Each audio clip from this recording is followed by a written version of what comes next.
What? What? What? What? Hello. Welcome. Oh, I don't have my, chats all... I don't have my chats all in order and set up. Okay. Now I have chat open. Oh my gosh, Decoy Duck, before we even started stream, donated $25 for the Horde. Thank you for the Horde. It's true. Hello, Gayfesh. Hello, Baphomet, Timarinia. Okay, Decoy Duck, of course. Mix Vivian. Dank Catlord. Hello, hello. And in the YouTube chat, hello to Lone Wolf and Gray the Demigod. Appreciate you being here. Do you like my lighting situation? I have, I'm kind of just like slowly building on it and experimenting, seeing how things go. I figured blue today. Blue's interesting color. Oh my god, that is a mess. What is going right there? There we go. Okay. Oh, that's always fun. Bra straps. Anyway, hello. How's everyone doing? I hope all is well in the world. I have been really enjoying the weather. I went, did some plant stuff over the last couple days. If possible to put plants outside, you want to put them outside. So I have a couple that are like ferrying in and out right now because it still gets too cold at night. So, yeah, my little cherry tomato plant. I'm so excited about that little guy. So doing so good. So that's kind of my highlight for today, I guess, was, yo, fresh tomatoes are delicious. Yeah, I have a cherry tomato plant, and it's a baby. Like, I just got it quite recently. So it's when you get a cherry tomato plant, you're supposed to like strip off the branches for the like lower 2/3 of the plant. If you get a little plant that's like this big, from like the roots are down here and this is the plant, you're supposed to take off like 2/3 of the stems and then bury it 2/3 of the way down so that it has like a stronger root system. So I did that, and so it's just like, this tall right now. It's not very big, but getting bigger. Oh my gosh, my phone is just vibrating so much. Excellent. So good. Yes, hello Holokin, welcome in. And Analia, hello and welcome. Good to see everybody. This is the core. I see we're building like a core group. Always nice, quite appreciated. It's weird. I feel like I guess it's been almost a week since I streamed last. That feels like a long time. I gotta not take Sundays off in the future. Me, the core whore. Core whore sounds like Kohor, which is a place in Game of Thrones. I was trying to figure out what that tickled in my brain. Yes, it has been a wee little while, but... Hello, Mersh. Welcome in. Today, yeah, my only plans for today on the stream are to, like, chill. And since we only have the one item on the docket, Jubilee, we might spend, like, a little bit more time than usual warming up, just because I want to enjoy my streams. And I know that I will not have the best time responding to this video.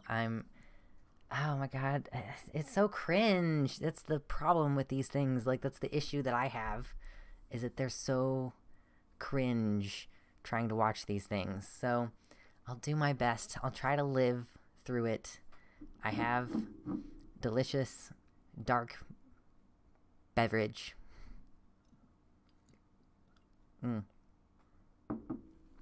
Yes, and I already listened to some of it. I listened to the first part of it via Vosh, because he had responded to it, and I was listening to it while I was doing stuff around the house that day. But I didn't finish it, because I was like, cringe. Baphomet says, every time I hear Buck Angel say, men who used to be women, I cringe myself into a 2-foot wide ball. True. Just collapse into myself. I think I stopped. There's like a point where well, like one of the conservative guys basically just straight up says like, well, but you're not biological men. Like, you know, it's tricky. No, Holokin, I don't think I've heard about that. My dad and I are on fairly different sleep schedules, and we don't actually talk super often. Usually I only talk to him to call him when I have like some big problem that you're like, usually the kind of problems that you have in your life where you're like, I want to call my mom. That's when I call my dad. I'm a non-binary that used to be a non-binary that identified as a man. True. I'm a man who used to be a woman insofar as I'm very gender fluid, but I think I'm an exception here. True. Well, that's good to hear, Holokin. I appreciate that. I think he did a pretty good job raising me, so I think he's pretty cool. Hello, Chase, and hello, Embernov. Yeah. If you haven't heard of this video, Ember, have you heard of Jubilee? We're still warming up. We're gonna take a little bit of time to just chill, relax before we get into things. But if you are not familiar with Jubilee in general, Jubilee hosts these like 3v3 debate matchups, and I watched a few of them, and then it's just painfully cringe and so difficult to get through.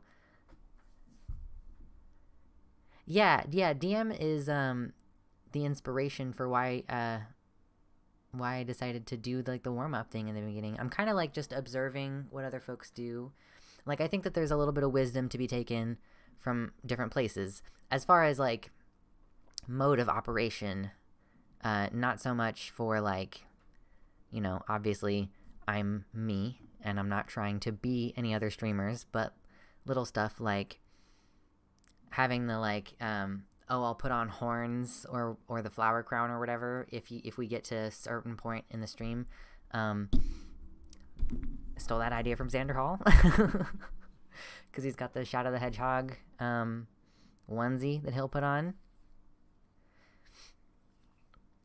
So just little stuff. And then when I upload my videos, a lot of the times lately when I upload stream videos, I'll put like a clip from later in the stream right at the beginning so that when people first get into the video, they'll see like, oh, this is a sneak preview of an upcoming part of the video, and like that'll snag their attention maybe and get them to keep watching. Stole that idea from Vosh. I don't think it's a bad thing. Hopefully people aren't upset by it. I'm making it my own in each circumstance. Cat lovers and cat eaters, can they find common ground next on Jubilee? Yeah, that's kind of the nature of it on Jubilee, Decoy Duck. It's true. DM stream last night was so insanely fun. The duels at the end was insane. I think I ended up going... Well, at first, I went to bed at 9:30 my time, which is like, I think 2 hours later than Demon Mama, because I'm in the Midwest. And I think I passed out during the vegan gains part of it, because I think I've seen people, I think I must have seen like Vosh or someone argue with vegan gains in the past, and I'm just like, these people are the worst. Yeah. I think, no, maybe I hadn't gone to bed. Maybe I just stopped watching during that, because I was like, this sucks.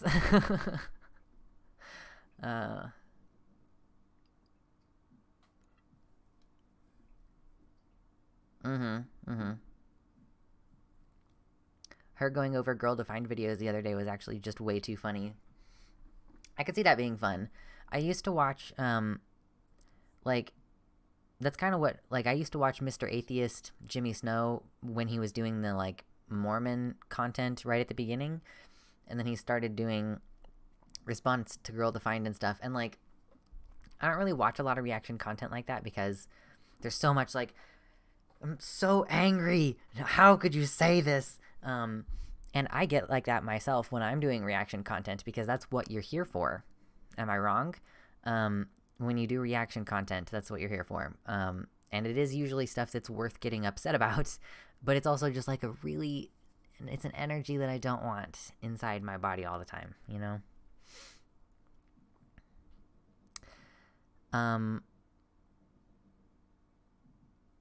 Baphomet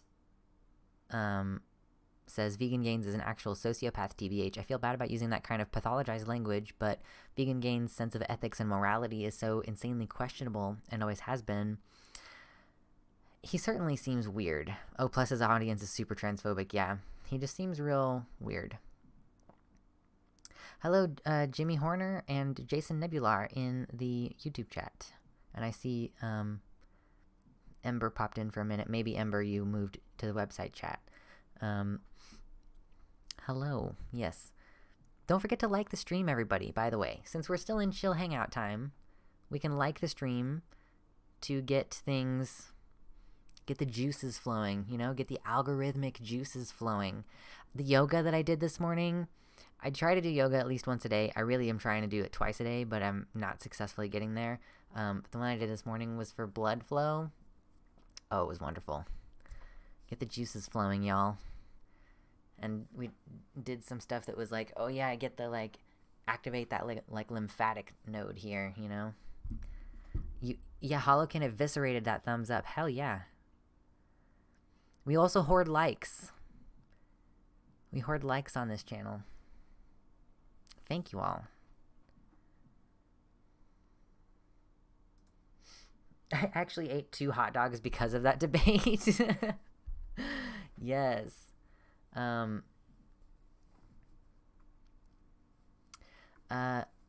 Decoy Duck says, I know Rachel Oates does a lot of reviews of Girl Defined, but now there's some issue between her and EOT that's going on, I guess.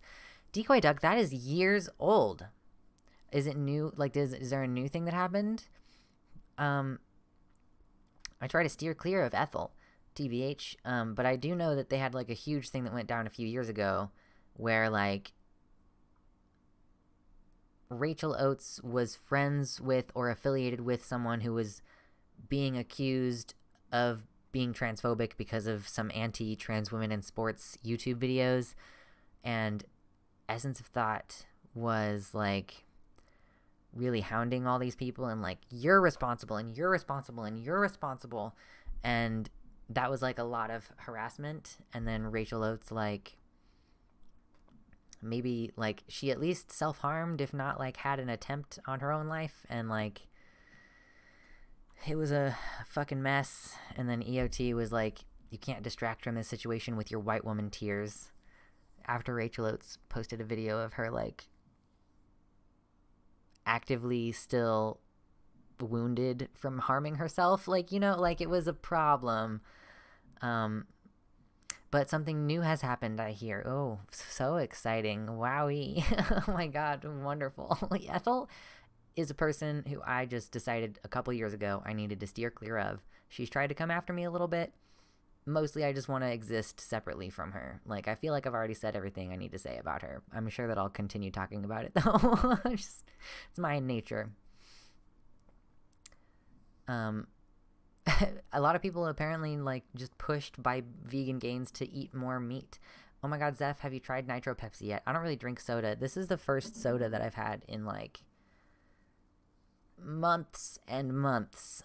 It's a cream soda, because I like cream soda. So, like, sometimes I'll just buy, like, a 12-pack of these, and I'll have one every once in a while. But I don't really drink soda. Yoga feels really good.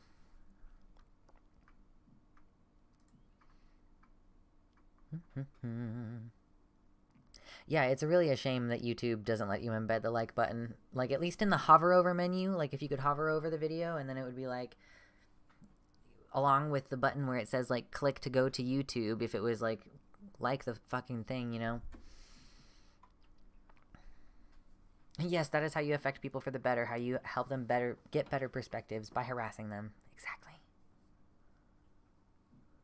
Yes, Gayfesh, get some cream soda. It's delicious. Cream soda is just basically like vanilla soda, pretty much.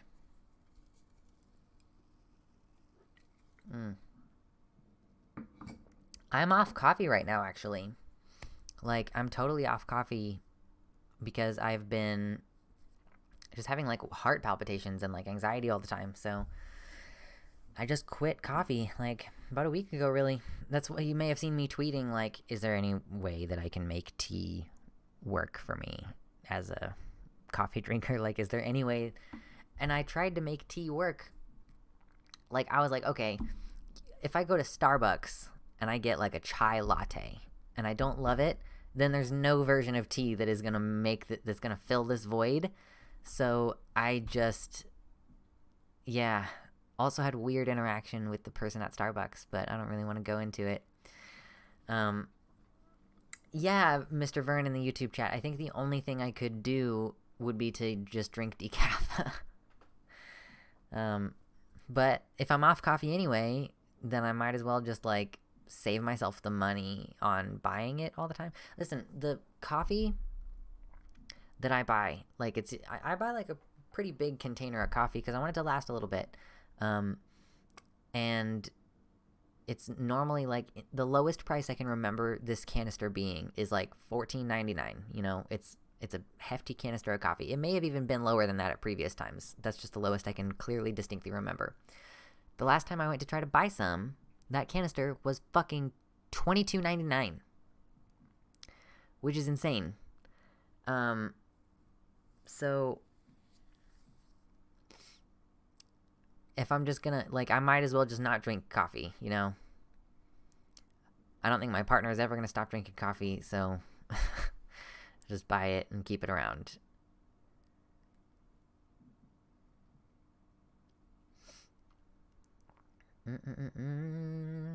Nitro Pepsi tastes like if cream soda was Pepsi flavored and was smoother than the regular carbonation. Okay, that sounds interesting. Maybe I will try it someday. Yeah, habits ain't cheap these days. True. Have I tried Tim Tam Slams yet? Asks Jason Nebular in the YouTube chat. I don't remember what that is. Bro, we drink Folgers. Fuck that.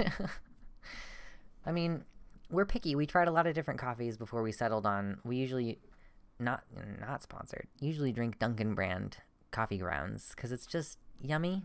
You know, the addiction is real. Oh my god, addictions are so fucking real. It's true.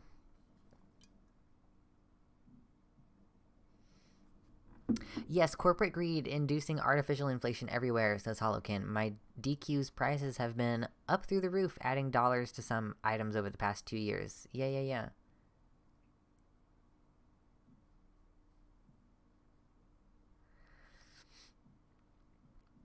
Matthew Donovan in the YouTube chat says, you guys in the States have no idea what tea is. If you're off coffee and you try tea, your go-to is a chai latte. What? My go-to was preparing coffee for myself at home in like 2 or 3 different ways and then trying the chai latte as like a part of that. The first way that I tried was just like add some cream to it, you know, like similar to the way that I make my coffee. It was like a black tea with like the stuff that makes black tea yummy, you know, cinnamon and cardamom and all that shit. So that's the first thing that I tried was just plain black tea and black tea with cream, you know. I did my best and I was just like a chai latte is going to be sweet bullshit, right? I feel like if I can't like that, then I don't think there's going to be a version of tea that I like. Okay, Matthew O'Donovan, the next message that you send, if you don't want to get banned from the chat, needs to be a description of how to make proper tea. Because I don't know. And there's like, I asked people on Twitter to respond with like how they like to make their tea. And it's so much. It's overwhelming. There's so many different ways to make tea. I like little raspberry green tea situations. Those are real nice. I'll try those sometimes too.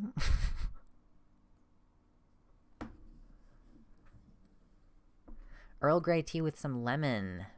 Yeah, that's the thing is that I don't have lemon juice on hand. I'm sure, like, I love an iced tea with lemon, but like unsweetened iced tea with lemon, like Lipton iced tea, when you go out to like a southern restaurant or something, you know? Not a southern restaurant, you know what I'm trying to say. Like restaurants in the Midwest and in the South, like in the South especially, it's like a sweet tea thing. I just don't want sugar in my tea. So, but it's like getting lemon water at that point.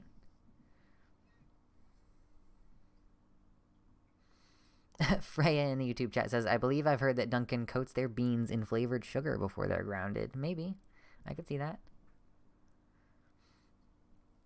We just do the coffee black and like Italian cream flavored creamer. Sam M says, as a former Starbucks barista, the chai latte is literally just sweet bullshit. There is no tea in it, just syrup and milk. Okay. Maybe that was a bad barometer. But I've also been like just feeling pretty lackluster about the tea that I've made.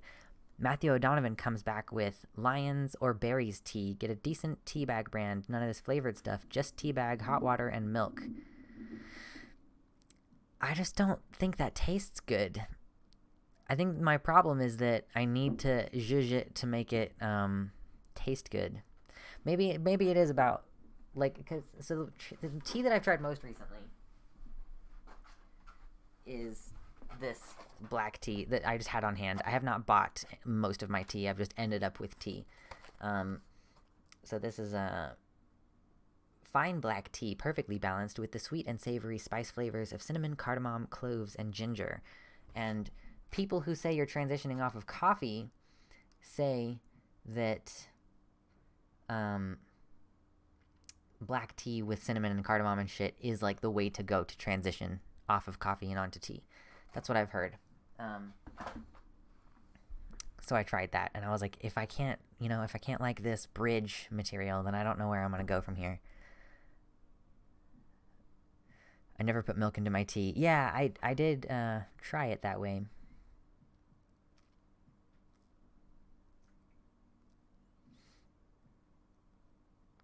My mother always drank her coffee with cream without sugar. Yeah. So, like, yeah, the Italian creamer already has sweetener in it. So I don't really put sugar in my coffee. And then I didn't put sugar in my tea either. To zhuzh it, I don't know. How do you spell zhuzh? It's like Jewish, right?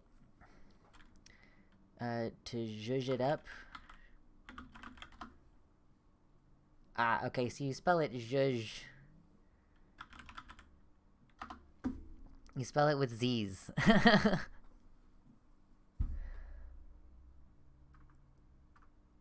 You zhuzh it up. Yes, it's Yiddish, correct. Yes, I just couldn't think of the word. Thank you, Decoy Duck. Just couldn't think of the word. That was my B. My B.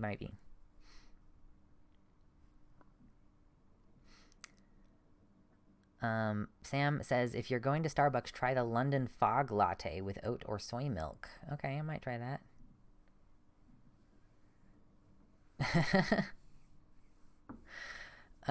Yeah. It's like J without the D sound. Kind of, yeah. It's really interesting. Just those, like, there's not technically a way in English to say zhuzh or ch, you know? Like, we don't really have a... We do it with, like, KH. Let's say you do ch, but there's no inbuilt letters or accent marks or anything for it.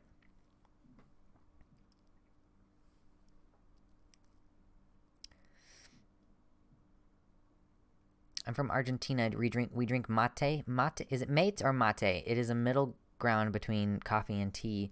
Stronger than tea, not so strong as coffee. It is a peculiar drink because of how we drink it. I might look into that.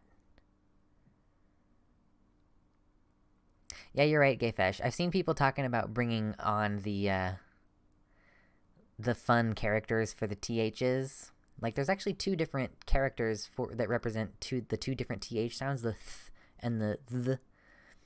I know some people are talking about bringing those back. Do I speak another language? Sam asks from the YouTube chat. I took 3 years of French, and I have sporadically tried to teach myself bits of Japanese and bits of Spanish. And other than that, I do not speak any other languages. I don't think I'm missing anything out. I feel like I'm missing something out, but I don't think I am. Several characters in the English alphabet are just completely useless. Yeah, like C.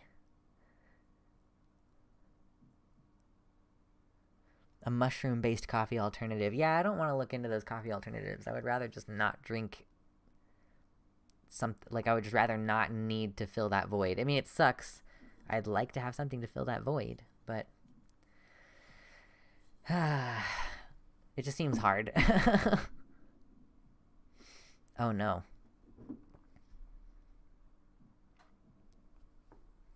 I never got very far with memorizing. Like, I know that there's an N right there. I know that that's an N. And I think that that's... Suyo? Does that end in suyo? That might be the only thing I can... I don't really know them very well.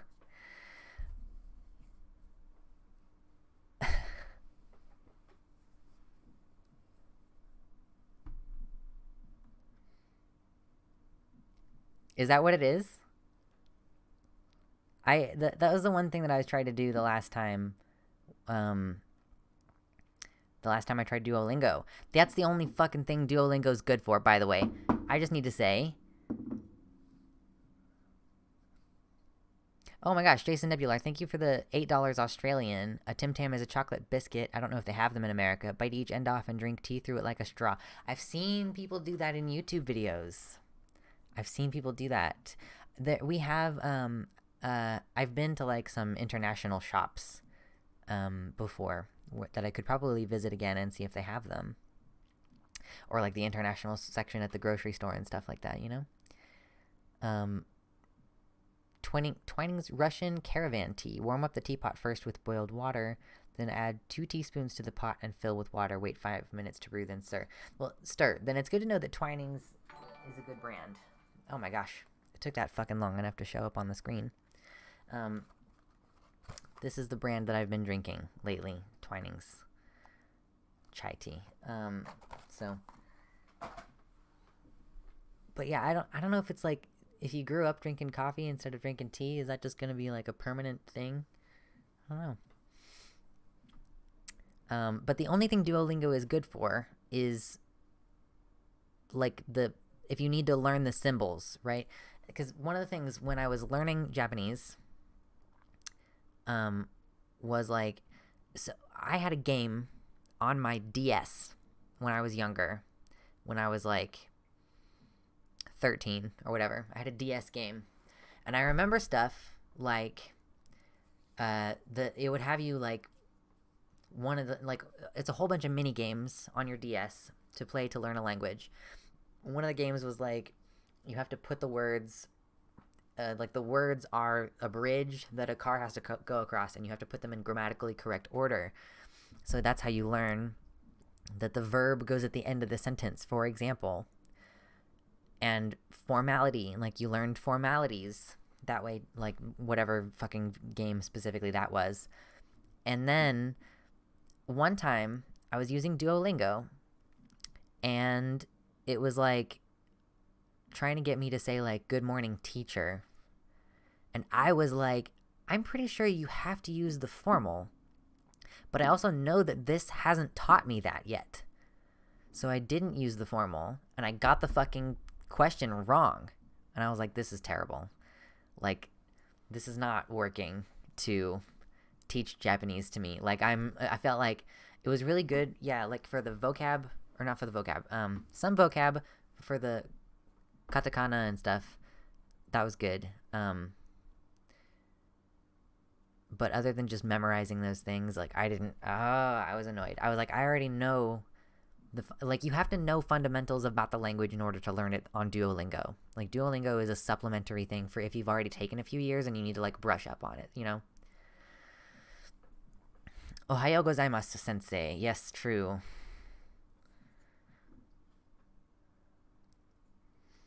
My partner and I just regularly like say arigato and do itashimashite. Arigato gozaimasu, you know? Like it's just part of our vocab. Mm-hmm. Oh, I should give Bigelow's constant comment tea a try. if I like lemon. Okay. I will keep note of that. JP Keyboard not a cooperating thanks to Elden Ring. It really kind of is such a satisfying sounding language. I like the way that it sounds. And that's part of why I liked French too. I did take 3 years of French. And part of it was just that I enjoyed... Oh my god, dude. Why are you doing this? Okay, it's gonna come back. Give it just a minute. I'm still here. Why she do that? Why she do that, though? She did not used to do that. Don't know what your problem is, Hunty. But yes, these languages sound really good. I have not tried the Foreign Service Institute courses. I wonder if they're actually, like, good ways to learn. But thank you for that resource, Mersh.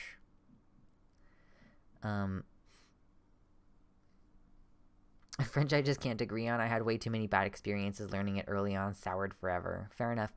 I wanted to learn French, so I went to a high school that taught it. And my mom had taken French when she was younger, and my aunt had also taken French when she was younger. So I was like, oh, I'll learn French, and then I can talk to my mom in French. Before that relationship fell completely the fuck apart. We don't talk anymore. So...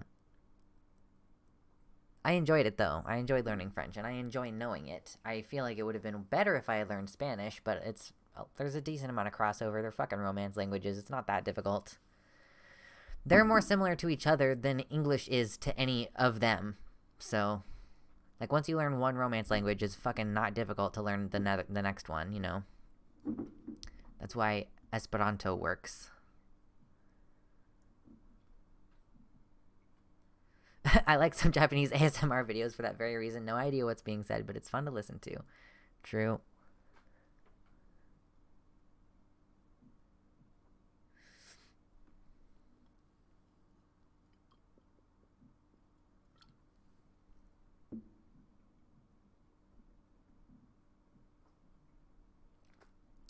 Hello, Mix Vivian Wolf. I know I saw you in here earlier, but I hadn't seen you for a minute. I can sex talk in Japanese, LMAO. Holokin. Does it, like, because, so, cool, but does it occupy the same place in your brain that actually makes it earnest? That you actually, like, because, like, you can cuss in another language, but it doesn't, like, viscerally hit your brain in the same way, you know? I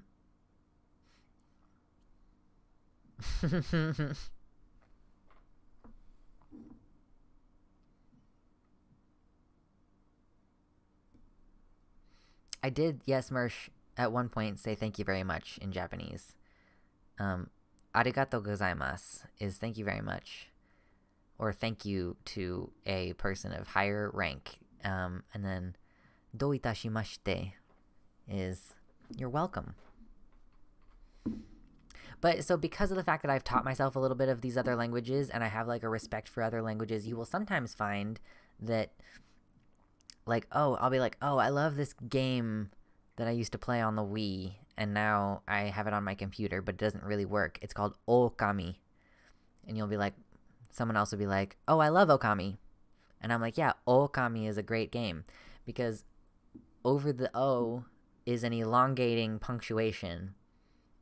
So the word is Okami. And I am the weirdest kind of stickler person who cares about those things. It's like how when I cuss, I always do it in English, despite that not being my native language. I can't help it.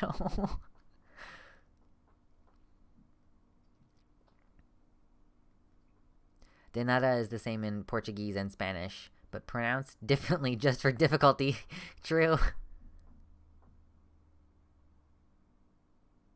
I think a pretty good sign you've gotten decent at speaking another language is that you hear a swear word in that language and react the same way you'd react if you'd heard it in your native language.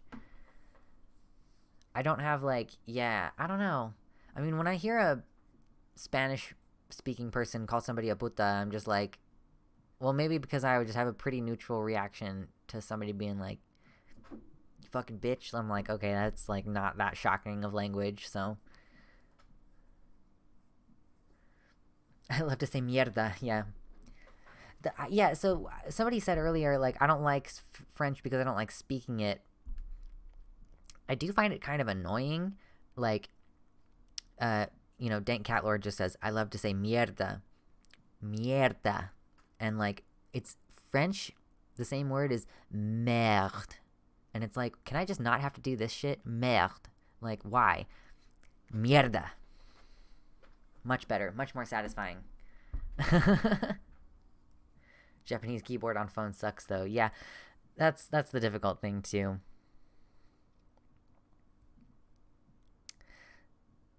Sam says, I speak Spanish, and I had the craziest experience where someone was speaking Italian to me, and I actually understood. It was so weird and cool. Yeah. English and German are similar. I know that English and German are similar. When I say Romance, you mean Latin languages. Yes, because Latin and Rome... the Rome in the Romance means from Rome, which is where Latin was spoken. So yes, I do mean languages descended from Latin.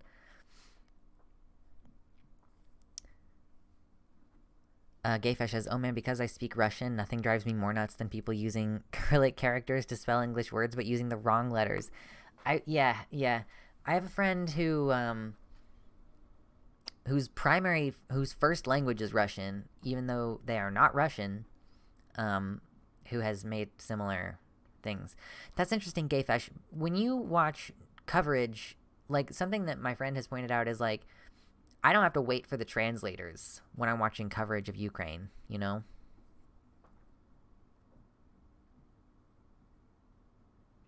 The Spanish word for cat pisses me off because it sounds like the French word for cake. Gato. Is that what cake is? It's been a minute since I learned cake.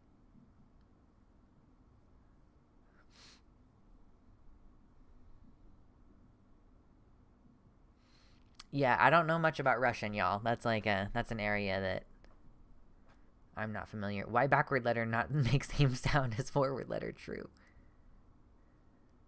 See ya, Shannon. Get your homework done. Cake is gato. Ah.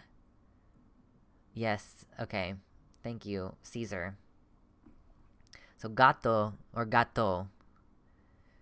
Not easy to distinguish between the two. True. Why D not make the same sound as BTBH?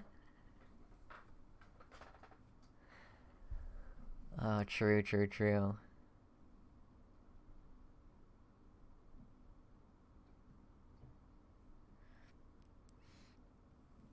They should all sound the same.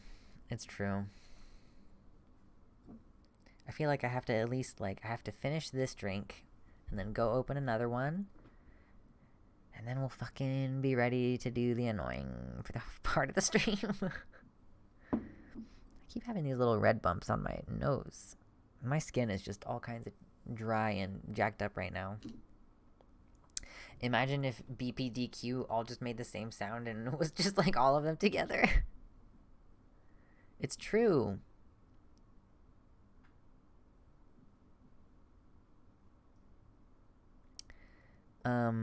You would be exercising every consonant spot in your mouth simultaneously.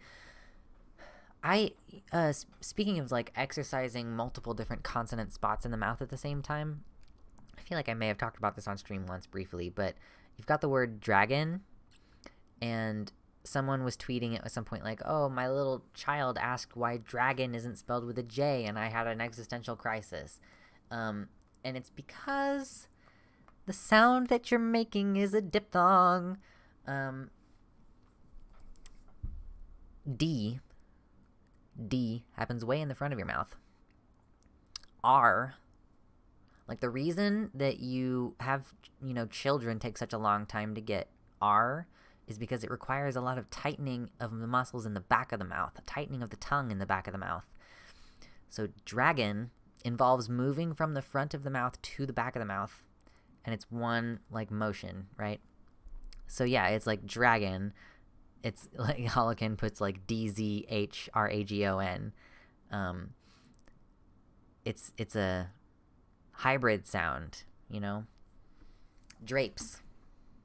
Another word that has the same. Like J happens all the way up here. J. It's the fact that D is trying to transform into R, that there's like a transition point through a J sound. You can say dragon flatly if you try without the J sound. You can say dragon. Dragon. There's like an intermediary where you're you're kind of like flowing through the J.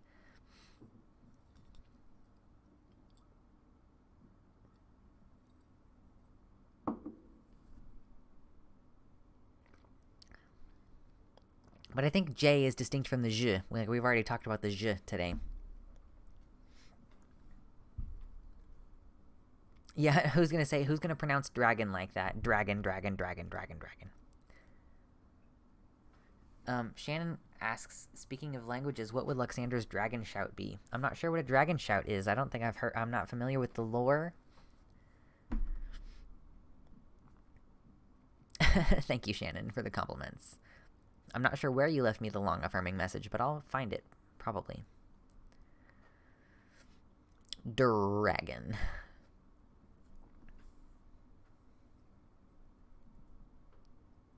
Oh, interesting, Mersh. Growing up speaking 3 languages, sounds like it would be a lot of fun. Sounds like it would be kind of confusing. Oh, dragon shouts from Skyrim, I see. Something where you, like, kill dragons? How dare you bring that up to me?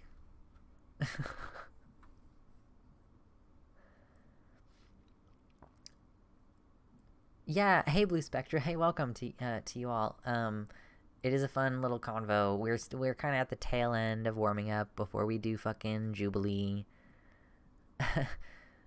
Words and language and etymology. Yes, Mickey. Sorry, Baphomet. I like to have just random conversations about stupid shit that doesn't matter. That's fun. That's a thing that I really enjoy. It's good stuff. Actually, like, linguistics is fascinating to me. Like, oh god, I love linguistics and language stuff. It's so, I don't know why, but I do. It's fascinating to me. I'm like the kind of person who, if like once I like learn multiple languages, I'm gonna start like making extremely pointed critiques of different languages. I'm like, putting the verb at this part of the sentence is fucking stupid. Like, that's the kind of that's the kind of person I am. Yes, English equals stupid shit that doesn't matter. It's true.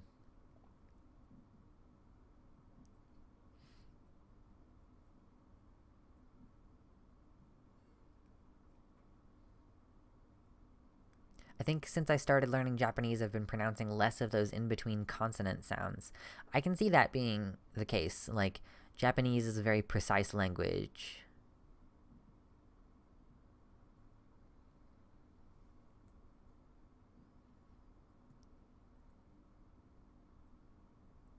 If you say dragon in Spanish, you have your tongue doing like a small jump from your teeth to the top of your mouth.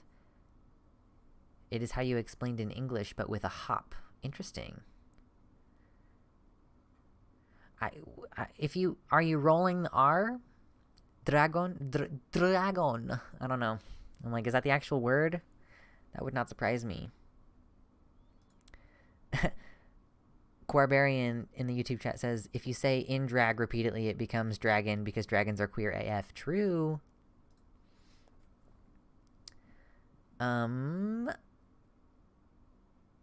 Gayfish, I feel like I should know what you're referring to when you say Darmok, but I am drawing a blank. Oh, yeah, the Shaka when the walls fell, that thing. Yes. I don't remember that episode, like, at all. Like, at all.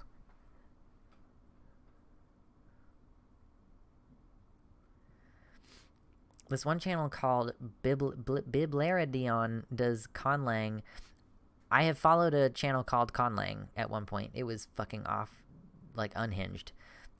Speculative evolution stuff, mainly there for the spec evo stuff, but this convo reminded me of that. Yeah, I follow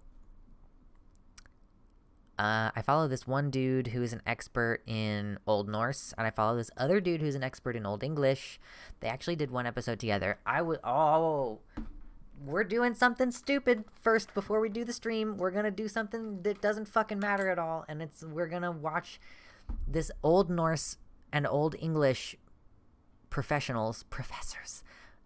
They have a skit where they simulate what it would have been like for like two people of like these two different language trees meeting like in like the old times. It's good. Let's hold on. I got real excited about that.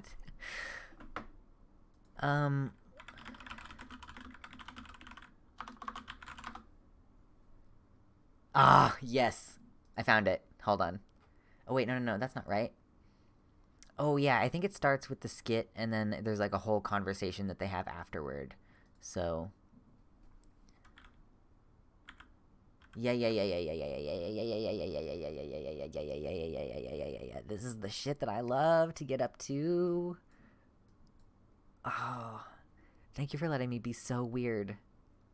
I'm so excited. Okay, I'm trying to get my shit figured out. Hold on. Ah! Okay, we got this. And we got chat. Hello, chat. Hello, chat. Okay. Okay, so yeah, a conversation in sister languages, Old English versus Old Norse, 1,000 years ago.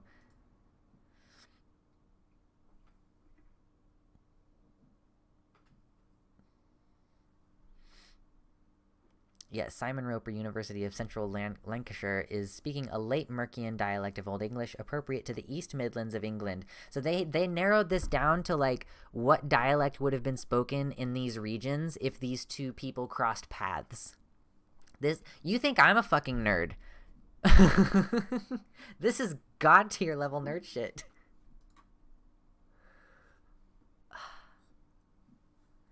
Jackson Crawford, University of Colorado, speaking a late Viking Age dialect of Old Danish, the form of Old Norse appropriate to the East Midlands of England in circa AD 1000. There was no sound? Okay, they just said good morning. Guten Morgen.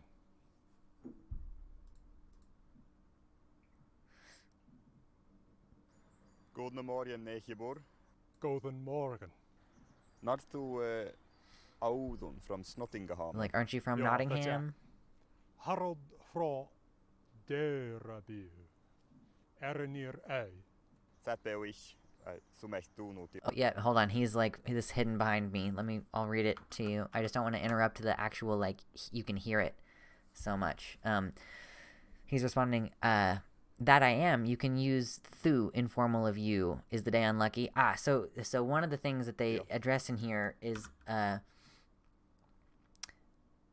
so he says, I'm Harold from Derby, aren't you? Like, I guess he's asking, like, aren't you from Derby? But he uses a formal you. Yeah, one of them is Old English, and that, like, German and English are related. So it should. Ja, that's ja. Harald fra Derabu. Ernir A.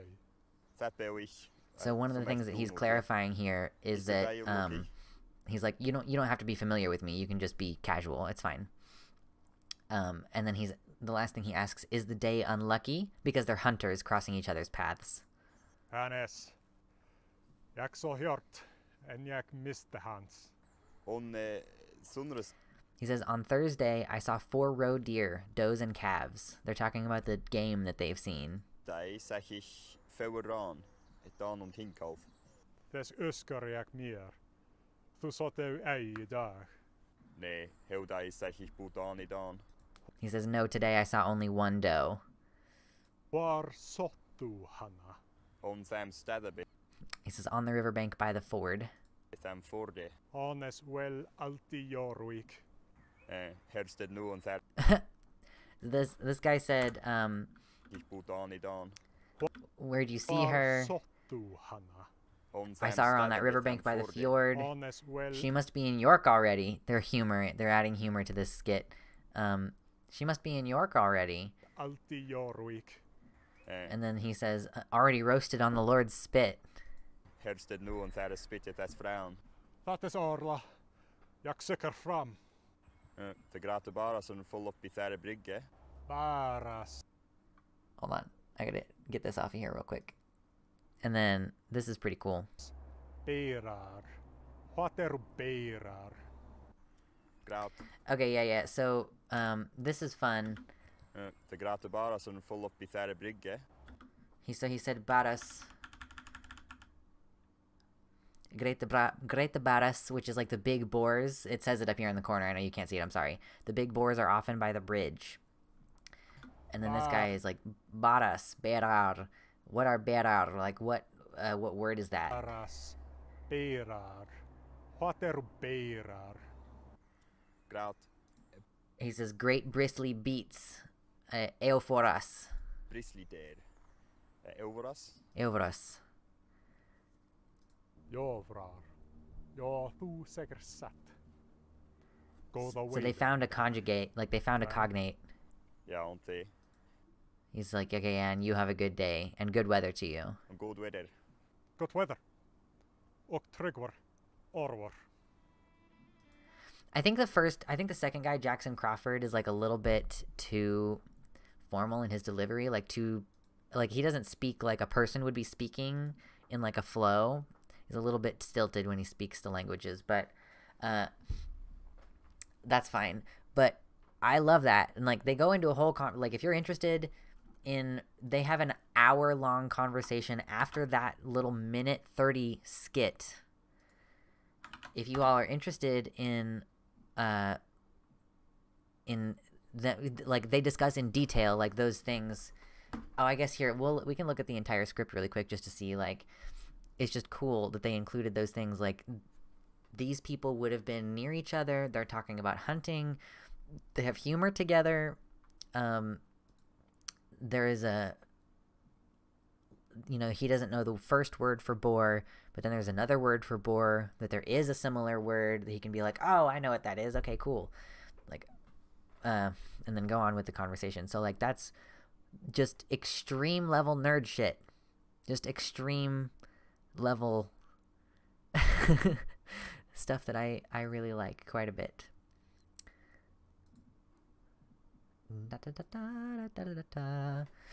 Okay, let me get my chats back in order. Holy cow.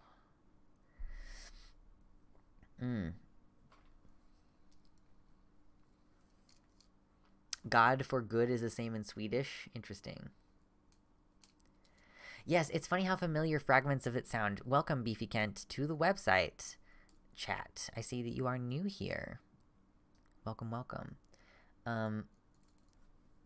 Yes, Shannon mentions almost forgot to like, so if you're here and you haven't liked the stream, please do. I think we're going to go ahead and do the ding-dong thing. I'm going to finish this drink and then get another drink, and then we'll drink and watch Jubilee. I'm glad, Tabaxi Bay. I'm glad that we, like, the existing group that already likes to hang out here is, like, here also for my stupid linguistics takes. Amazing. Thank you, Shannon, for the $5 dono. That's really kind of you. So appreciate it. Not starting off the month strong, you know. It didn't go as well as I wanted it to last month, but it was far better than I could have hoped for having been, like, I just decided to do this overnight. Like, the fact that I was not totally in the red at the end of the month. Thank you. Thank you all for your support. Liking the stream, commenting, sharing, being here for the streams, checking your notifications, as well as donating. All of those things help. Yes, it is fun getting... I like being a weird person. Hobbyist linguist. Yes, conlanging. And yeah, that leads to other interests, too. It means that you can get interested in, like... the I don't know, like Tolkien's languages I've never been like super into, but I like looking at like various made up languages. Notvi, I really wanted to learn Notvi at one point because it's the first like one that was meant to be totally disconnected from like it's supposed to be like totally alien. There's stuff that I still really like about Na'vi, like the K sound in that language is really cool. Mickey asks, I must know, what is your opinion on Spain dropping the S and making everything TH? I mean, that's pretty much, if that's just how they talk, then I feel like at that, like, I've been curious at times when, like, the written version of a language is, like, really holding to certain standards, but the speech is getting further and further away from it. I'm curious, like, about historical records not matching the spoken dialect, and that being really, like, difficult to parse out. So I guess, like, sort of in support of the phonetical spellings. Normal people are boring. I just want to be a weird-ass punk bitch. True. Yes. So, a weird-ass punk bitch is a vibe. It's true. It's a vibe. Give me one quick moment.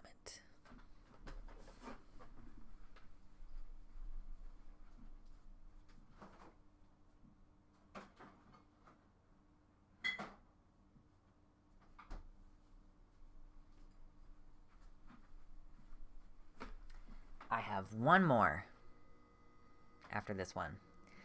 Fair, I just didn't expect an entire culture to embody a lisp as their personal preference for pronunciation. It's actually one of the most consistent things about the evolution of language is that we drop the things that make it more difficult to pronounce. We drop unnecessary additional syllables for words. That's totally normal. Something that I've noticed that I think is kind of generational. I would have to actually study this, but I haven't actually studied it. But I'm curious if any of you have noticed that a lot of people my age and younger, most of the time, don't pronounce the letter L. I've noticed this, like the two people I've really, like, I've been like, oh shit, like, I just noticed it and thought about it while I was listening to them talk, were Xander Hall and Doe. We don't pronounce the L most of the time. And I've been saying this for years. The L in the middle of a word, Beefy Kent. Like, Malcolm. The name Malcolm has two L's in it, and I don't pronounce either one. Malcolm.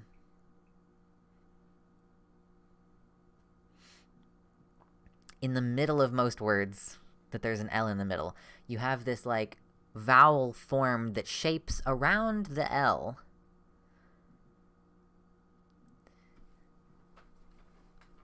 But not actually pronounced.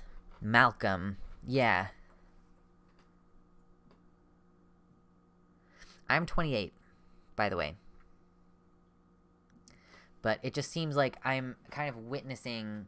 It's one of those things that I notice, and I think, am I witnessing a linguistic shift where the L, similar to the R, is this really involved tongue thing that's kind of annoying and hard to do? So, we are just going to trend toward easier to say, like, easier in the mouth to say. That you'll notice also that most, like, the reason... like, English, there's a, like, racist joke about, like, Asian people not being able to pronounce R. Like, most other languages that have the R, they find a way around it. Like, verily, I see unto thou. Like, like, you can dodge it, or soften it, or open it. Os.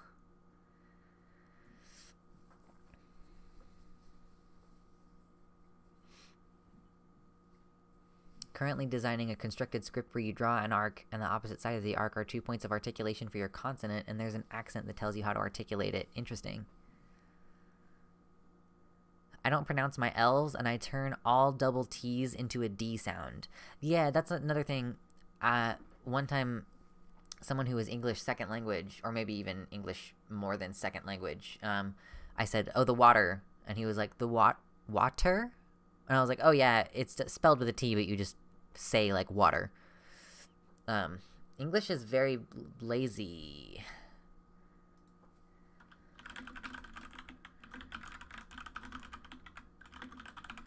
Let me see if I can find something.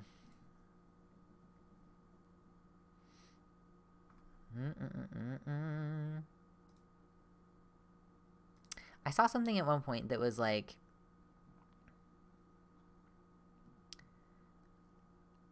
it was explaining phonetically how people in English speak, and like our pacing is really off. Like certain words get like clustered together, and there's just like weird pauses and stuff that it's just like I'm not sure if I'll be able to find it.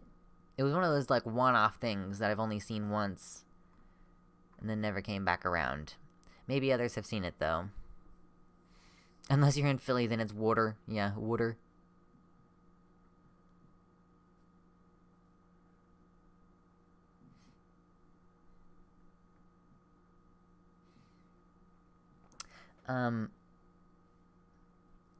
The unformed L is like the in book or look, right? I guess kind of Malcolm book, kind of. It's like it depends on what you're saying. I guess Malcolm, like the second L is like, I don't know. There's just depending on what vowels are surrounding it, it's just holding shape around adjacent vowels. It's kind of like, I don't know. It's like a guttural stop, and how it's not like a very firm articulation as far as consonants go.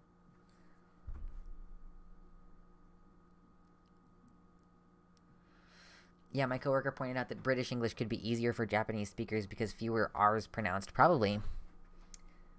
I know that, like, I've heard some people who are, like, from Norway speaking English, and they're, like, speaking with a British accent. Or maybe Norway's the wrong country, but, like, white people who don't speak English primarily, and then when they speak English, they speak in a British accent.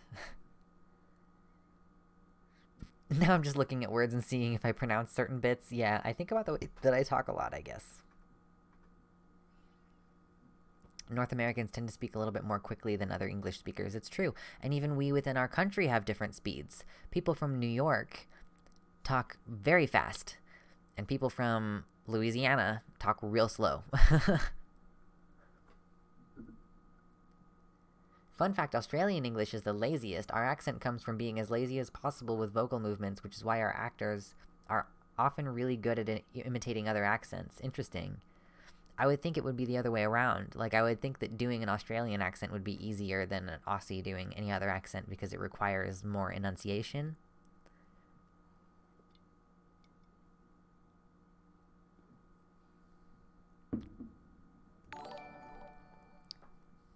Shannon says, what do you think of young folks not saying you're welcome anymore? What gives? I don't really say you're welcome. I usually say, like, no worries or no problem. And this is not an original idea, but I saw someone else say that they thought that it was likely because of a generational gap with, the expectations surrounding service, right? So the idea here being like, if you're older, then, doing something for someone is a favor, is going out of your way, yeah, Alexis, implies something that, it's something you should feel indebted for. Whereas people my age and younger, kind of have been raised to have this like sort of expectation that we are always give. And this is often like in a, we're often talking about a customer service situation where it's also part of the job to keep things light and easy and make the customer not feel like burdened in any way. So you might also have a situation where you're like, oh no worries, like it's literally my job. Like you don't have to like you thanking me is thank you, but like no worries. And it's like kind of about like taking some of that pressure off. And, like, we feel, like, more compelled to do those things. Like, helping people feels less optional, maybe, to younger people than it does to older people. Like, an older person might be like, I chose to help you because I could have chose not to. Whereas that just may not be the case for some younger folks. These are just some sort of, like, thoughts that I have read about this concept. I've moved beyond no problem to, of course. Yeah. Yeah, there's definitely, like, people who are gonna say, older people who will say no problem, younger people who will say you're welcome. It's just gonna be, like, cultural, and, like, people speak English everywhere, so the conventions are gonna be different everywhere. I like in Brazil, they don't say sorry when they mean sympathies. Oh, yeah, that's an interesting one, Decoy Duck. Beefy Kent said, nah, everyone's fake Aussie accents are terrible, particularly Americans. British actors can get close, but it's still usually bad. Though having less experience hearing our accent is probably a factor, too. I kind of feel like maybe it's kind of difficult to get your muscles to relax in your mouth. And that's one of the things that you have to do with certain, like, even going from an American accent to a British one of the things is about, like, loosening up in the tongue, and it's hard to do that.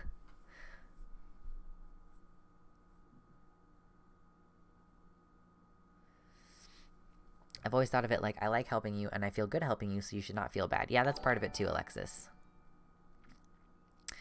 Shannon with the $2 dono. Thank you again for the $2 dono. My boss said it was low self-confidence. I've been so assertive this week. I mean, yeah, I guess it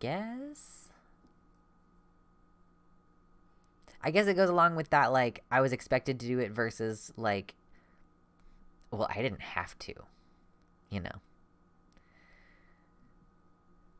I feel like the kind of person that has that, the kind of person that I've seen complain about that, having seen, like, complain posts about this before, tend to be the kind of person who are like, by the way, you're supposed to be thanking me for my business. Like, the one main post that I can remember talking about this was like, why do people not say you're welcome anymore? And by the way, you should have been thanking me in the first place. Like, wow, what a cunt. Like,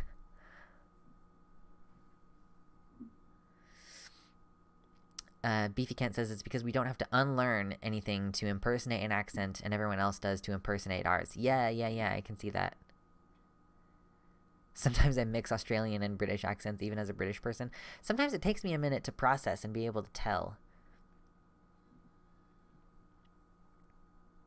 Although I can discern an Australian accent from a New Zealand accent. That's not even that difficult anymore.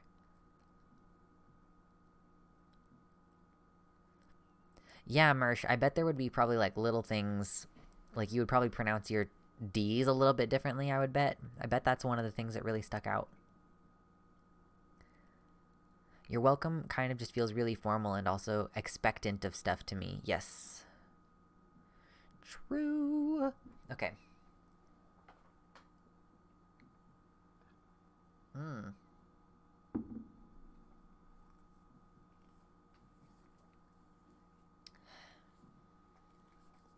Harder is discerning New Zealand accent from a South African accent. Interesting.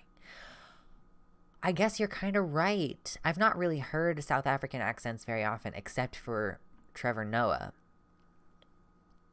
And his accent is real weird. I would not mistake his accent for a New Zealand accent. I'm like, where the fuck are you from? Like, it's very distinct.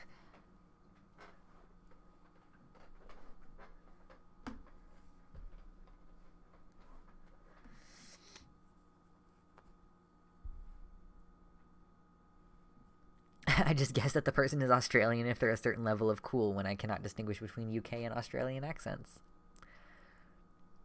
I mean, I feel like that's not, like, a terrible barometer.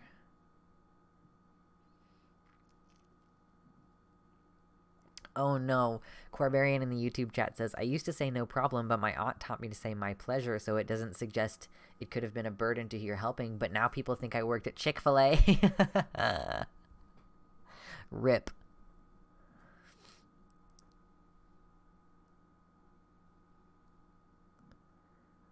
As an Australian, we are not cool.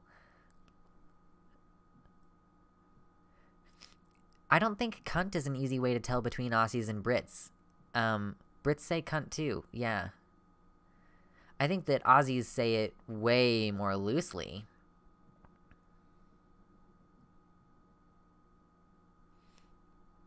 That's one of those ways that I'll get myself in trouble, by the way, is like, I'll just call someone a cunt. Usually I use it for men, honestly. But it's because I've watched a lot of British and Australian media and comedians, and it doesn't fit in the same place in my brain as like a misogynistic slur, you know? Like, calling someone a bitch is more of a gendered insult for me, just because of, like, for them, it is also more of a class indicator. I read an article about that one time, by the way. It's more of a, like, lower class distinguisher. Like, the article that I was reading was, like, I've been in a cafe where, like, two old Scottish grandmas are, like, showing each other pictures of their great-grandchildren, saying, like, oh, the wee little cunts. Like, it's just different. It's punctuation for some of us. Yeah.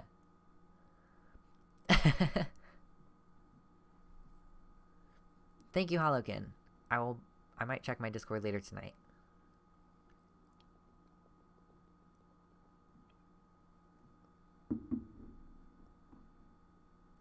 Yeah, you gotta be careful, Baphomet.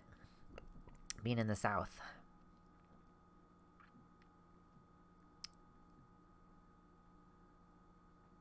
I say dick more than cunt. Yeah. It's one of those, like, oh, you know, gendered insults. At some point during the SJW phase, it was like, oh, you shouldn't call people dicks, or you shouldn't call people pussies. I'm like, I don't know if I care about that anymore. Why dick when you could say bag of dicks? That's true. Dicks? True.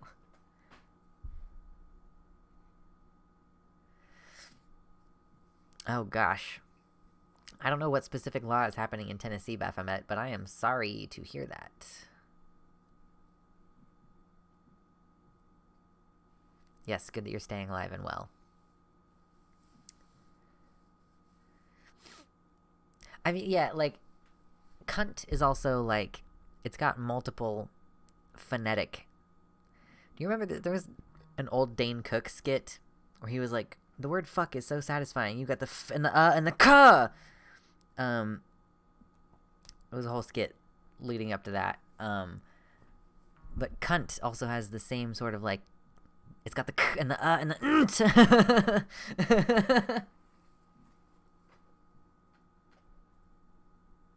Why is no one talking about the mouthfeel? True. I'm looking forward to whatever video Natalie puts out next. I have been sorely missing her content. And it's, you know, like, sometimes I'll go back and rewatch some stuff, but, like, there's less and less, you know, I'm, like, rewatching the same shit. Put out another feature-length video, please. Even if I disagree with some of what you talk about on Twitter sometimes. Like, what's new? She knows better. She shouldn't be tweeting. She knows better.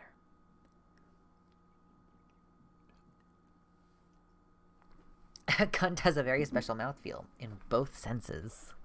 True.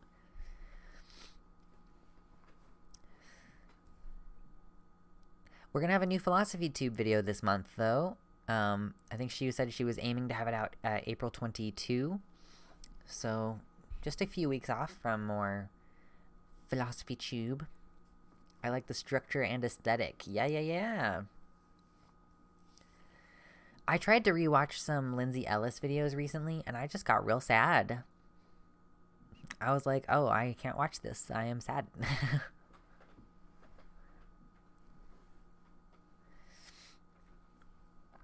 Beefy Kent says, I think it's easy as a content creator to run out of things to say about the right because they're basically always doing the exact same stupid shit they've been doing for 100 years. Every new thing is more same shit, different bucket.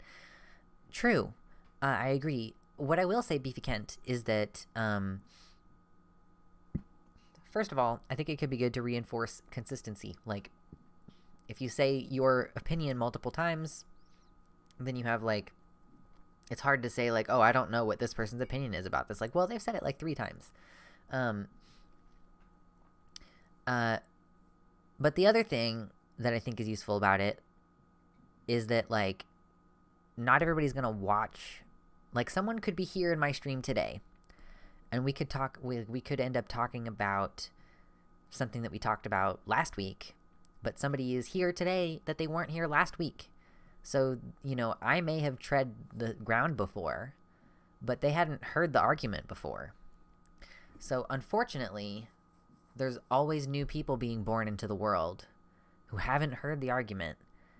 This is also part of why I feel pretty strongly about spoilers for media, is like, yeah, even though we all know that spoilers for the original Star Wars series, Darth Vader is the father of Luke Skywalker. Like, we all think that that's like, oh, everybody knows that. That's pop culture, common knowledge. People are born every day who have never seen that movie. So, like, it's good to be conscientious in an ongoing fashion, right? And so it's a similar thing with all these arguments. Like, we think, there was one point where I was like, I feel like I have covered everything Ariel Scarcella could possibly say. Like, there is nothing new anyone could say about her. But she keeps fucking making videos. And those videos are reaching people who've never heard about me, who've never heard the trans-positive side of the argument. So as long as that fucking person keeps making videos, I have to keep making videos debunking what she says. Which in one way is good because I'm going to continue making money off of her content, like off of lolcowing her. Thank you for that, I guess. But yeah, like, there's a reason to keep doing it. It's unfortunate, and people might get sick of it. But like I said, there are always going to be new people getting caught up in her vortex. There are going to be people who, like, oh, I looked up Ariel Scarcella and I saw your video, so I watched your video, and I didn't even know how wrong she was about some of this stuff. I'm like, thank you. You know? Yeah, don't spoil Star Wars for the small ones.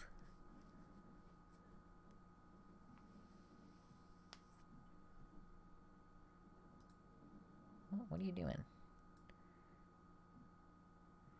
Oh, my Steam disconnected. Weird. Don't even know why you're open right now, Steam. Get the hell out of here, Steam. Get the hell out of here, Diddle Kid. It's shocking how she's full-on right-wing. Yeah, Ariel has... And it's funny, I was looking at her channel before, the last time we talked about her on stream, and I was gonna make the joke, like, why do you bother talking about us? And then I was gonna be like, I was gonna make the joke, oh, because it's profitable, probably. But then you look at the view counts on the videos, and, like, she's not doing well.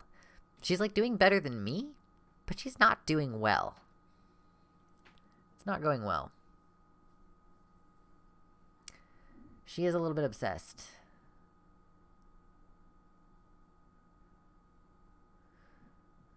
Tabaxi Bay says, conservative Jews are so cringe too for me as a Jew. I know Jews aren't homogenous, but still Ashkenazi Jews doing that stuff feels somehow too adjacent. Cringe, cringe, cringe. I guess I'm not super... the person who I mentioned earlier whose first language is Russian is an Ashkenazi Jew, and I know that their family is pretty conservative, but I know that in a lot of ways they're pretty progressive as well. But also, Ashkenazi Jews as a whole, like, are a multiple generations of trauma kind of community at this point, and that, like, can change your genetics. Hello, Jade of Awesome, welcome in. There needs to be that meme from Mean Girls with Ariel, why are you so obsessed with me? But it's a trans person to her, true. That's the trick about making videos about, like, making content about these people, is that I have to be aware that sometimes people will be like, I just live rent-free in your head. It's like anytime I talk about essence of thought now, like I haven't had active beef with Ethel since like January 2021. I guess a little bit over a year ago. And she's just not talked to me since then, which is great. But I will still continue to bring her up sometimes. And it's like, because it's a thing that happened to me, because not many things happened to me. I don't know. Sometimes I wonder if I should not. But not for the same reasons that I used to be afraid of talking about her. I think that's the thing, is I used to be afraid of talking about her. And now I'm not. So I don't want to be like, oh, now I shouldn't talk about this person because it'll make me seem obsessive. Like, no.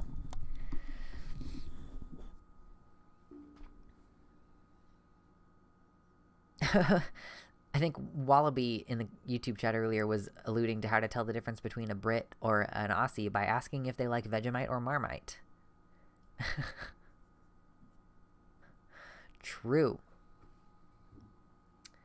She should have just stuck with the lesbian stuff, as she is not trans, just lesbian, so stick with that stuff, in my opinion. I don't think that I necessarily agree with the position that, like, someone who's outside the group, like, should not have any opinions about it. But also, like, if what you're doing is saying, like, oh, these people pretending to be trans are hurting real trans people, then I think you should be, like, involved in the community more than tangentially by virtue of being under the broad umbrella of LGBTQIA+. Yeah, Ariel as a lesbian is like, trans lesbians are ruining my spaces. Welcome in Just Jess to the YouTube chat. Yeah, I actually have, like, taken an extraordinarily long time doing quote-unquote warm-up, but, like, we've just been chilling. Now we'll do fucking Jubilee. Alright, I'm ready to do it now. I mean, I don't really want to, but I'm ready to do it now.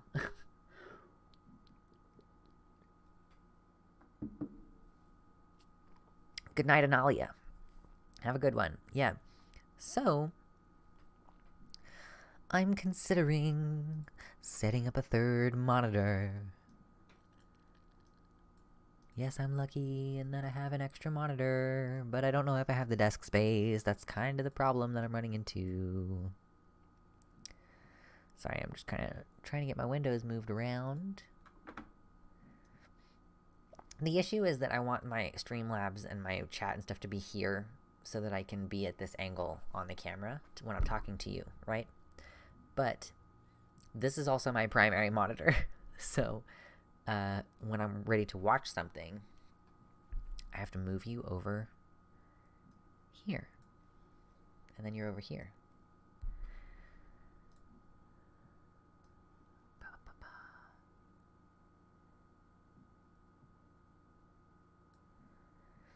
A 3 beer minimum before Jubilee.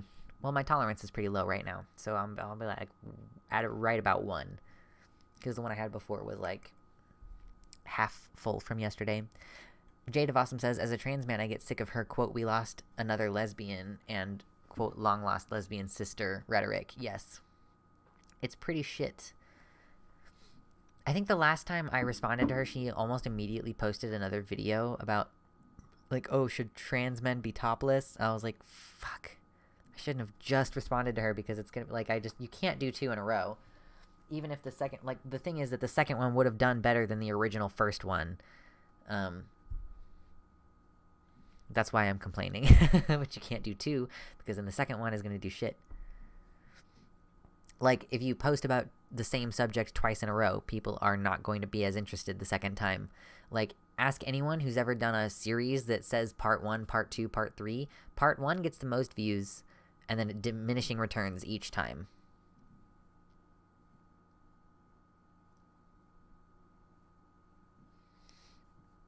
Also bold of her to assume that all trans men are only attracted to women. Yeah, true.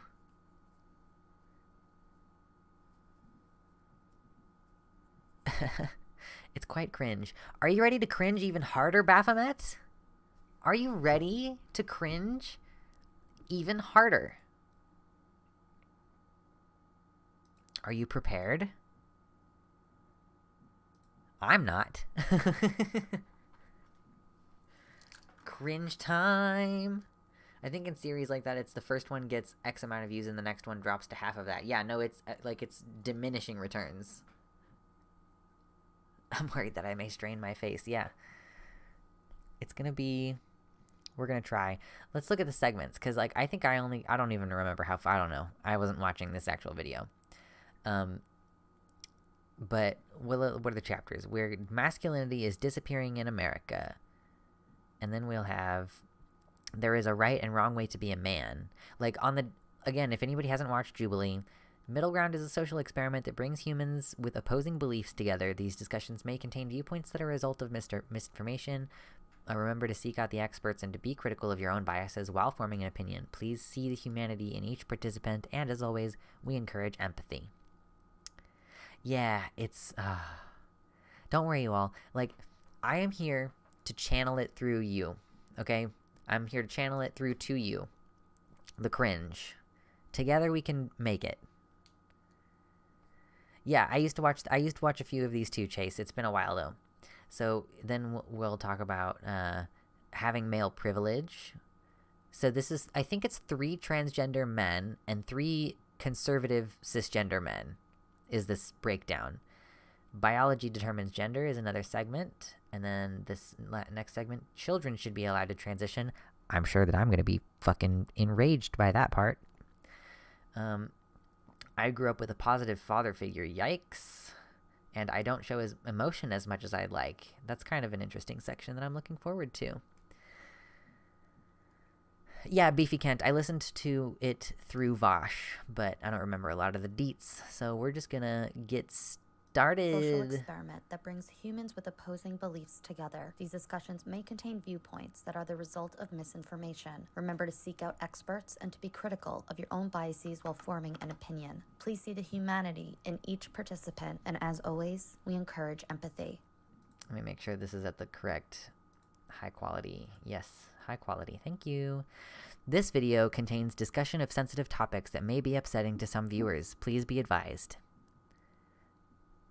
Yeah, I just tweaked it up a little bit. I'm going to continue to keep an eye on it and adjust if need be. So when you say we're just redefining what being a man is, you have to understand you're redefining a fabric in society that has kept the human race and got it to where it is today. But do you see the state of our world today? It's not perfect, and it's been led by men like throughout all of history, and look where it's gone. Emily, right off the bat, I don't like that one.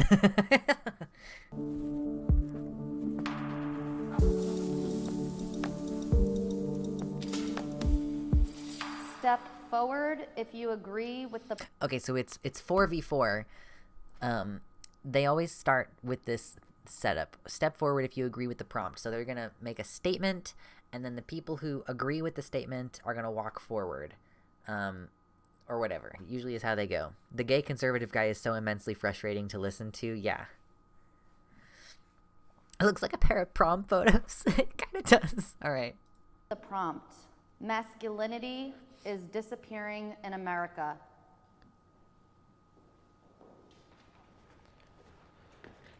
All of the conservative men walk up, and all of the trans men who had to forge their own masculinity in America don't join the table for this one. I think that masculinity is disappearing. I think that it's a concerted Oh, my mistake. There was only 3 of them, not 4 of them. My bad. effort to emasculate men. I think that some people feel threatened by masculinity and the typical way that men carry themselves, leading families and different things like that. So I think that there's an effort to mitigate strong men in America. There's a few different ways to think about masculinity, but just looking at kind of the definition of the term 50 years ago, you had people like John Wayne, you had Martin Luther King, you had Sean Connery. You think of like masculine features as in. I don't know where any of that went. Like, I don't, like, you think of, like, masculine men features as in beards. Like, this guy, do you want to bet that this guy had, like, he's got a beard now and the glasses. How much do you want to bet that he had, like, a weird hipster phase? Hipster beards were all the rage. It's not disappearing at all. Beefy Kent says it's transforming. Toxic masculinity is being eroded. Rightoids can't tell the difference. Yeah, they can't define it worth a damn. Yeah, let's see if they can define it actually. That's the thing, like, in these discussions, like, if we ever have chuds online on here, right, we have to get our definitions on the same page. Like, about if you're gonna have a critical discussion, like, is masculinity disappearing in America? What do you mean by masculinity? Like, because I think that conversation in and of itself would end up, like, basically dominating and derailing a lot of these conversations, because, like, what do you mean by masculinity? Like, well, I mean not crying in front of anybody. Well, that's toxic masculinity, but it's possible to be masculine and express your feelings. Here's how to express your feelings in a masculine way. And they're like, no, that's feminine. Like, okay. Like, that's the problem with these discussions, is that you're so, like, you're usually starting with such drastically different frameworks that it's, like, practically impossible to get to a point where you're even operating under the same definitions for the conversation that you're having. So at some point you just have to say, for the sake of argument, I will agree that masculinity is XYZ, and if that's the case, then I guess it is disappearing in America, you know?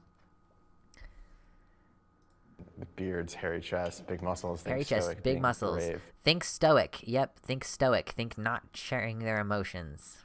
Being rugged, being a provider. Today you have, you know, people like Harry Styles and Timothy Chalamet. You have people that are completely contrary to what we were looking at back then. And those.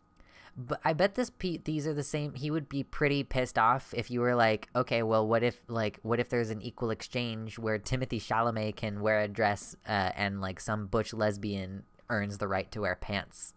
But it's not good for women to be masculine. So if masculinity is not only not disappearing, but people of non-male genders are more interested in being masculine, but that's not a good thing. That's the thing, is it's not a good thing. Those values of those masculine characteristics are completely devalued. I do believe that masculinity is going downhill, especially if you look at, like, the testosterone levels. Now the testosterone levels for guys is going down compared to generations before us. So yeah. Statistics? Give me the fucking studies. Give me the studies. Give me the studies.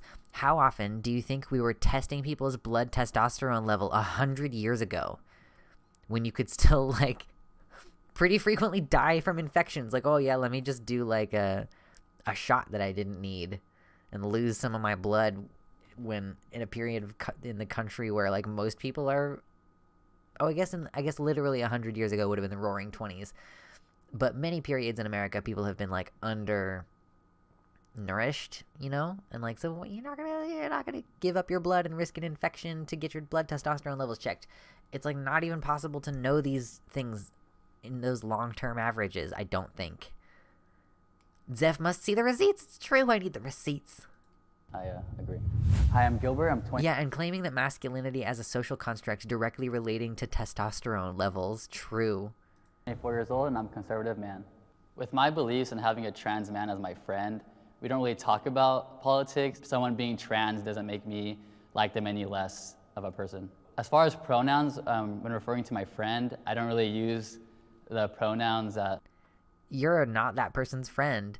I hope that that guy that you're friends with saw this video so that he could know that he should distance himself from you actively. My friend would want. I just say my friend, or I say their name, just because I feel like I'm giving into the narrative that men can be women and women can be men if I use the pronouns that they want. So that's something that you have to keep in mind. It is possible to misgender someone by using they pronouns. Like, he's not willing to say she, because that would be actively disrespectful toward their friend, but they're willing to say they as a way of stripping their friend of his male identity. So while it is okay to use they as a default, I don't know your pronouns position, once you know someone's pronouns, it can be considered actively rudely misgendering them, degendering in a certain way, to call them by they pronouns. Like, yes, technically they pronouns can apply to anyone. It can still be a form of misgendering. Do they think trans men are stealing all their testosterone? True. Oh yeah, they initially have the people come in who agreed with the prompt, and then they have everybody come in and discuss. So now everyone's going to come in and discuss their disagreement with the prompt that masculinity is disappearing in America. I do see that masculinity is under attack completely, but my definition of masculinity, like you said, has a lot to do with the traits that are associated with it. As a gay man, I mean, of all of us, you know, I mean, I'm not the most masculine man, but I do think that the good aspects of masculinity. He's so masculine. I'm so sorry. I'm sorry. He's so masculine. He's got this dopey ass fucking haircut. This man looks like he was just transported here from 1953.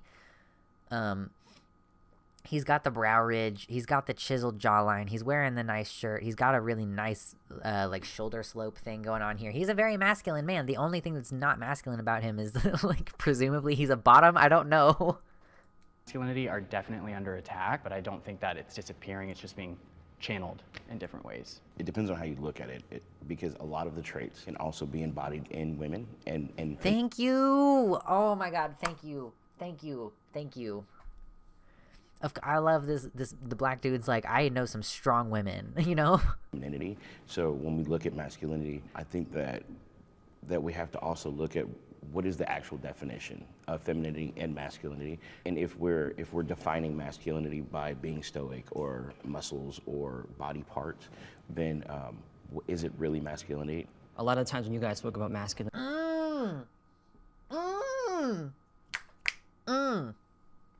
That was good. It felt good.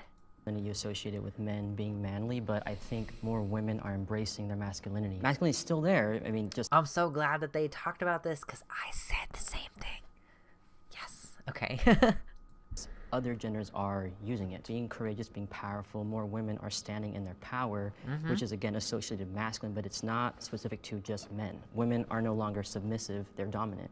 Women don't need men, and I think that most of America is realizing that anyone can be powerful on their own. I believe that the masculine traits are inherently in men, and men have to take a position. You made a really good point by saying women are now becoming more masculine. They feel as if they don't need men, which I think is the problem here.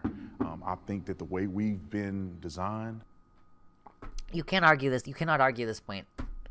If person is like, we were designed by God to be exactly the way, like the only way you could possibly argue that point is to say like, well, God also made my brain, and he made my brain unable to cope with my body. So like, I have seen some trans people say like a trans woman, for example, saying like, yeah, God made me a girl. God gave me a penis and he made me a girl. But other than that, there's no fucking way to argue this point because people who believe in this shit are like, it takes a long time. It's a long process to try to deconvert someone or get them through their deconstruction, whatever you want to call it. It doesn't work very well. Buck specifically, I feel, could kick all of their asses if he wasn't such a pick-me-ass bitch anyway. Maybe Baphomet. The last time I saw a shirtless picture of him, like, I know he's fucking stacked.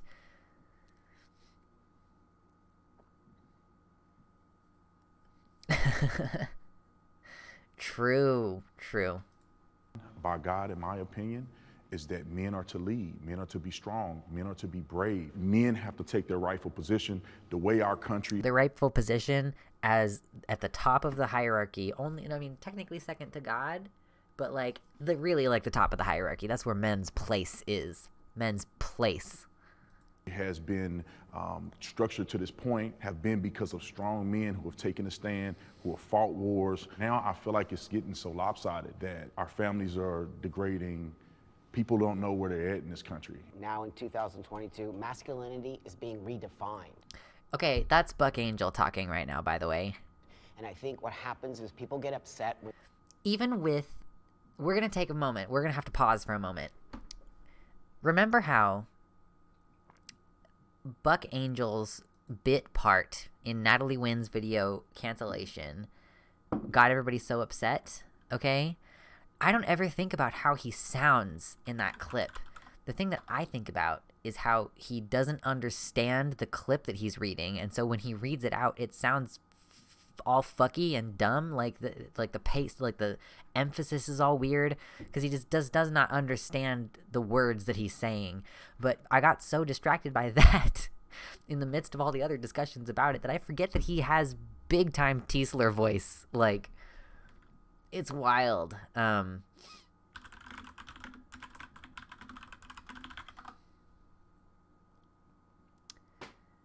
Oh, I wish that I could just find the single clip of the quote from Canceling ContraPoint's video where Buck Angel read the part.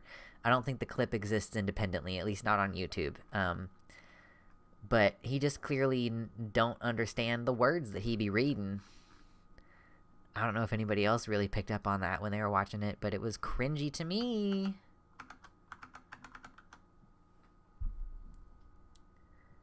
True, Tabaxi Bay, true.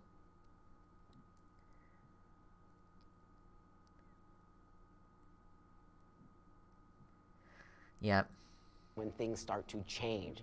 No, I think that nobody ever wants to take that away from men. I think that what we want to do in the world now is start to understand what is masculinity, and it's always been really associated with this very machismo space. And now there's different kinds of men in the world. There's not just biological men. There's also trans men or people who want to be masculine. So I think what's happening now is people are pushing against change because change is scary and people don't understand. And so I think men, biological men, feel under attack, when I think that's not what's happening here. The point that you made is 100% correct. There are different phases and people are experiencing in different ways. I do like the hat. Like, it's got to have extra room up top. Not only is it bad when they don't come down far enough, but it's bad when they need to have extra space, even more so that you could pull it all the way down here if you really want it to. You have to be able to just let your hat eat your entire head. The feminist movement is, I think they are attacking masculinity within men. I don't want a man to open the door for me. I don't need a man in my life. That's not attacking masculinity in men. It's saying, like, there's a perimeter where your masculinity, you can just keep that shit to yourself. Like, in my humble opinion. Do all of these different things. What they're doing is attacking men, and that's what's causing the problem. What part of the feminist group feels like it's attacking? Because I know that most feminism is like wanting equal pay or... Well, you just said that women not needing men is somehow empowering. You know, having a man is somehow less empowering, or being an individual is somehow less empowering. But that's how women feel. Right. Women actually are saying that because that's how they feel. It's but that's not how every woman feels. But no one's saying every woman. They're only women speak for themselves. So all of you are going to have different opinions as biological men. Absolutely. Women all have different opinions. You see a very specific group of women saying this. You did just say that's how women feel. So are you speaking on behalf of all women? No. No, I'm not. Let me take that back. So, the women who are saying that feel that way. Why do you feel that women... I really kind of think that sort of gotcha is really bullshit. Like, I don't actually know how well I would deal with these kind of conversations, because that's the kind of thing that would make me, like, pretty irritated pretty quickly. Like, you know, I didn't fucking mean all women. And now that I've taken a second to clarify, you repeating, well, you said women in general. Like, I'm clearly saying, like, there is a trend of women saying this. There is a trend of women saying this more than they used to. Maya in the YouTube chat says, is the audio lagging real bad for anyone else or just me? Let me know if the audio is lagging for anybody else. I'm not sure how much control I have over that, but... yeah, I don't know. This is, and it's also one of those kind of, like, hounding on the things that you say that I would feel is, like, that's the kind of criticism I would be like, oh, fucking men. As Vosh said in his analysis of this, it really feels like the conservative men just want dependency out of women instead of actual love and affection. Yeah. So I just want to rag on Buck Angel for a second. Thank you, Dank Catlord, by the way. I appreciate you finding that. One must remember, there is such a thing as good bad taste and bad taste. To understand bad taste, one must have very good taste. Okay, that's just like, he just doesn't understand the quote, okay? One must... Let me say it, okay? Let me say it, because I understand what's being said. One must remember there is such a thing as good bad taste and bad taste. To understand bad taste, one must have very good taste. Let's remember, There is such a thing as good bad taste and bad bad taste. He does not understand what is being said in the quote, but the emphasis is all wrong. And I think, like, ultimately, like, of all of the things that people had to criticize about this moment, of all the things that people said about this moment, that's the worst part of it, is that Buck Angel's too fucking dumb to understand the quote that he's been given to read. Decoy Duck, I thought he was trying to do a bad John Waters impression. Maybe.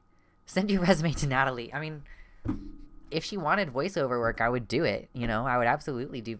If anybody ever wants collaborative voiceover work, I'm so happy to do it. But, like, I actually have done collaborative voiceover work once for, I think the channel is Boyform, in Boyform. It's been a few years, so I apologize if I have it wrong. But I was, like, reading a quote of, like, a transmasculine person talking, and I practiced it repeatedly, and I read it multiple times to make sure I understood what was being said, so that I wasn't just reading the lines. I wanted to be able to say what the person was saying. Boyform, good channel. Yeah. I do not remember what the video was. It was like 2 or 3 years ago. It was a while. But, like Ember says, his voice sounds like a Cameo vid. If I did Cameo, that would be part of the fucking, like, that would be part of the pricing. Because I would spend the extra time to be like, you know, if you're wanting me to say happy birthday to somebody, which that's one of the tiers on Patreon, by the way, now is like, I'll do voice cameos or video cameos, and I need to message the patrons at that level to get those through. But, like, you know, if you send me a little, like, oh, say happy birthday to this person, please, here's a blurb about their life, like who they are, I'm gonna read that blurb so that I can make sure I understand it and be like, I know what I'm saying about this person, you know? Like, that's part of the job. Even if you're doing it for free, like for Boyform, when I did that line for free, it's worth it to me because it's worth it to me to do something right, I guess. Like, I want to know that it's gonna sound right at the end. Yeah, Gayfesh, totally. Hit me up for it. I've been kind of, like, practicing different types of voice, too, so I can change my voice to do lines that are, like, oh, this is more of a man.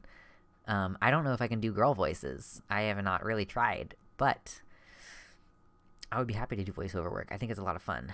I need a new microphone. This is the fucking problem. Yes, putting work into intonation and acting should be the thing. Yes. Thank you again, Dank Catlord, for scrubbing through to find this little quote just so that I could call Buck Angel stupid. This is basically what I did there. Anyway. In general, feel disempowered. No, I don't think in general. No. That's a generalized statement. You can't say that. I said you're the women. No, I did not. I said the women who say that. You associated somehow women are now embracing masculinity, which means that they are now more empowered because they don't need a man. Right. Men feel empowered when women need them. But I don't think that women's empowerment comes from having a man or not having a man. So why is it always associated that? It's about women's independence. Like, hello, Technetium, welcome. Yeah, the issue here is that, like, what we're talking about is women's liberation. Feminism is about women's liberation, and it so happens that in our culture, women's liberation is tied to their independence from men because they used to not be able to have a bank account, you know? How did they decide which side to put Buck Angel on? True. You know, a woman's now empowered because she doesn't need a man. A woman has always been empowered. That is just historically inaccurate. I'm so sorry, random gay dude whose name I don't know. Women have never been. But they've never felt that. That's not true. I mean, if we go back to the 1920s, if you're going to do that, but that's not what we're talking about. We're talking about society right now. Right now, you actually think women are empowered right now? Absolutely, women are empowered. Who's the vice president? And how long did it take for her to become a vice president, though? Mm-hmm. I love how they do that sometimes. They're like, we had to just cut. They were just actively arguing and talking over each other, and we just cut. There's no resolution. That's the thing that bothers me about these Jubilee videos, though, is that there's no resolution. There's never a resolution to any of the conversations. They're just like, cut. It's fucking maddening. There is a right and wrong way to be a man. And all the conservative men come forward. Take a second to think about it. The gay one was about to step forward. The gay one was like, I'm going to go say it. I think that when I originally heard the question being asked, I didn't agree with it, but men are not abusive individuals. Men are not to be cowards. Men are to lead their families. And men who do not display that, I don't believe that they are men, in my opinion. And all of the qualities. It's so fucking hilarious, by the way, how they're like, the types of people who will say like, oh, well, you're not a man because you were biologically born a woman. I don't actually know if this guy says that later. I will be keenly looking for it. But because the other things that they say are like, if you fail to live up to this social standard, you're not a man. You're not a real man, you know? Like, there is a wrong way to be anything true. That I see in my father is what I believe a man should be. All of those characteristics. Baphomet said one of the kids who did one of these Jubilee videos said they cut out lots of stuff where people in the conservative crowd went off on massive Q tangents, and that's hilarious to me. Oh my God. Are what make a man, and when I yeah, Ember says men who don't meet my standards are not men unless they are trans women, in which case they are men. see a man be a coward in the truth, in just speaking the truth, or sticking up for what's right, especially today in America with everything going on. I'm like, those are not men. My name is Clarkson. I'm 24 years old, and I'm a conservative man. My biggest question for the other side really is, are you happy? Anybody that wants to fundamentally change. Are you happy, you fucking twink? Okay, he's 24. He's 4 years younger than me. Probably 3 years younger than me at the time of recording. Like, anybody that wants to fundamentally change society, bitch, you were barely cognizant through the fucking, like, gay rights shit, you know? Like, at age 24, are you... And he's from California, because these Jubilee videos happen in California. Are you so young that it was not normal? Did this little twink not play Call of Duty and hear people throwing around the F slur and, like, calling shit gay in proxy by calling it gay by calling it stupid? You know, like, oh my God. We already did, like, quote unquote fundamentally change society by making gay marriage legal, you know? Yes, getting a little bit salty. Society and change gender roles. To me, that's not happening. One of the fundamental things about the male gender role is to be heterosexual, you fuck. Happiness. And if we want to fight for acceptance, we need to start with acceptance, which is accepting society for what it is. Yeah, fuck you, I got mine. Civil rights version, true. At the end of the day, we're all men, and I don't believe there's any wrong way to be a man. We're just redefining what it means to be a man. But there are things that naturally come to men. So when you say we're just redefining what being a man is, you have to... What comes naturally to men? They always make elusive claims like this. They're like, oh, there's some things that just make a man into a man. Like, can you justify that at all?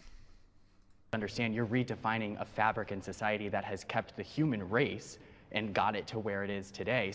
He is making a reproductive argument about gender. Can we just... I'm about to drop a slur. Why is the fag out here making arguments about how we should behave in a certain way because of reproduction? Yikes. So just like aimlessly throwing out, oh, well, we're just redefining what it is to be a man.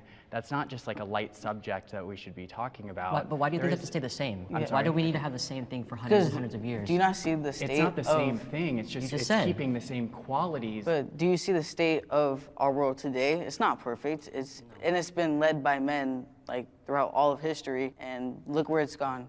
So we're talking about redesigning what it means to be a man. So what do you want to bring to traditional men? I think it's embracing that you can be vulnerable.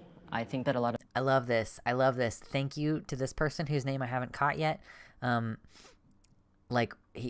other conservative guy was like, what do you think you can bring to traditional men? Like, what value do you as a trans man bring to the concept of maleness? And I like that this trans man is starting with, like, the ability to express your emotion. Like, I would really be remiss. It would be remiss if they didn't discuss here the, disproportional rate of suicide, like successful suicide attempts among cis men. It's a problem. A lot of men want to portray strength, strength, strength, but men are people, and I know that men have feelings. Being a man and masculinity, those are two different things. And I believe that we can redefine whatever that means to anybody by including other types of men or other types of masculinity. I myself am a father, I have a child. Some people would disagree with me being a father because I am transgender. But that being said, I present to the world as a male, my child sees me as a man. There's proper ways to be vulnerable, right? You don't have to break down in front of your family and cry. It's okay to suffer silence as well. Strong men. It's okay to suffer in silence as well. It's okay that you are going to kill yourself. Oh my god. Oh my god, ridiculous. Okay, hold up. Real fast. Oh my god, I'll be right back. I'll be right back.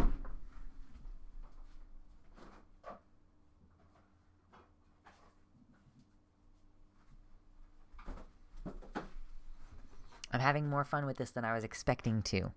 I hope that now that we've gotten about 10 minutes into the video itself, that you are also appreciating the coverage. I hope that I have made it a little bit less cringe-inducing for you so far. Like I said, I'm having way more fun than I was expecting to have. This is the last of my alcohol. Okay, where are my headphones? I need this. Oh my god, a hiccup. Oh.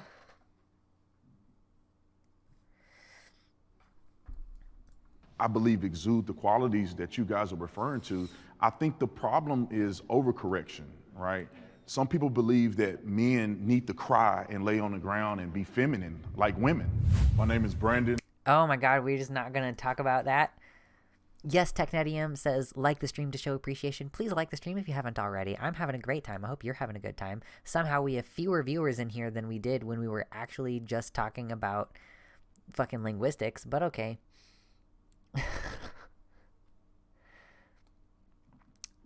Yeah, I like we didn't get any pushback to that final point of him being like, basically like, ultimately men should be not telling their feelings. Like, ultimately, men should be. What's up, Natalie Marie? Yes, it can be fun laughing at dumb conservative arguments. Yeah. I'm 34 years old, and I'm a conservative man. I had a lot of curiosities about what it's like to be a person who believes that they're a trans man. I feel like God has created all of us very uniquely, and although I have beliefs and I follow the Bible to the T, I still want to know from other people what their experiences are. Doesn't mean I have to agree, but I really want to know what other people are feeling from the person who's experiencing it real time. I kind of respect that.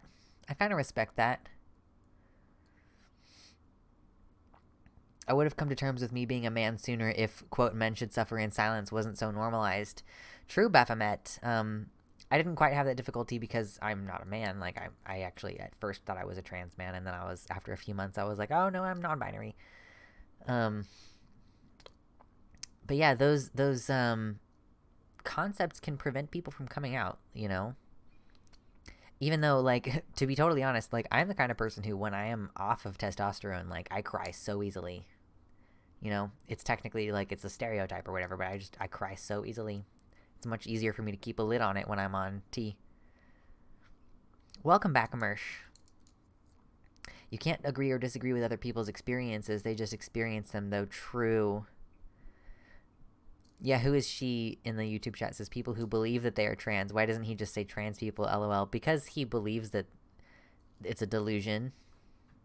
I mean, ultimately, he believes that it's a delusion. I have male privilege.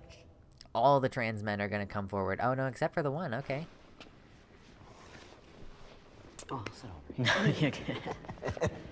I've lived both lives, and I can tell you firsthand that it does exist. I am taken much more seriously in my career since I've transitioned as a man. Prior to transitioning, I would work just as hard, if not harder, for the same position and not be considered. The minute that I transition, I am immediately taken more seriously. I can give you an example. Obviously with COVID. By the way, this is such a no-brainer. For anybody who's traveled along the gender spectrum from either direction can tell you that people treat you way fucking different when they assume that you're a man. There's like the mask mandate, right? So I have to tell customers all the time, it needs to be above your nose, right? I do that all day. My manager who's above me, who is a woman, will have to go to them, tell them they give her a fight. But the minute I just look in their direction, it's up. It doesn't seem like a privilege, but it is because now my manager has to work 3 times harder for something that's so simple. I think the word privilege is the thing that turns a lot of people off with this conversation. But that being said, again, myself living my life as a female, pretty much half my life, and then now half my life as a man, there is no way I could not be honest about the fact that my life has changed drastically. Also being a white man, that's also a conversation a lot of people don't want to have. But I have privilege of being white and privilege also of being a man now. I can walk into any room and command that room in a heartbeat because people just do that with men. And I think the thing is that biological men are born into that space, so they'll never ever see it. Why do we now, as women who have become men, get to have this thing? It's 100% because we are men. We look like men. Nobody would ever know. No one would ever know that we used to be women. So it's actually a real lived experience. So I agree with a lot of what you all are saying as far as like transitioning. But as a black man, privilege looks way different for me because if I'm walking down the street, I feel like the comparison would be like opportunities that you experience as a male versus a female as a black person. Like, I appreciate he's about to say like, he's basically about to say like, I am more criminalized now than I used to be. Like, I used to be less criminalized than I am now. And that's totally valid. I wonder though if this is like just disregarding the very particular access. Like, this is what intersectionality originally referred to, was that you can have issues that affect you as a black person and you can have issues that affect you as a woman, but there are some issues that affect you directly at the intersection of being a black woman and cannot be quantified as only a black or only a female experience. street, then I'm seen as a threat by police, by women, by anybody else. Being seen as a man is where my privilege stops and where everything else begins. So I don't see it as privilege. Okay, I got a lot to say about this topic here. And first of all, I mean, we have to be transparent and honest with each other. You know, I think that not everybody on this side presents 100% like a man. I think that's fucking rude bullshit. All four of these men, like, maybe you could say this one on the end is like slightly feminine because he's not got facial hair yet and he's shorter than the other ones, but like all of these people present as men. And like, so the distinction that he might be making is like, you don't pass as a man. They all present as men, but he's saying that like they don't all pass as men, which I think is fucking stupid. Again, the only one that you could say is that the one on the end looks young. Yeah, like if I saw you in the streets, I wouldn't think you were a man. Who are you? Men who are you have it pointing really hard to? in He this ain't world, even and point they've to always somebody had it hard in this specific world. The in wars that have been angle. fought by men. They've died in the hundreds of thousands. Men commit suicide more. Men work more the dangerous jobs. You know, if somebody broke in this place right now, who are they going to expect to defend everybody in here? It's going to be the men. If you're all of these men are going to be expected to stand up. Look at fucking Buck. Look at this dude's beard. Look at this dude's goatee. Like, this looks like a younger guy, but like younger guys have been expected to do stupid war shit. He pointed to the one at the very end left. Okay, it was hard for me to tell which direction it was. Yeah, he looks like a young man. Your family fails, they're not looking at your wife. They're not. They're looking at the man. You know, I just want people to understand that there's some advantages that men have, and then also men do struggle in custody and all kinds of different. Studying, like, men struggling with custody issues is predicated upon the belief that women are inherently better child rearers, which that guy reinforces the beliefs that men have to be strong. Like, yeah, man, but like that rhetoric prevents them from like being willing to do the child rearing and stuff, you know?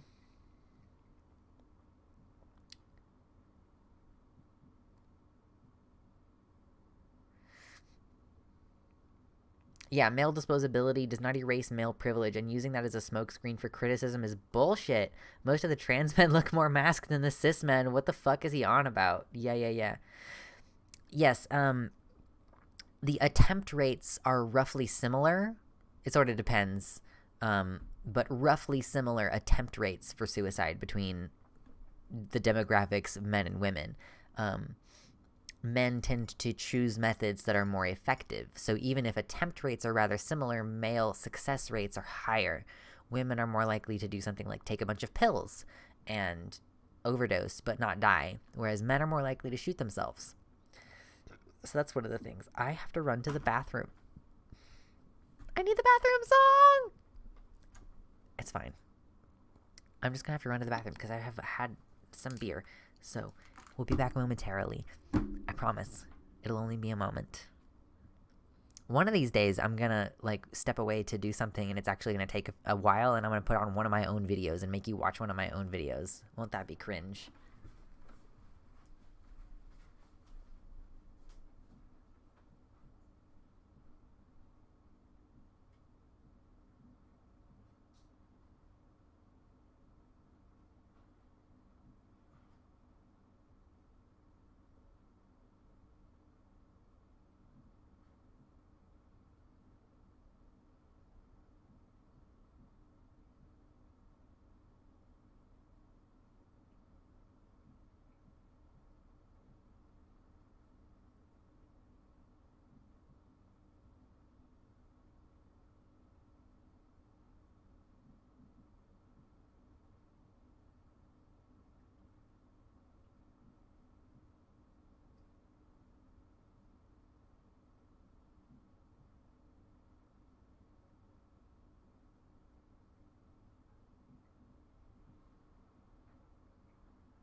Oh, hello! I'm back. I have returned.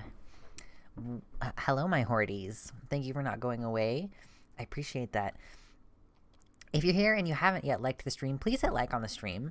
That's massively appreciated. It helps the channel. Helps the channel, helps the stream. Consider sharing the content with other people. Check your notification settings. If you're on my website chat and you have a name that is white in the chat, you can get a fun color name with a website subscription. Feel free to check that out, because I really like having all the different colored names in the chats. I recently changed all the colors to customize them, so wowee, thank you so much. Horties, hoarders, hordians, true. True. Alright. Now, we get back to the cringe. Get back to the cringe. No, 100%. I 100% agree with you as a man now, right? But I think my perception of it is different than yours because you were born male, you were raised male, you have a whole other space in that, and I totally respect your opinion on that. And I believe that that is a true lived experience as a born man. Yeah, and let me add with the black man because we have a total different reality in that. I don't, in no way, form, or fashion do I go into a room and I feel like I'm less than. I think I command presence when I go into a room because the way I'm dressed and I'm tall. I go in the streets, I've never had a person. I mean, yeah, you've never walked into a room as a woman. Like, maybe a woman carrying herself in that same way, but she does not get treated that way. What Buck is trying to say is that Buck has walked into a room with maybe the same level of swagger and energy and not dominated it because he was perceived as a woman at the time. across the street. I've never been attacked by a police officer. I was a police officer. You know, I've been pulled over probably 3 times in my entire life. I mean, my biggest question with this and why I don't necessarily agree with it is because when it comes to privilege, there's not really a way to quantify it. It's very subjective. So like your version of male privilege and your version of male privilege are very different. So it's hard to see the other side because you've never lived it. Yeah. The difference between you and us is we see it because we've lived it. You have not. So it's easy to speak and be like, well, it doesn't exist. Well, how would you know? Well, I'm not saying it doesn't exist. I think everybody has certain privileges, but what I think the question here is what defines male privilege over women? Because women have privileges too. Right. So is there a graph? It's not, we're definitely like, I don't think anybody's necessarily trying to say one over the other. People don't really talk about female privilege or women's privilege because the kinds of ways in which women are privileged tend to also be associated with things that are ultimately undervaluing women. Like you might say women are privileged in the child court system, but it's not really, I don't think, a privilege to be de facto considered like the better child rearing gender because of virtue of your gender, you know, like as a person who like growing up had like a very supportive father and a literally physically abusive mother, to me, it's pretty clear that that's not a true framework. You know, you can't have a framework that says women are always better at caring for children. And so the types of things that are generally considered quote unquote female privileges, the other main example is like women being able to make money using their bodies is also like it's only women capitalizing on what is ultimately a misogynistic society that objectifies their bodies in this way, you know? Like ultimately it's not like, I mean, I guess you could say it's sort of a privilege that you can make money off of your body. It's not like there aren't men who have OnlyFans too. But I guess it's you know, I saw a post one time that was like, you know, it's cis men's fault for oversaturating the dick market. You've driven the value of dick down by sending dick pics all the time. The market is flooded. Too much supply, not enough demand. You fucked yourselves over on that one a little bit. Okay? I just thought that was funny.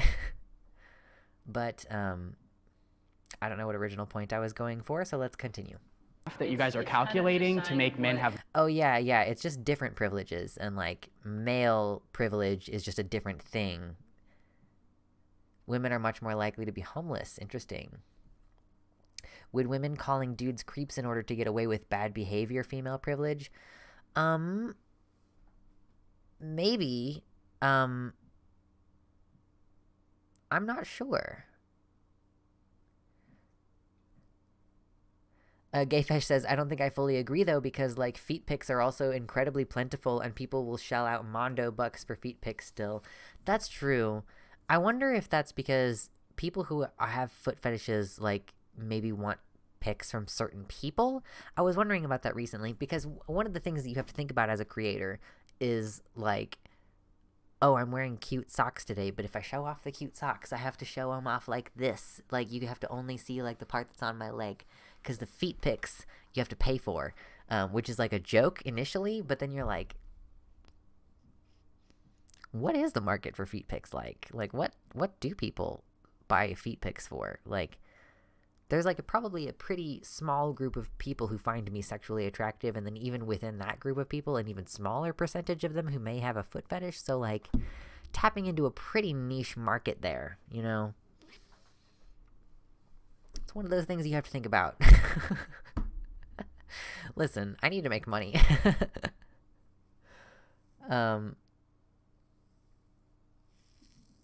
It's less likely to get undesired feet pics in your DMs. That's true. Baphomet says, slowly realizing RGR wanted to keep the market cornered. True. Well, Timerinia, you have to think about it. Like, sometimes, like, you go to take a picture of your cat on the floor and you realize that your toes are in the photo and you're like, oh, I gotta fucking, like, take another picture or, like, crop it out, because then your feet are just gonna be, like, on the internet for free. People pay good money for that. Yeah, and an even smaller percentage of that might be able to afford feet pics. True. Like, yeah, what do you charge for feet pics? A lot of the time, people who sell their feet pics don't have to show the rest of them. It's a really focused interest. That's fair. I bet there are people who, like, I mean, there are foot guys who, like, knew what AOC's feet looked like well enough to be able to tell when someone tried to claim that some feet pics were a... No. They didn't know AOC's feet. They knew the specific woman's feet, though. And they were like, that is this specific woman and not Alexandria Ocasio-Cortez. There is, like, a Wikipedia page for feet, yes. Forrest says, I edit my feet out of cat pictures I send to my friends, and I'm not even a public figure. True. Alexis, I think we actually talked about this a few weeks ago, and I think Gayfesh confirmed that I'm not on the Wikipedia for feet. Or someone confirmed. I thought it was Gayfesh, but I might be misremembering. I would totally sell feet pics, but gotta get my toenails painted. I could paint my own toenails. It might have been someone else, Gayfesh. I'm sorry. I was like, someone in the chat, like, looked my name up on the Foot website. I don't remember what the name of the Foot website is.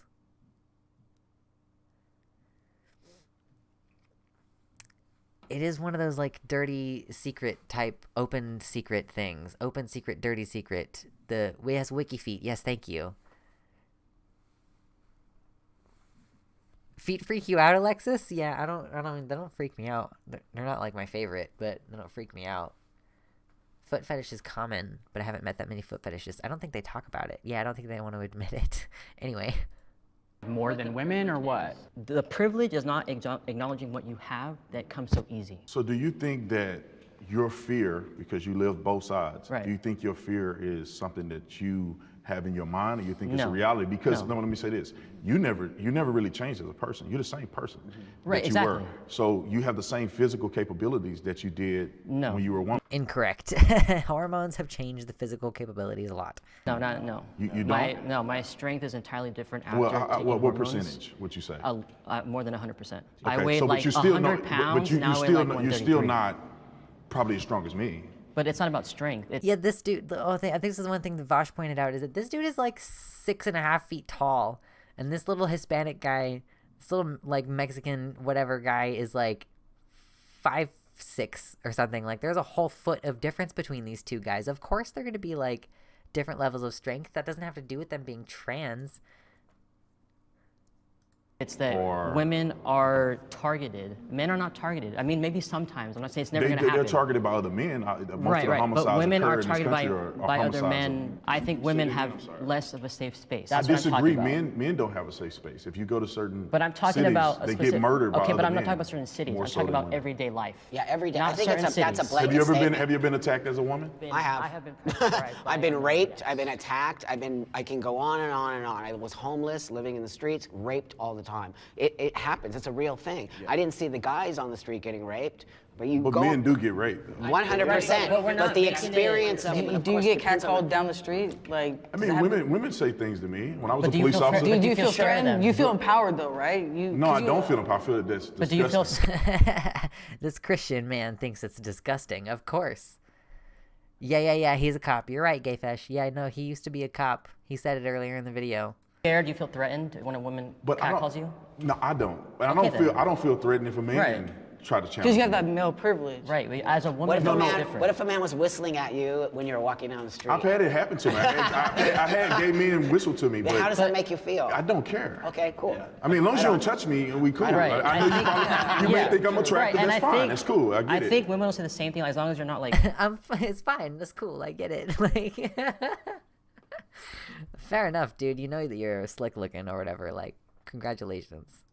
Trying to be predatory, and I've seen it because I go to clubs with my friends who are girls, and I have to tell the men to literally leave them alone because they keep going, and they're predatory, and they're literally scouting out for women that are drunk or whatever, not even drunk. She could say no 1,000 times, and they're still gonna bother her. But the minute that I say something, they stop. Women are not as strong as men and they get targeted. Sure, yes, that is a privilege that men have over women, but that doesn't mean that men have privilege because of that one situation. Men Again, I mean, like, I don't think it would be unreasonable to say that there are certain types of male privilege and certain types of female privilege.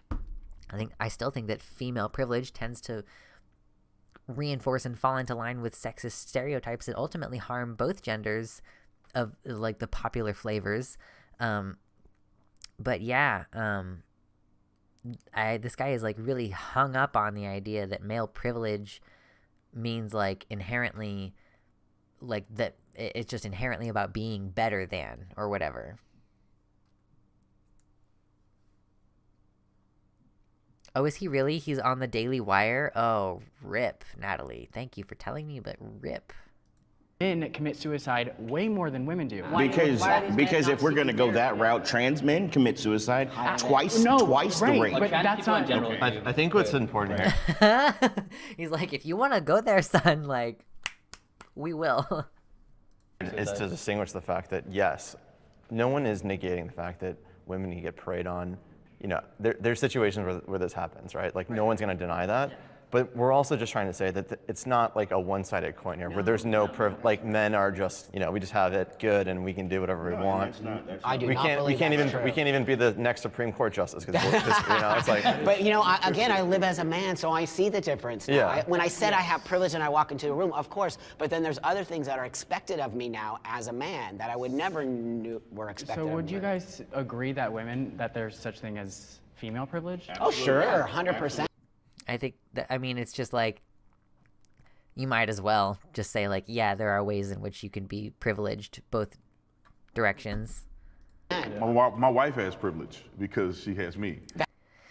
Yeah, the statistics, Tabaxi Bay, for like attempted suicide and shit. And actually, interestingly, I think that the statistic for rape and sexual assault among trans men might be higher than any other trans men and trans masculine people, like assigned female and also trans. I think that number is higher than any other individual demographic group. Like gender wise, I think that it's higher than cis women and trans women and cis men. But something that you all should keep a lookout for, I'm going to just take a quick minute to mention this. If you're trans and if you live in America or if you've lived in America, please consider signing up for the trans survey.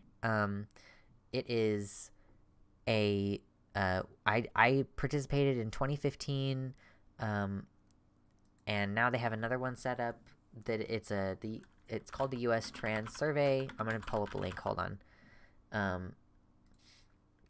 They haven't published it and made it like available to take yet. So right now, like all I've done is just signed up to take it, and that means that they will email me when it's available to take. And so this is where our statistics come from when we say 41% of trans people have attempted whatever, you know. That number I think is pulled from the previous U.S. trans surveys, where we talk about this whole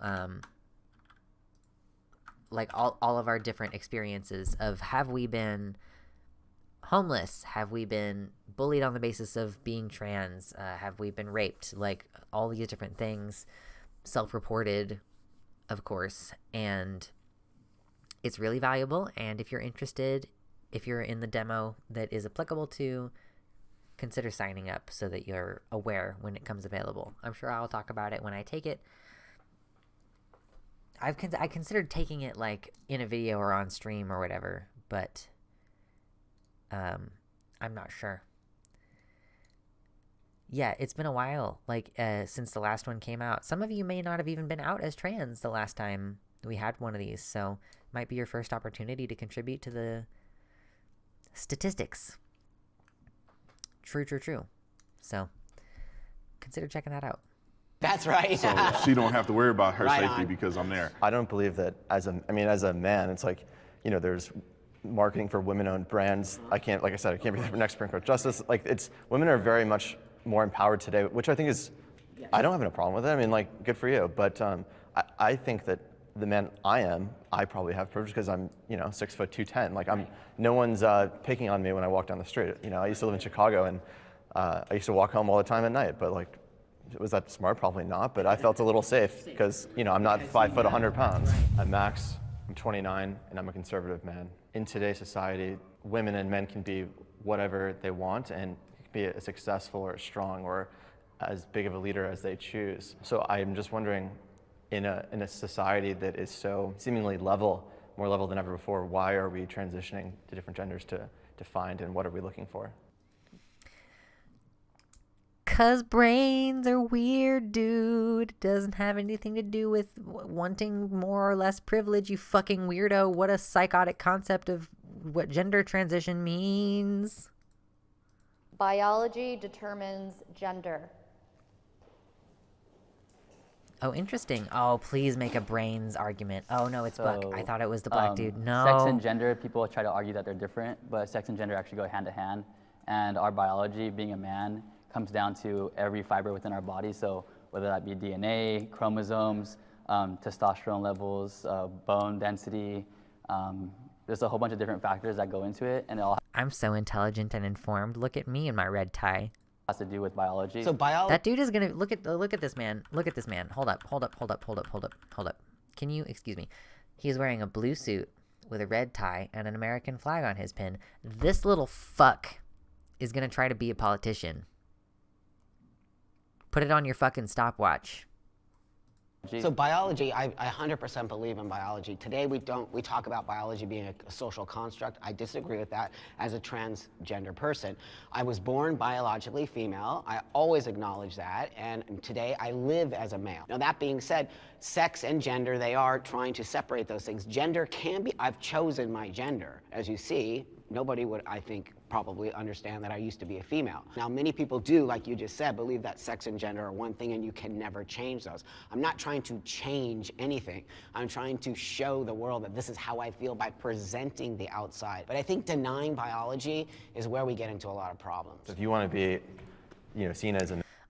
Sometime maybe on stream, we should go over this video that I watched. The transmed who was in the emails, who was maybe going to talk to us but hasn't gotten back to me in a while, sent me a video from a biologist that went further in depth than I have ever seen. And I have seen some things that go in depth about intersex conditions. It went so in depth about the genetics of like gene expressions. Oh my God. Like it could be boring as fuck to somebody who's not like just enraptured by that type of thing like I am. I'm just like I can't get enough of it. It's fascinating and we should talk about it sometime. If you want to really be pedantic, all science is a social construct in some way. Yeah, true. It's all like, you can observe the cluster of traits, but putting a name on the cluster of traits is a social construct. Man, then like, right on. Who are you to? I don't care. I mean, you do you, whatever makes you happy. But I think like it becomes a slippery slope. How? Like, how are we going to deny basic human facts? Like, there's two genders. I think that causes problems, and it causes problems for me. Yeah. Because the minute I start denying your biology, now you feel attacked by me. Right. And I don't want you to feel attacked by me. I never want you to feel, I want to be a part of, if that makes sense. You don't have to agree with my choice of how I live my life, but all I ask for is respect. What do you have? So I want to say something here that, like, yes, the rhetoric that Buck uses is, like, quote-unquote problematic. This is a guy who is trying to use language that a cisgender audience will understand to convince them. Like, this is a guy who is trying to use, like Buck Angel has more experience than I have talking to people on an individual basis about gender, right? And, like, he might not have the best tactics, but I understand what he's trying to do. He's trying to, like, level with a conservative man. You know, there are certain things that if you try to follow the college campus queer group level of vocabulary and communication about these queer issues, if you're trying to use that when you're talking to a conservative cis man, you're going to fail. So, like, using this rhetoric of, like, this is my choice, like, that's really fucking weird, but it's, Baphomet says, I've always had that feeling about Buck. He's like a relatively progressive guy who really dearly wants to win over transphobes. This is one of those areas where I might be able to actually say, I'm going to, pull my chat back up. Baphomet, I've always had that feeling about Buck. He's like a relatively progressive guy who really dearly wants to win over transphobes. That's worth criticizing for a number of reasons, but I don't hate him. I'm actually curious if, so I've always advocated for a variety of different tactics, you know. Sometimes you gotta be like, this idea is fucking stupid, da-da-da-da-da. And other times you have to be like, here are the very articulate, clear, distinct reasons why that thing is bad. And like a person is going to experience those at different points in their deconstruction, say of the gender binary or whatever, in this instance, the cis heteropatriarchy.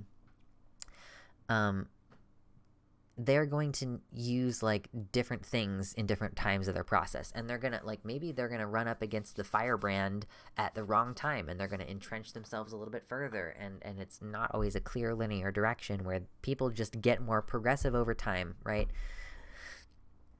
And there's gonna be it's entirely possible that you'll have situations where using the improper language of let's say, I was born in the wrong body.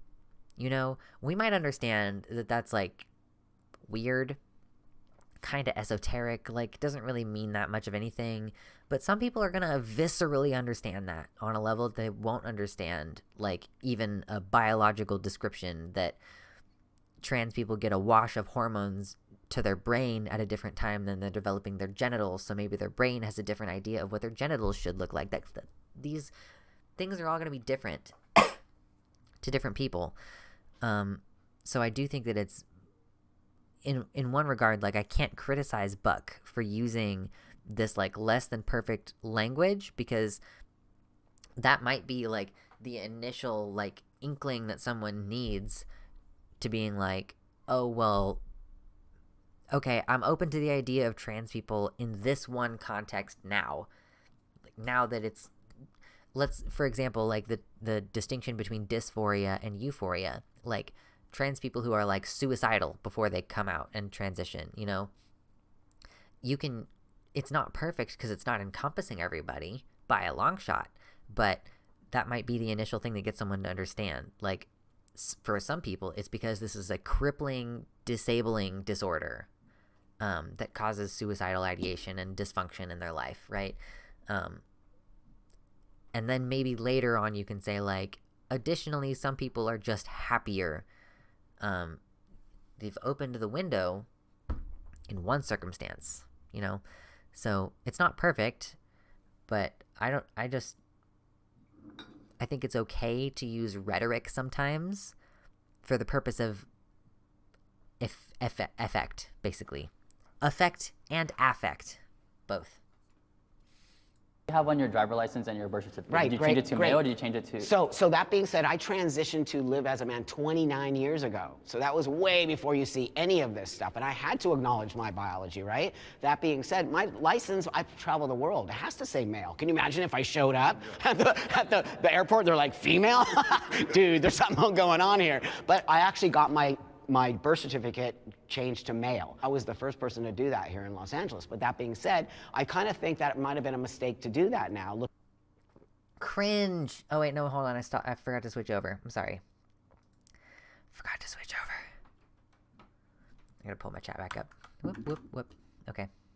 Change scene. Forward today, because I never thought we would be having this conversation. I'm glad you said that, because Here, I'll just take it back a little bit. My choice of how I live my life, but all I ask for is respect. What do you have on your driver license and your birth certificate? Right, Did you great, change it to great. male or did you change it to? So that being said, I transitioned to live as a man 29 years ago. So that was way before you see any of this stuff. And I had to acknowledge my biology, right? That being said, my license, I travel the world. It has to say male. Can you imagine if I showed up at the airport, they're like, female?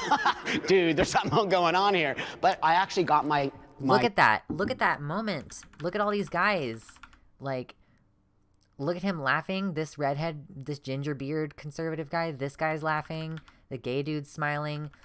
The dude on the end is the only one who has a sour face the entire time. Buck's sitting here saying, like, can you imagine me going to the airport, like, looking like this and having, like, this is a man who knows how to talk to people. I swear to God, this is one of the biggest things that's gonna, like, apparently I'm on the arc where I'm gonna shit talk SJWs all the time. It's so weird because I still agree with most of their beliefs, but, like, this is what I mean when I'm criticizing that.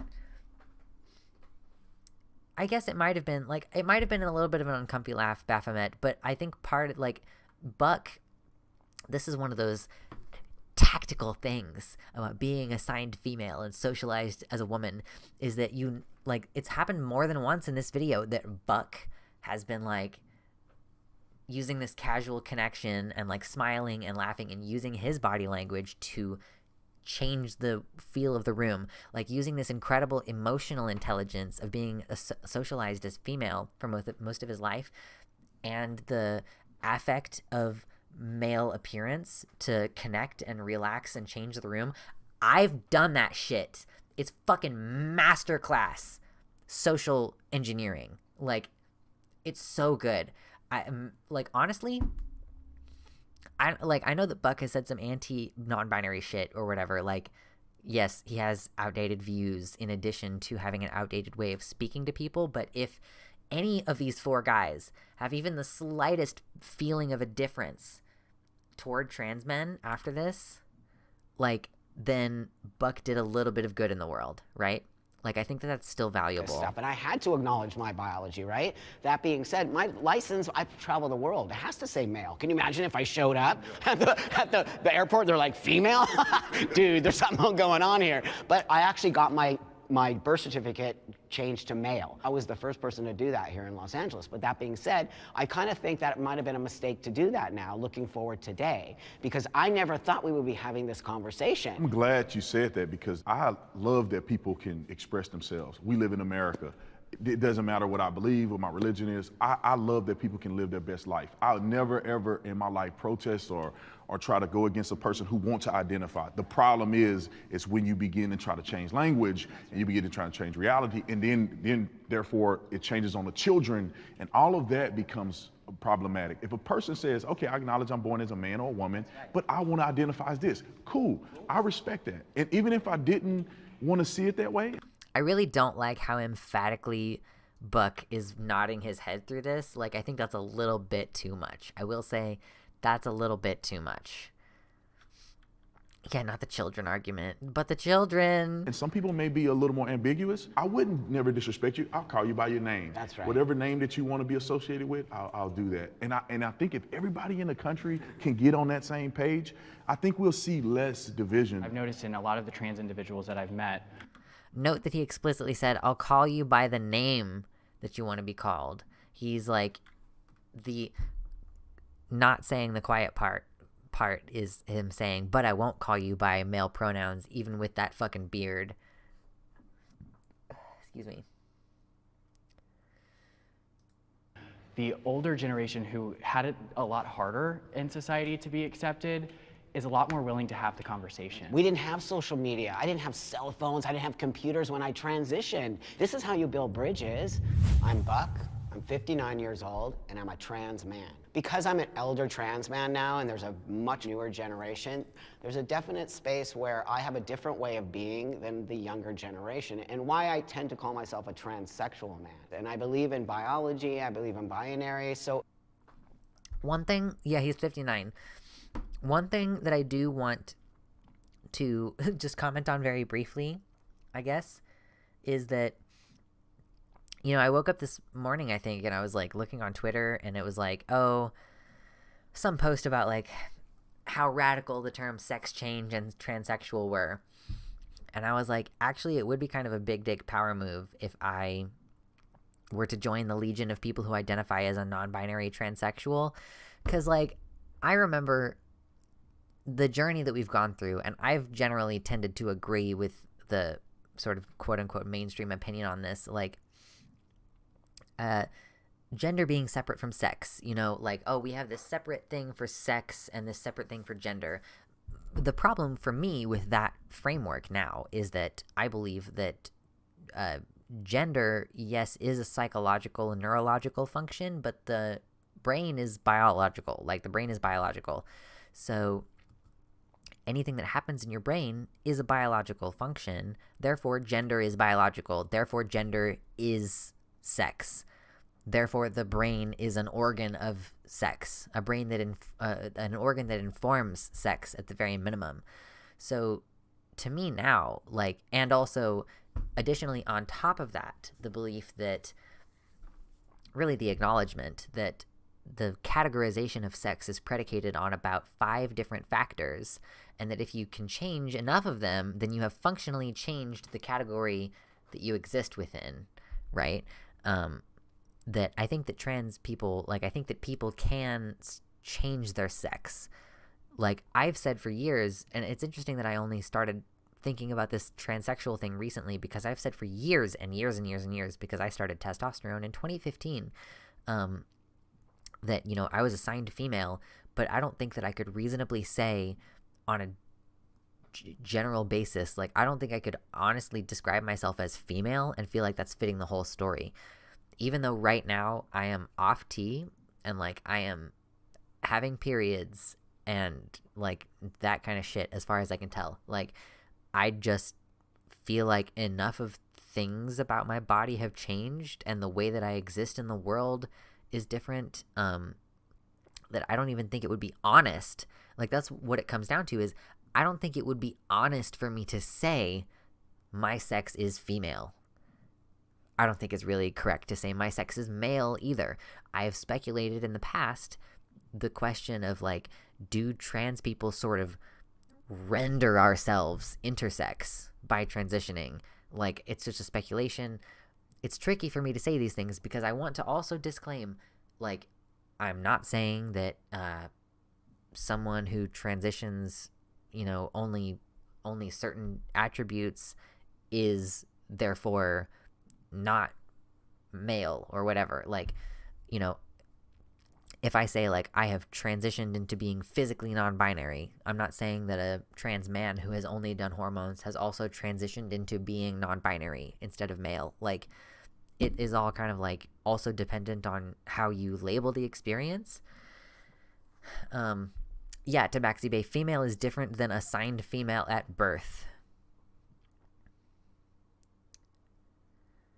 Yeah, it's very complex, and it's weird to think about. And, like, all of this is, like, the extremely sensitive, personal, like, journey that I've gone through for 10 years, you know? Bobby Towers in the YouTube chat says, "Oh, I didn't actually know Luxander's birth sex and was kind of enjoying the mystery."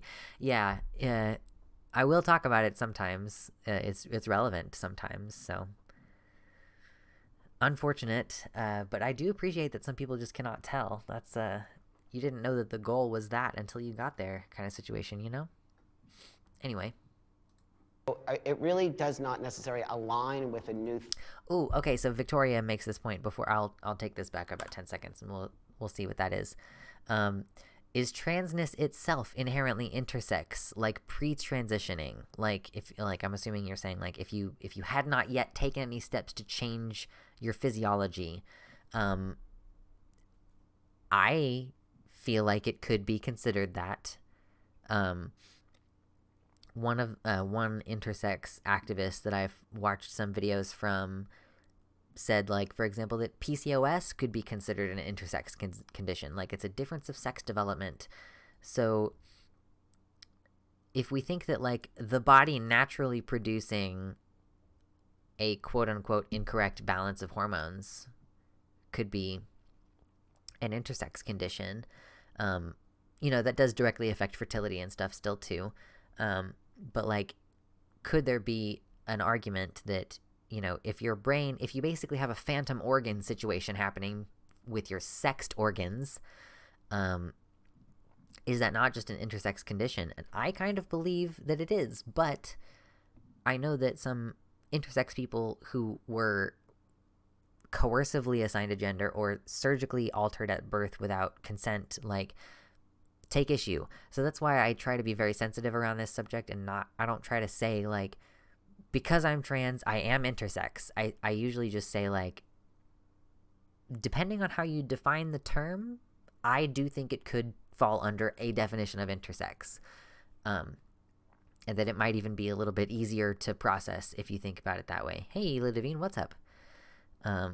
But, you know, it's tricky for me because, and like, I don't know if intersex people generally feel like if I were to get diagnosed with PCOS, I suspect that I have it. If I were to be diagnosed with PCOS, even though that can be called an intersex condition, even though I could call myself intersex after that, I would still always caveat that I did not discover I was intersex until I was an adult. Like, I was not medically altered without my consent or anything, you know, like I don't have sexual dysfunction or anything, or urological dysfunction because of surgeries or anything. Yeah, Mersh, I've heard some people say that before. I just haven't been diagnosed with PCOS. I have some of the symptoms. I've just never actually been diagnosed. Gayfesh says, there's actually something interesting about this that I read once. Apparently, transgender women have a lower average bone density than cisgender women or men, even before starting hormones. Like, there may be some intersex trait in a lot of trans people that isn't obvious. That's interesting. People are often not assigned intersex at birth, too. Yeah, that's true. They're usually, like, corrected at birth. But, like, when you're corrected at birth, that usually has complications that are ongoing for a while. You know, like, if your gonads were removed, you might have osteoporosis or other bone degeneration or something. But yeah, and like, we've also noted before in chat here that there seems to be some kind of correlative relationship between Ehlers-Danlos syndrome, connective tissue disorders, and being trans. So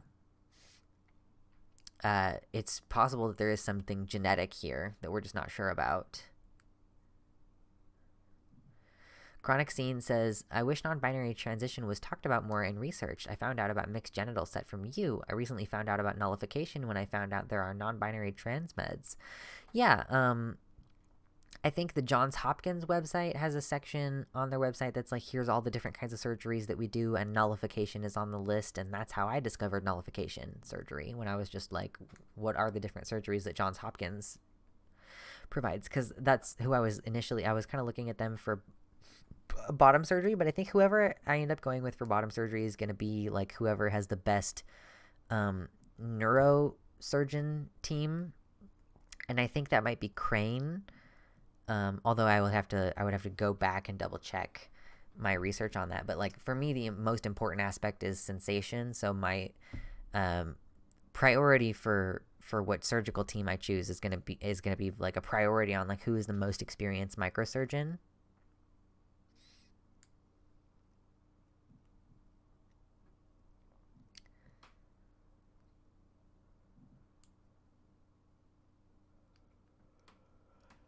Mersh says, I belong to a PCOS and intersex group on another social media group. At least 4 people in our small group have Ehlers-Danlos syndrome and PCOS at the same time. That's interesting. So it kind of seems like there might just be some comorbidities with some of this stuff. Agree, Victoria. Like, I say transmasculine not because I identify as particularly masculine, but because my transition was from female to not that. Anyway, let's continue. Than the younger generation, and why I tend to call myself a transsexual man. And I believe in biology, I believe in binary, so it really does not necessarily align with the new thought process that is happening with the newer generation. So I love this question. With trans folks, biology does change.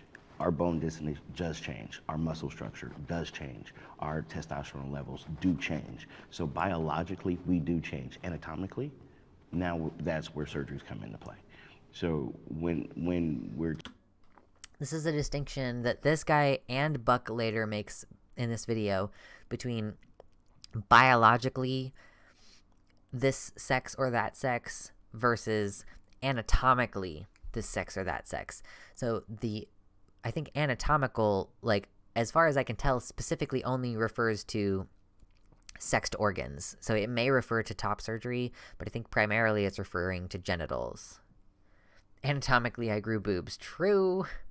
Talking about biology and gender that can't be changed. Our biology absolutely and concretely changes. Not the DNA. But our DNA does not change. Yeah, DNA is not going to change for anyone. So you acknowledge there's a biological difference between males and females, because some people on the other side would say there's no difference. Like a female, like I could look like a girl, not having testosterone, but I'm still a male. Some people are male, some people are female, chromosomally. But when we start to take testosterone, our bodies do biologically change. But what about trans men who don't take testosterone? Then their bodies don't biologically change. That means then they're biologically still female, right? Well, and gender in itself is something we get to choose.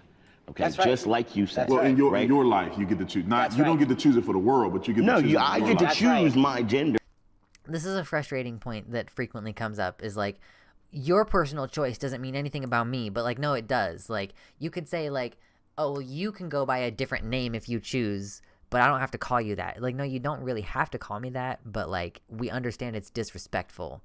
Like, you know, if I had like, if my name was William and people called me Billy when I was a little kid, and now I'm a fucking adult and I'm like in a workplace, I'm in an office, you know, and someone calls me Billy, I'm like, bro, that's what people used to call me when I was like 7. My name's William. Please respect me and call me William.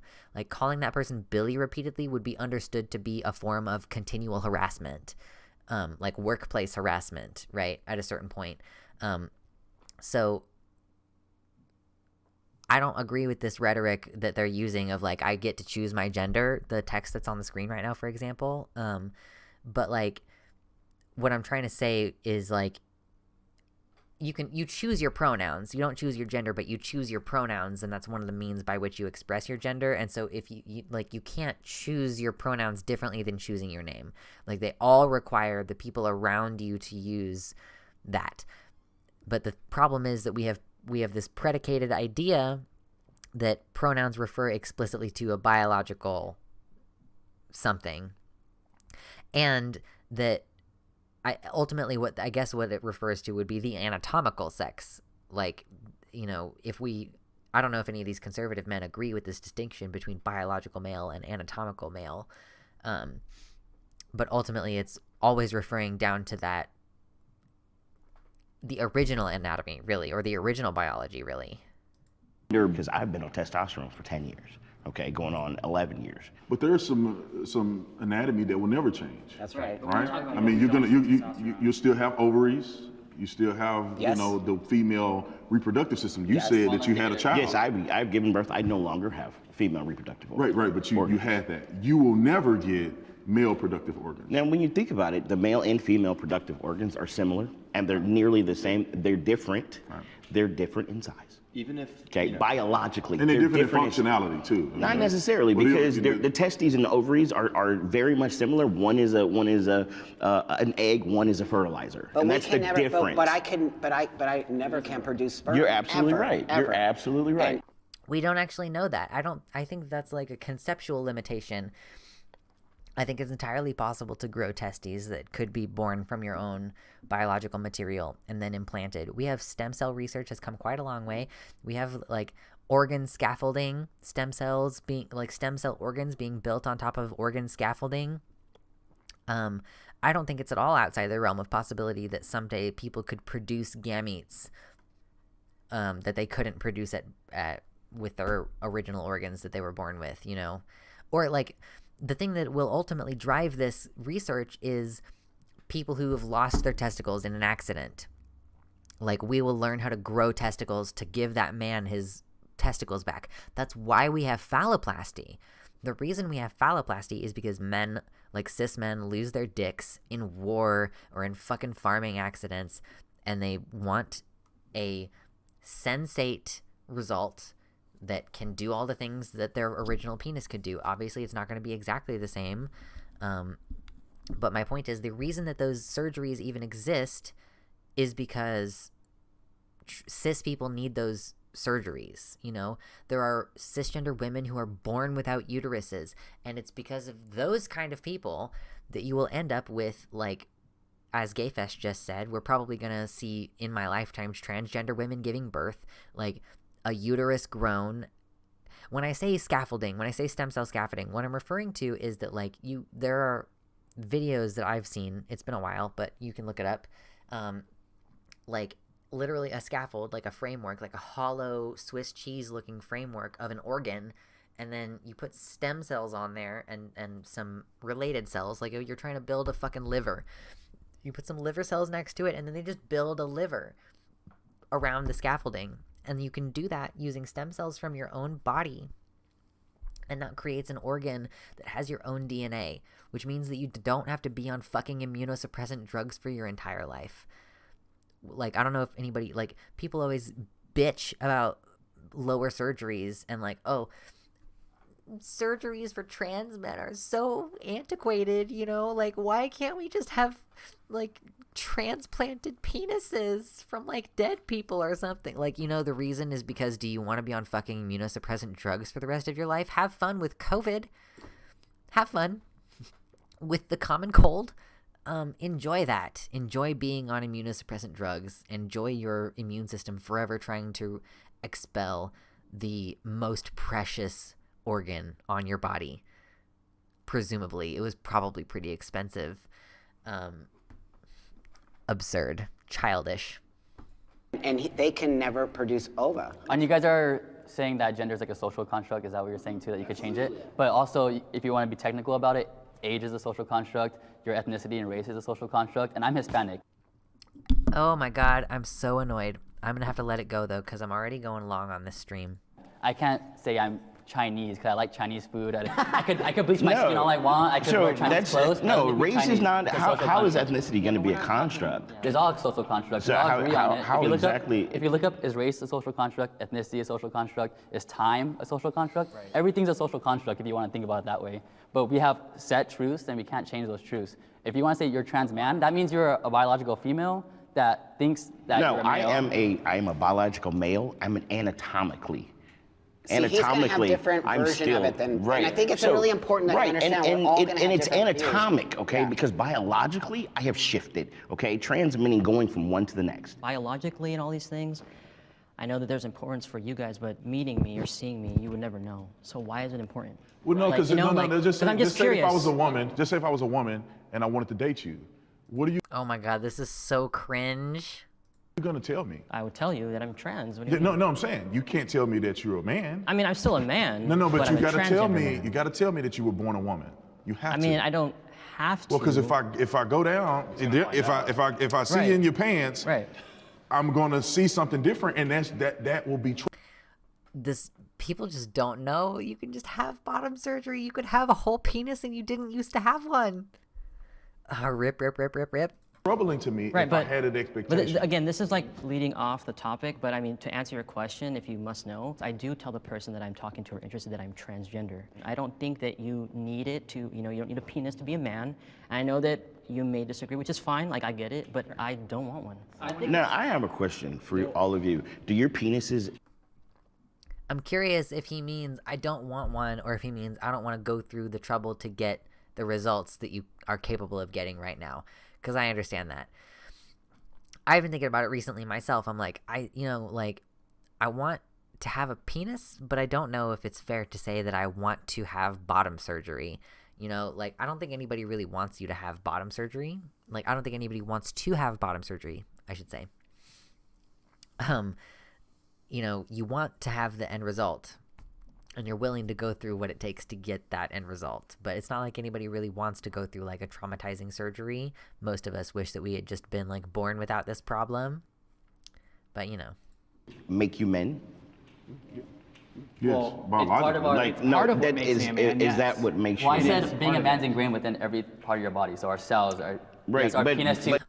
Ooh, one of the things that I learned recently is that all of the cells in your body have like either an X or a Y chromosome in them. Like your genitals do whatever, but like as far as your individual cells, so like if you were born with XX chromosomes, then all of your cells have like one X chromosome in them. But if you're born male and you have one X chromosome and one Y chromosome, then your cells alternate. Some of them have a Y chromosome and some of them have an X chromosome. So basically, like males are like intersex.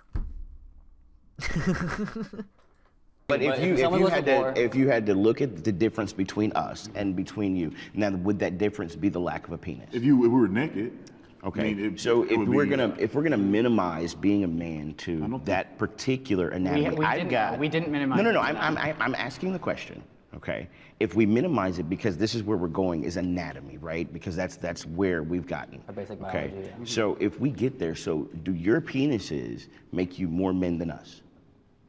It's part of it's what not does. making more or less. It's we're a biologically man. The gay guy said it's part of what does.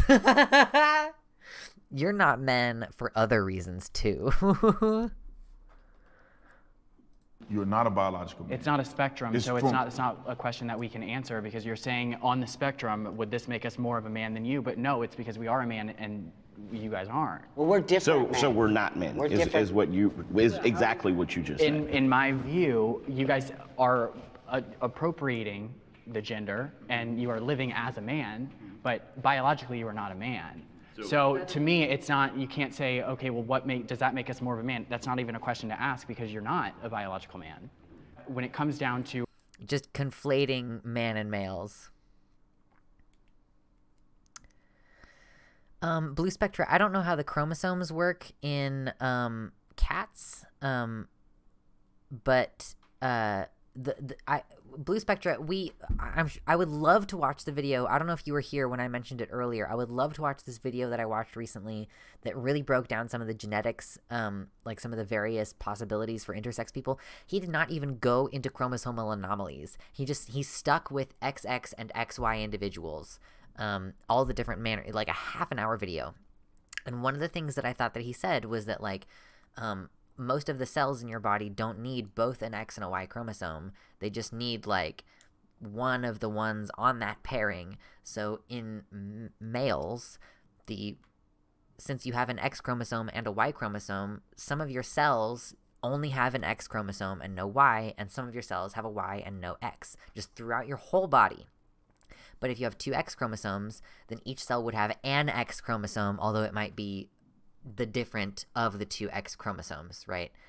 Unless I have totally fucked this up and, like, females are not XX. I thought that was right. My brain just goofs sometimes, though.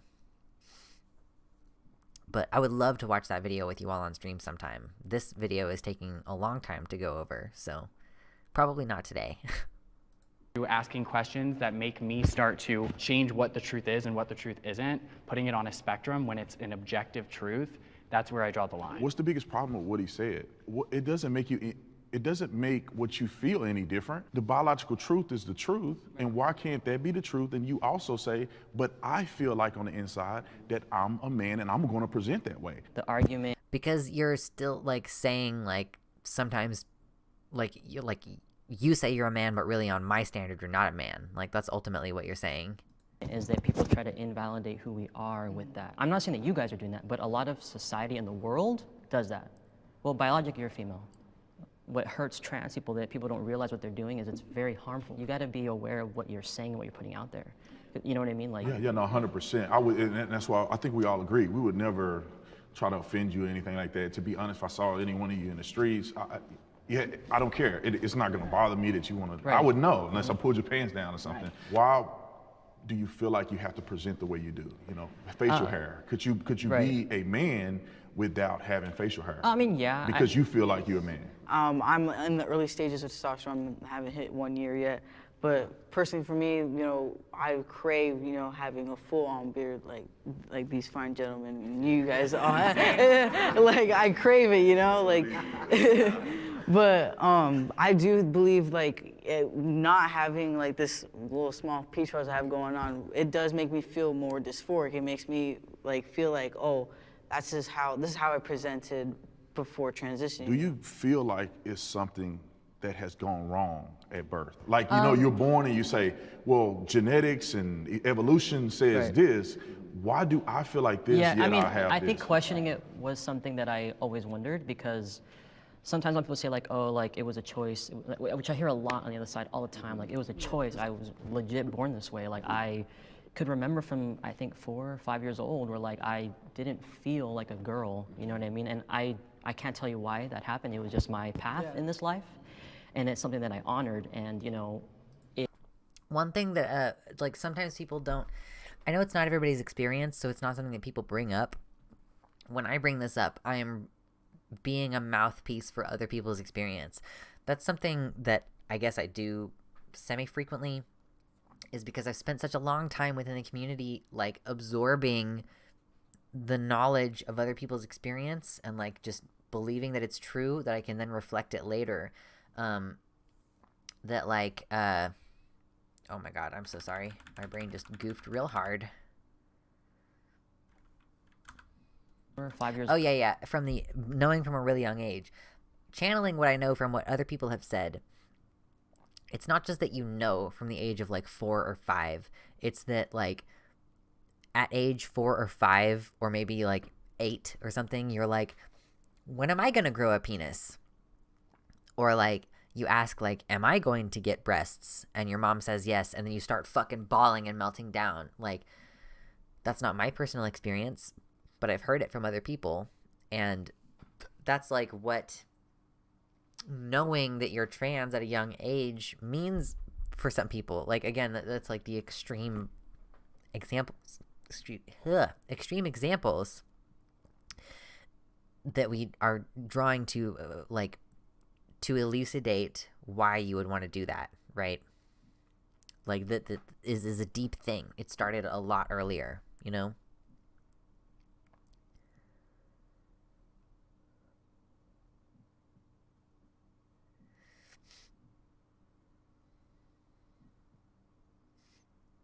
Yeah, I think this is an interesting discussion. Victoria says, assigned sex at birth is relevant societally, though. Sometimes it has to be acknowledged because society acknowledges it. I think it's important to keep academic language at least somewhat defined to stop misunderstandings. And Baphomet responds, sure, but misunderstandings are going to happen regardless, and when terms like transmisogyny and transfemme/transmasc enter common usage, the meanings of those words are naturally going to change and evolve. And I gotta be honest, I strongly disagree with the notion that assigned sex at birth is societally relevant. I think that it can be societally relevant, insofar as assigned sex at birth tends to imply possession of certain organs. So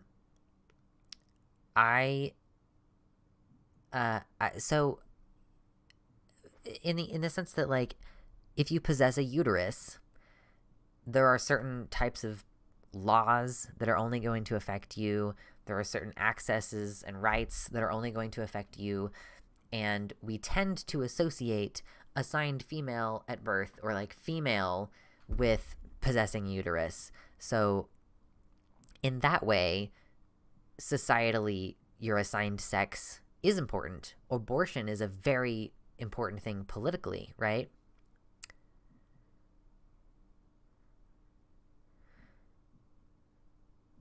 Baphomet says, I want to clarify here, I think assigned sex at birth can be societally relevant, but being assigned female or assigned male doesn't necessitate a universal transmasc or transfemme experience, respectively.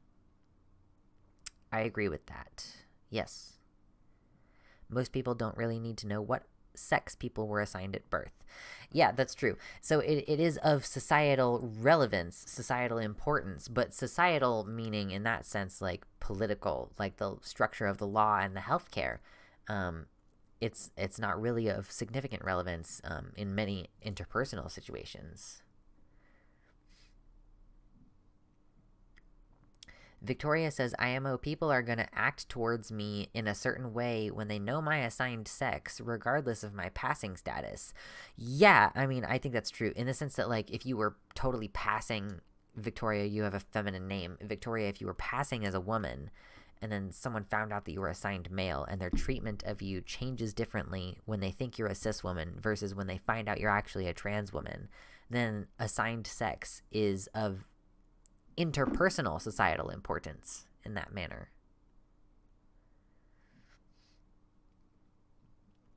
Yeah, agreed, Baphomet. I just don't want people to change how they treat me based on my assigned sex. I just want to be treated like a feminine man. That's fair. And yeah, bathroom bills are targeted based on trans women being assigned male.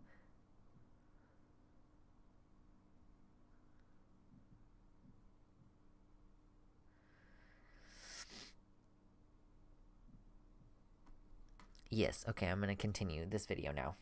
Years old, where like I didn't feel like a girl, you know what I mean? And I can't tell you why that happened. It was just my path in this life, and it's something that I honored. And you know, it was really hard for me to continue living, especially when puberty hit. You know, like time of month comes in, obviously anatomy changes, like, and that was the biggest thing for me where I knew that like, okay, I can't do this. It's like you're not in your own home. Children should be allowed to transition. Well, I was gonna say, I find it very interesting that you and I are the only ones that stepped up, especially since we're younger. And you should allow children to feel what they feel, because I felt the way that I felt for as long as I can remember, and it's something that I cannot deny. Yeah. You know, although my mother is supportive, when I was younger, I wasn't allowed to wear boys' clothes because that wasn't right. Now I know we're talking about transitioning. It doesn't always have to be hormones. It's like transitioning in society, so being able to dress more masculine. Yes, I did when I cutting was your younger, hair. but as I got into middle school, kids change, people are mean, so you know, I dressed how I would in society, so I dressed like a girl, whatever, but I think that children should be allowed to express themselves in whatever way makes them feel comfortable. kids This camera, I swear to God. struggling to be who they are, and there's more rates of suicide for trans individuals because they're like, there's literally being laws put in place to prevent them from being who they are, and that's not right. I don't know when this video came out, but there are so many anti-trans laws right now. It's so fucked. We talk about it on stream on a regular basis. Okay, so I work with children. This is where I have like the biggest problem with the trans stuff is Oh with my the children, because people, like I'm sure you guys would agree, you want to inject them with the hormones to stop their puberty, their normal puberty. They haven't even developed their prefrontal cortex yet, and you want to stop their natural puberty from occurring to affirm their gender, and then later on they regret it. I think that's I hate this fear-mongering bullshit like so much. Yeah, inject them with the hormones to stop the puberty. Their prefrontal cortex isn't even done. Like, that argumentation, I'm so very, very, very sorry, Republican fucking weirdo. But the argumentation that children don't have the ability to choose whether to be trans means that all children should be on puberty blockers until age fucking 18 or maybe 25. No child can consent to any puberty if you think that a trans child cannot consent to puberty blockers or cross-sex hormones. Thank you, Baphomet. Yeah, I'm glad to have you here, and I love having these conversations. I definitely am all about hosting chill talks. Sometimes I get real pissy, but... No, Embernove, no, I pointed out earlier he's wearing the suit. He's the only one who's as done up as that, and he's wearing the American flag on his lapel. He's definitely going to try to run for fucking office. What are the stats on detransers? 8% did it because they decided they aren't trans, and detransers overall are a small percentage of the general trans community. Well, the thing is that they fuck around these statistics a little bit. They say... I am sure that it's going to come up. This section of the video is rather long. The thing that's going to come up next is like, 80%, 63% of trans children desist. If you just let them go through their normal puberty, they'll stop fucking thinking this crazy shit.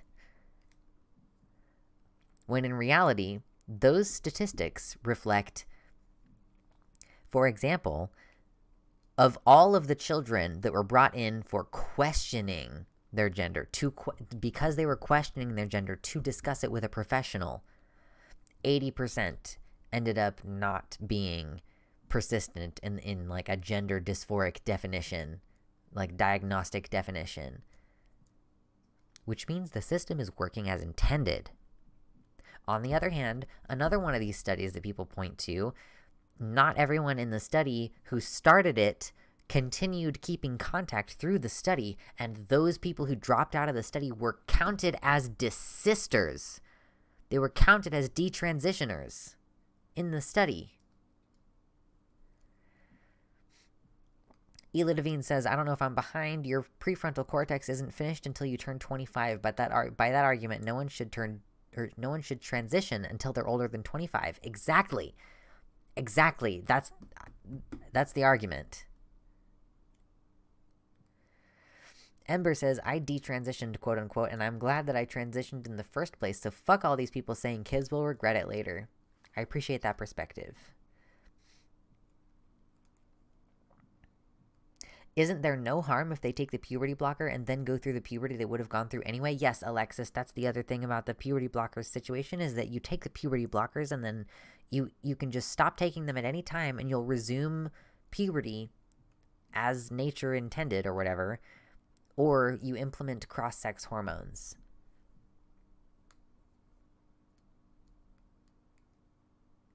If you have followed this appeal to its logical conclusion, we wouldn't use toothpaste because the natural state of teeth is to rot out. True.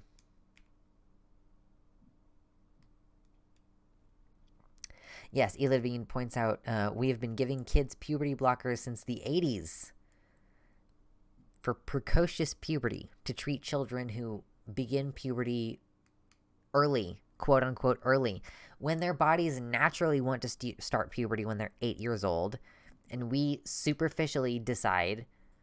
unnaturally decide that they should wait and be able to go through puberty at the same time as their peers, which apparently trans kids don't deserve.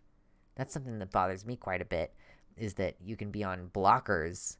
Maybe you could start on hormone blockers at age 13 or 14, but you're not allowed to start cross-sex hormones until age 16, at least 2 years later than most of your peers would have started going through puberty. Fucking second-class citizen status bullshit.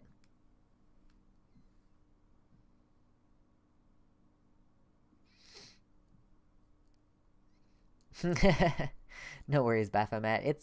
You can have a little shit posting as a treat. Not a good thing. See, that's why this is a loaded question, because transition can mean many things for children. Now, I totally, as a transsexual person, disagree with giving children hormone blockers, medication, surgery, but what I do agree with is socially transitioning, which means because I did that, okay, and I did that in the 60s and 70s. My parents dressed me like Buck, I was a boy, you know, I didn't have any problems because I just lived, we used to call it a tomboy, right? So that was totally, and I went through puberty and I did all the things. I do not believe children can make those choices, and I do not believe it's okay. Yeah. And ethical for a parent to make those choices for a child. But I do believe gender dysphoria exists in children. I had it, 100% it's there. But to give medication to a child is so unethical to me. You cannot give a child treatment for cancer because it's unethical. But yeah, Gayvesh says, Buck Angel's like, I suffered, why shouldn't they? True. Let's let children die of all diseases. True. No treatment for children. That you would actually, you're exactly what you said, you're stunting brain growth, you're stunting... Hey, Heoteo. Yeah, YouTube notifications work challenge impossible. Double check Heoteo if you have notifications on from my channel, but you told YouTube app that it can't give you notifications.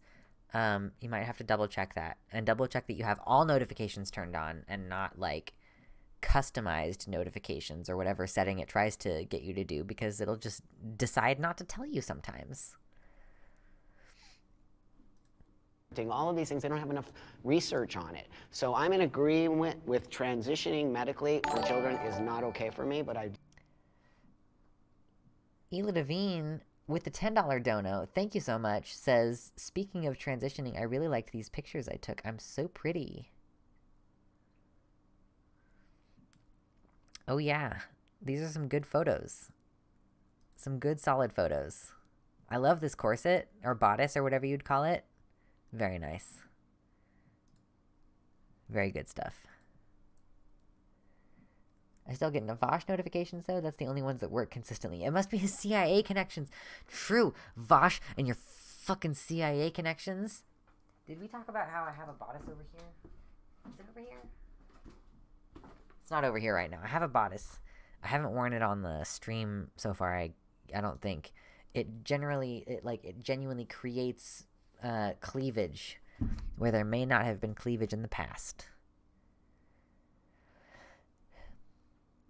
Yes, Discord notifications are kind of the way to go. I only have the one bodice. I just bought it last year. It was like $120. I shouldn't have bought it. It was expensive, but I was like, I'm making money at the Renaissance Festival, and I should buy myself a thing that I think will make me feel cute. And it does. I love when you wear a bodice and your baps are just up here and you're like bippity bap bap bap bap bap bap bap bap bap bap bap bap bap bap. It's really fun. It's really fun.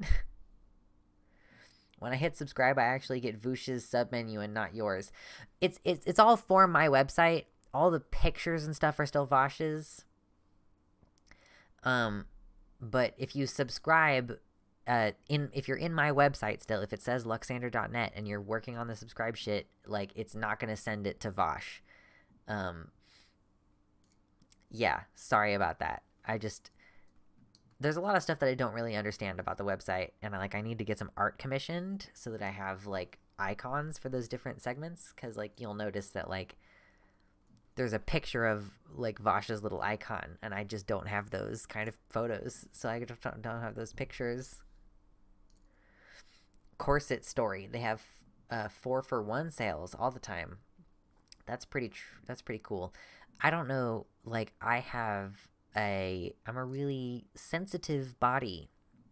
I have a very physically sensitive body, and I was able to try on my bodice before I bought it. So just stick your face in there looking sarcastic. True. I don't think I've ever tried on a corset. Like, do corsets generally fit under the breast? Because I really like that my bodice, like, fits over the breast and is, like, it, like, pulls and supports in through. Did I tell you all? There was one day that, like, I was having a lot of intercostal muscle pain, like, pain in the muscles that make your rib cage go in and out. I was like, oh my gosh, I'm struggling. I'm having so much pain. And then I put on my bodice, and it was immediately better.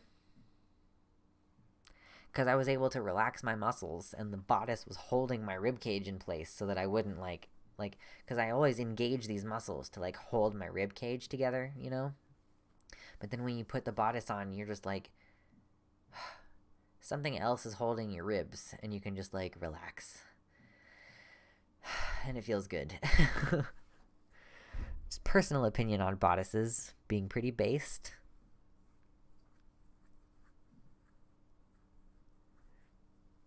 I don't know if it would release any tension in your core. Yeah, Hey Oteo says, it's so funny how different reality versus common public perception is when it comes to corsets, lol. I wouldn't say that if I'm wearing my bodice and, like, we're out at the Renaissance Festival and we're, like, walking around a bunch, and my Renaissance Festival has, like, hills and shit, so we're, like, hiking a bunch. I have to take it slow because I can't take as deep of breaths as I want to. But other than that, like a corset, like, yes, it introduces some, like, interesting things with breathing, but, like, there are times when, like, I feel like I need to yawn or take a deep breath and it hurts, and I like hold my body with my actual hands, and then I do it because I'm just using my muscles to breathe instead of simultaneously using them to, like, hold my body up. So personally, I think that the bodice makes a little bit of a difference that way.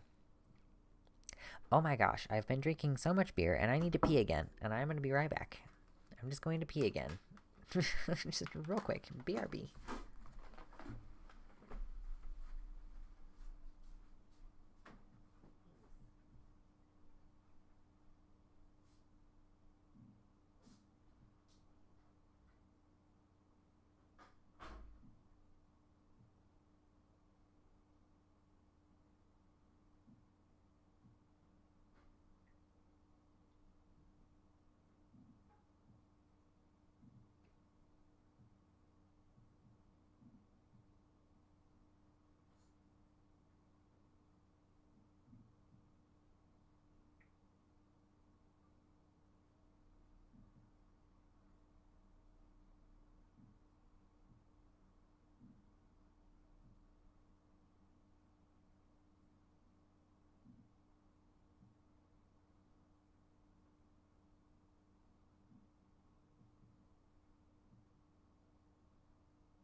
Hello.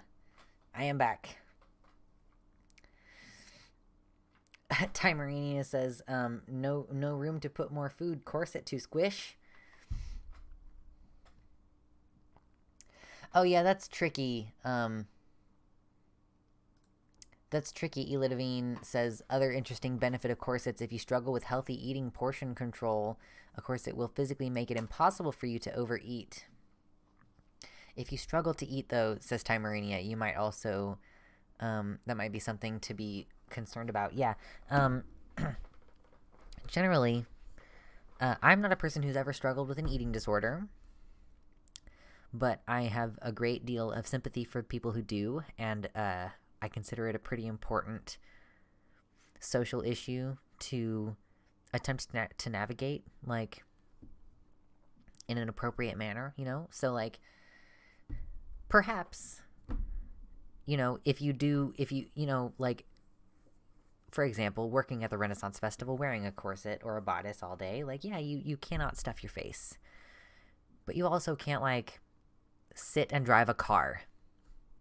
You kind of have to, like, take your bodice off before you sit and drive the car, because your slumped down car posture is going to make it impossible for you to breathe.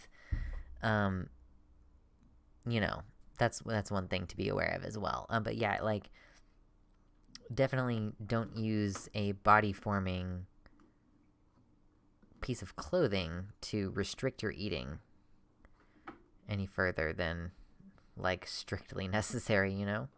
Do that all in the healthiest way you can.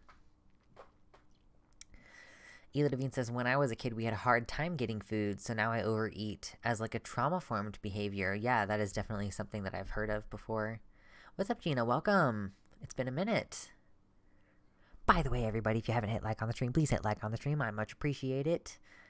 We've been having, like, a pretty consistent, like, just under 50 viewers for most of this stream, and I just massively appreciate it. I knew I was going to take way too long to get through this fucking video. Look at this. This whole video is 45 minutes long, and we are at 31 minutes, 23 seconds. I am incorrigible. Yes, it's going quite nicely. Yeah. Oh, gosh. Oh, yep, thank you. Okay. Pills. It's time to take. It's Tuesday. Time for Tuesday. Pills. Okay. Let me get the headphone back in. Hizzy headphone. Okay. And then we do this. And then we go here. I do believe in a social space. When you say a social transition, it's interesting to me because we can't control what happens in a social situation. That's right. That's right. So to me, and we talk about suicide rates among young trans people, this whole ideology is telling people to derive their value off of what somebody else is saying about them or what somebody else affirms to them. So we say that... The ideology isn't saying that. Here, let me just retread that real quick.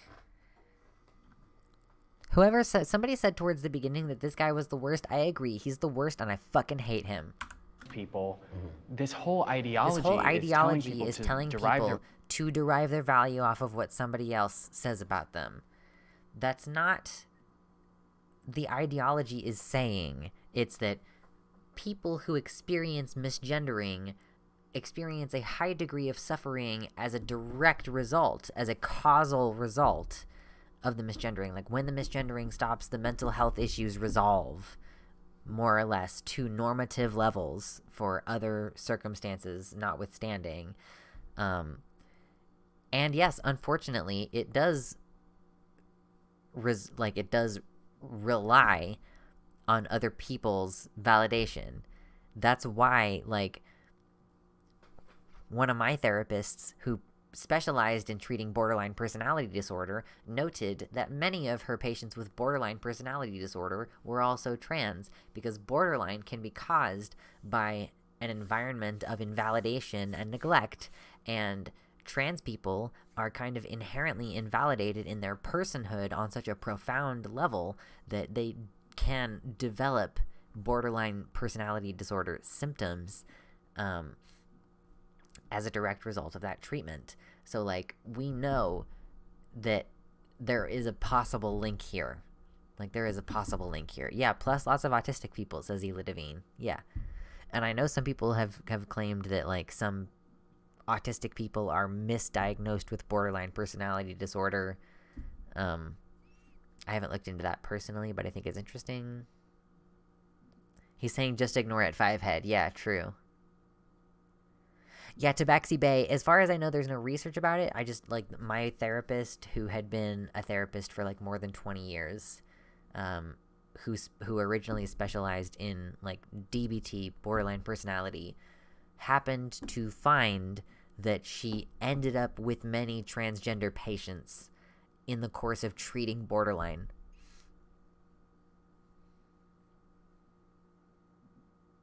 Value off of what somebody else is saying about them, That's or what right. somebody else affirms to them. So we say that, you know, society is the problem and we're not allowing people to be who they are, and that's why they're committing suicide. But maybe it has to do with the messaging that we're sending to these kids, that you derive your value from if somebody uses your correct pronoun, or you derive your value if this person accepts you for wearing a dress. Be who you are, but tell them to be empowered. The thing is, you can encourage people to be who they are without regard for the social consequences as much as you like, but human beings are a social species. We evolved to survive in packs. People have theorized that we have different sleep schedules. Like, people are sometimes inclined to be awake overnight because we needed people to be awake overnight to watch over the group. You know, like, most people awake during the day, but some people awake at night, and some people on, like, a halvesies schedule. And, like, we feel loneliness profoundly. This is a Kurzgesagt video, which might be another thing that would be worth watching on stream, if for no other reason than to raise attention to it, because it's something that really strongly informs my philosophy, like my philosophical approach to many of these issues with regard to, like, loneliness. Like, you feel loneliness like you feel hunger.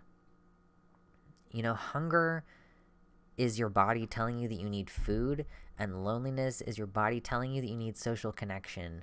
We have, like, this ingrained sense of need for social connection because to be ostracized from... You think Kurzgesagt would get content ID'd? Oh, that's a bummer. Ah, that's a bummer. But anyway, the point is, it happened to Vosh or something? Fuck. Maybe I'll download the video and then flip it. And then colorize it, and I'll watch it from my computer and not from YouTube or something. I don't know. I'll jump through some fucking hoops. By the way, I'm gonna make a video about BoJack Horseman at some point.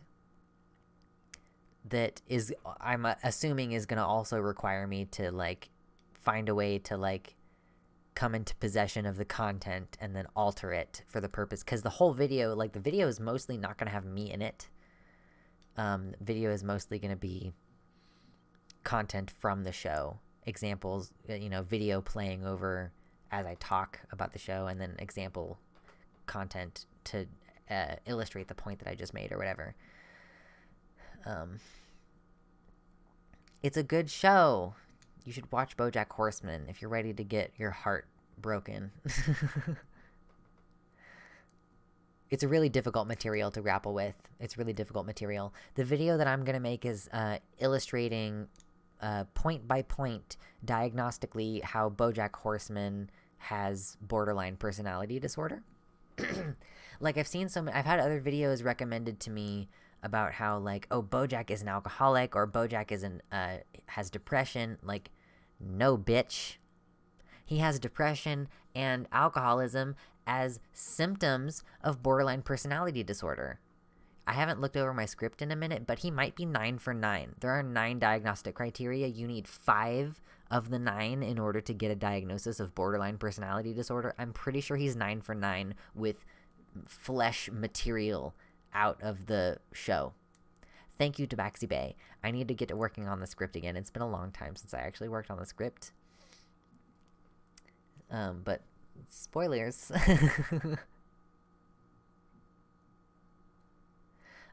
Borderline personality disorder. Sorry,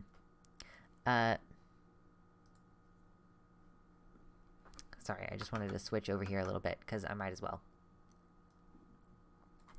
Ela Devine asks, what is borderline personality disorder? I've heard of it and seen people diagnosed with it, but I don't know what it is. Borderline is it's an emotion dysregulation disorder. There are 9 diagnostic criteria, and you have to have 5 in order to qualify, and through treatment, you can reduce the symptoms enough to drop below the diagnostic criteria. That's why therapy is so effective. Like all of the therapy, dialectical behavioral therapy, specifically designed for borderline personality disorder, every aspect of DBT has been, it's all evidentiary, scientifically evidentiary. I've heard of Crazy Ex-Girlfriend, haven't taken time to watch it myself. Curio's video about that is very good.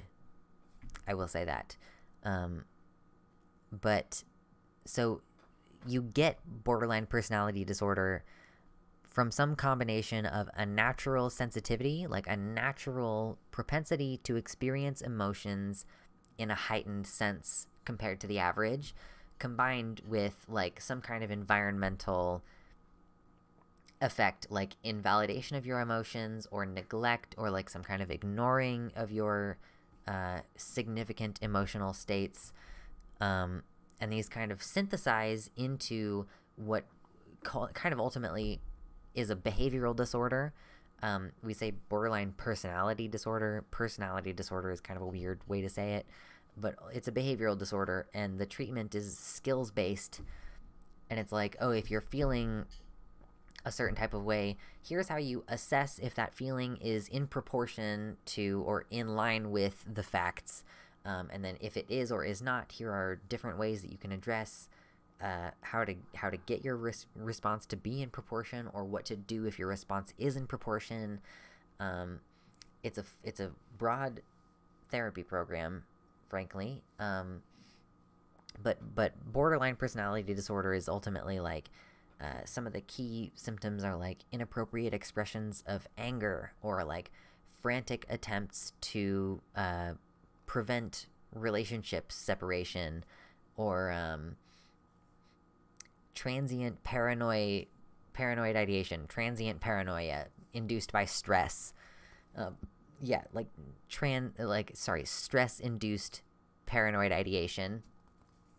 And there's like 9 symptoms that I could go into all of them. I just don't remember all of them off the top of my head. So it just has to do with like having emotional dysregulation, and you obtain the skills to create structure around your emotions so that like you prevent that dysregulation in the first place through some methods, and you deal with that dysregulation after it occurs with other methods. So borderline is kind of a whole fucking thing. Kind of a whole thing. And that's a whole tangent aside. That's a whole aside tangent to what we're doing today, which is watching this video.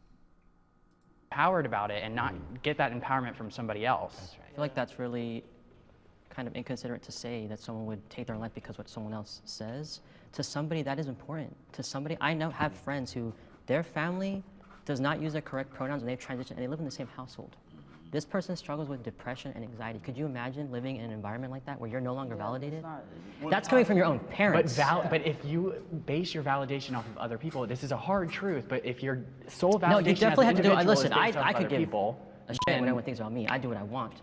But for everyone, that's not the case, because everybody has different personalities. Right, but that doesn't make it any, that doesn't mean that but it's still, we should but be what you're not telling people to get listen, what you're not validation from acknowledging others. though is that in that environment, It's getting heated. It does not support it. I'm acknowledging that. I'm Okay. just saying that we're saying that for some reason they should look for that validation from somebody When else you rather love than find it somebody and within. you have a family, you want them to But validate you're you. focusing not on the individual, you're focusing on the people outside of that Yeah, but individual. the individual, I'm focusing on empowering that individual. But part of being a You're- person is needing to be validated. You don't need to be validated ever in your life? From your No. family or your friends? I get my Never. validation from within, and then the Right, but if we're talking about children, okay, if we're talking, child. okay, I was an 8-year-old when I found out that I wasn't biologically male, right? I was 8 when I found out that I wasn't the same as my brothers, okay? And so going through that process, I attempted suicide 4 times because my mother was like, well, you are a girl. When you're 8 and you're 12 and you don't have anyone else that is in your space, when you don't have anyone else that lives in the same house as you to tell you you're okay, where are you supposed to go? How are you supposed to garner your own self-validation if the people that are raising you don't validate who you are? As a father, you know, my duty is to raise my children. That was very emotional. That was very powerful. I was taken with it, to be totally honest. And I don't know how you're gonna follow that up, dude. In the way I believe is right. And if my child somehow struggles with this, which is fine, we'll have that conversation. But I'm going to let it play out the way I believe it should be played out. And at 18 years old, you can do whatever you want to do. If you don't want to wear dresses, that's fine. I mean, just wearing if you want to dress like a boy, don't make you want to be a boy. Don't mean you have to be a boy. My mom was a tomboy, and my mom had me and my brother, and she's a woman, you know, and she lives like that. But, you know, you may want to dress a little different. Maybe a boy want to do cheerleading or something like that. Right. But that don't mean you need to transition to something else. So I want that to play out until my child is old enough to make that decision on their own. Also, you have to teach your children to have balance. One of the things that really bothers me about this kind of conversation is that, like, people act like children have no ability to know themselves, like, no autonomy, like, no say, you know? Like, maybe I was just, like, a pretty out of the ordinary child, but I moved out of my dad's house when I was 15, in with, like, another family, and, like, I have just had a lot of, like, strong-headed autonomy in my life, I guess, and, like, I joined late. Y'all are referencing a gay guy. Is that Blondie? Yeah, the Blondie is the gay guy in this video. He's like the conservative one. Like, I just don't think that children are fucking stupid. People always were like acted surprised when I spoke to them on their level as a child. Like, adults were like, "Oh my gosh, you're like 13 going on 30 or whatever," and I'm like, I just am talking to you like weird people, you know? Yeah, people never give children enough credit. People are always like, children are dumb. They don't have the ability to make decisions. They don't have the ability to understand. Like, I do think that these are valid discussions to have in terms of, like, fucking sexual exploitation, okay? We understand that there are limits. There's, like, Romeo and Juliet laws where it's like, oh, if you started dating when you were this age and then one of you happens to be, like, 19 and the other one's, like, 17, then we're not going to say that's illegal, you know, whatever. Like,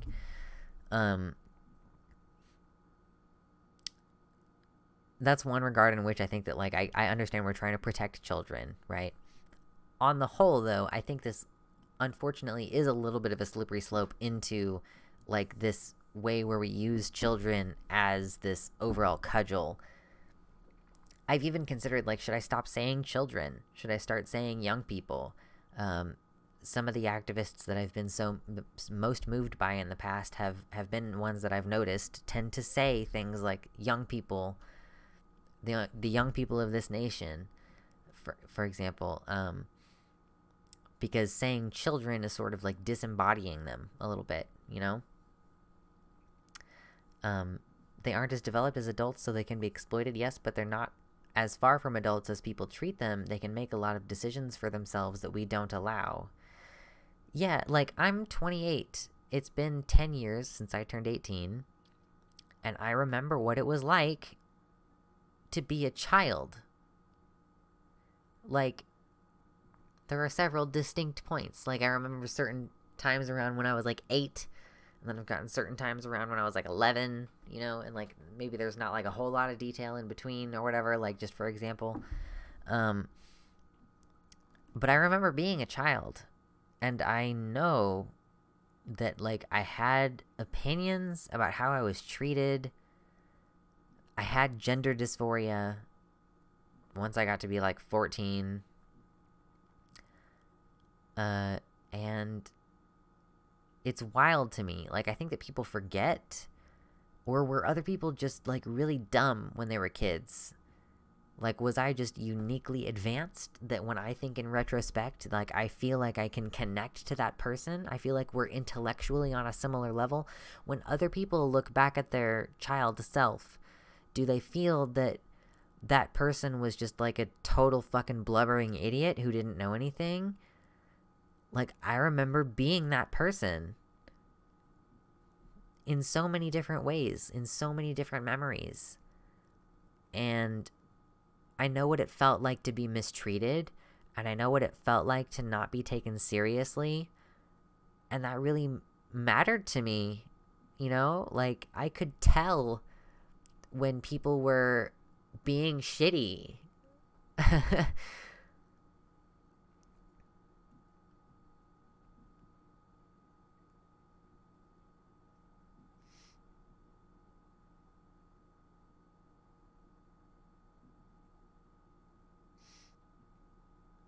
Yeah, so, like, obviously it's a multifaceted issue where, like, different axes of consent sort of come in, but it's the thing that really bothers me about these conversations, about, like, oh, you know, children can't know whether they can make this decision. Like, again, if you're making that argument, all you're saying is that every child should be on hormone blockers until the legal age of consent, wherever that is legally in any particular province.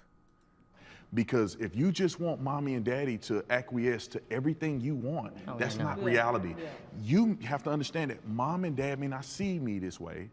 They love me. Right. I see myself this way, and I disagree with how they speak to me or how they're, but I love them as well. I love, like my son, if he said that he was, and I'm a Christian and I don't believe in homosexuality, I don't. I respect anybody that feel that way. I never, protest you at all. If my son came to me, it would be a struggle for me to want to go to his wedding. I'm just going to be honest. But I think that my son should. Imagine having that, like, kind of a toxic ideology that you can't even, like, support your child at their wedding because your fucking religious belief is that, like, homosexuality is bad. How sad is that? Yeah, Ela Devine says, why are children too young to be trans but not to be cis? Absolutely true. Yeah. Imagine. Understand, this is the way my dad feel. I love him. This is the way I feel, and we have mutual love. And you can't understand as the parent in that situation how, like, your parent refusing to come to your wedding because of, like, you cannot control. Like, probably, the thing is that, like, that child probably went through a phase where they were like, I wish I could be straight. I'm trying to be straight. Like, I want to make this happen. And they couldn't, assuming that they're, like, gay and not bisexual or whatever. Like, your parent refusing to come to your wedding because of something that you can't choose. Like, you didn't decide that. And you just, like, the only thing you decided was to be true to yourself and, like, not deny this part of your humanity. Like, your parent not coming to your wedding is, like, I imagine, like, a pretty hurtful thing. I didn't do that myself when I got married. Like, I didn't have a whole shindig, but, yeah, it would be a big deal if one of my parents was like, I'm not going to come to your wedding because I don't condone your union on a religious basis. That would be pretty shit. And that don't mean I hate you. That just mean we disagree. And I wish that same sentiment would be, and I think it's the same on this panel. Like, there's no hate in any of this. Right. I love every single person on this side, and we may think of things differently, but we love each other. It can't be one-sided. I am lucky, I'm 41, and I'm a trans man. One of my greatest fears as a trans man is my life being taken from me because I'm a trans man. Transitioning in a black neighborhood with gang members as neighbors, they weren't having that. So the more that my body started to look a lot like theirs, I was challenged on a regular basis. I was beaten up because someone recognized me from prior to my transition and approached me and confronted me and called me a liar and told me I was a bitch. And I, out of safety, was like, I don't know what you're talking about. And they cold cocked me and I lost a front tooth. I grew up with a positive father figure. That's not good. This is good. I think for me it's surprising because Don't leave homie standing there in the background. Please let him go sit down. No. I would believe that a woman or a person who's born as a woman who now identifies as a man didn't have a positive role model as a man, and therefore they felt somewhat insecure as a woman, which makes them, feel a certain way and want to be a certain different person. Maybe they want to be the man that their father never was, or whatever the case may be. And so it was very interesting. I mean, being honest, it was interesting to see pretty much a majority of you guys come forward. That's so great. I think that's really important that you say that, because I do think a lot of people probably feel that way about guys like me, right? That our fathers we didn't have the right upbringing or what. My father was amazing. I grew up really like a little boy. I always felt like a little boy. My parents actually raised me, and I'm 59 years old. So that was in the 60s and the 70s when we didn't even talk about this kind of stuff. But my parents actually felt it from me. So I think that that's a misconception that people think about people like us. Any good father pushes their child to feel self-love and to feel like they can be who they want, do what they want, and have life, liberty, and the pursuit of happiness, right? Like our founding fathers. And so it's fatherlessness or having a missing dad is a pandemic in its own, and it's one that obviously I'm sure Brandon can attest to. It's so critical to have a father in the house because kids get lost when they don't have one, and having a father that's loving and strong and someone you can rely on is the reason why, we're all comfortable with who we are. I had several different father figures in my life. No lesbian couples, though. Not allowed. No raising children if you're lesbians. So it wasn't, I had a dad, but then I had my grandfather and I had my uncle. It takes a village to raise a child, right? But all of those different perspectives raised me as a well-rounded human. If we take the masculinity out of it, just as a human, I got to see different perspectives. And so now as a father that has given birth to a child, and that child being a male, right, I'm able to raise him with those same ideals that I'm able to identify because of the father figures that I had. I didn't have my father growing up. He was not present in my life at all.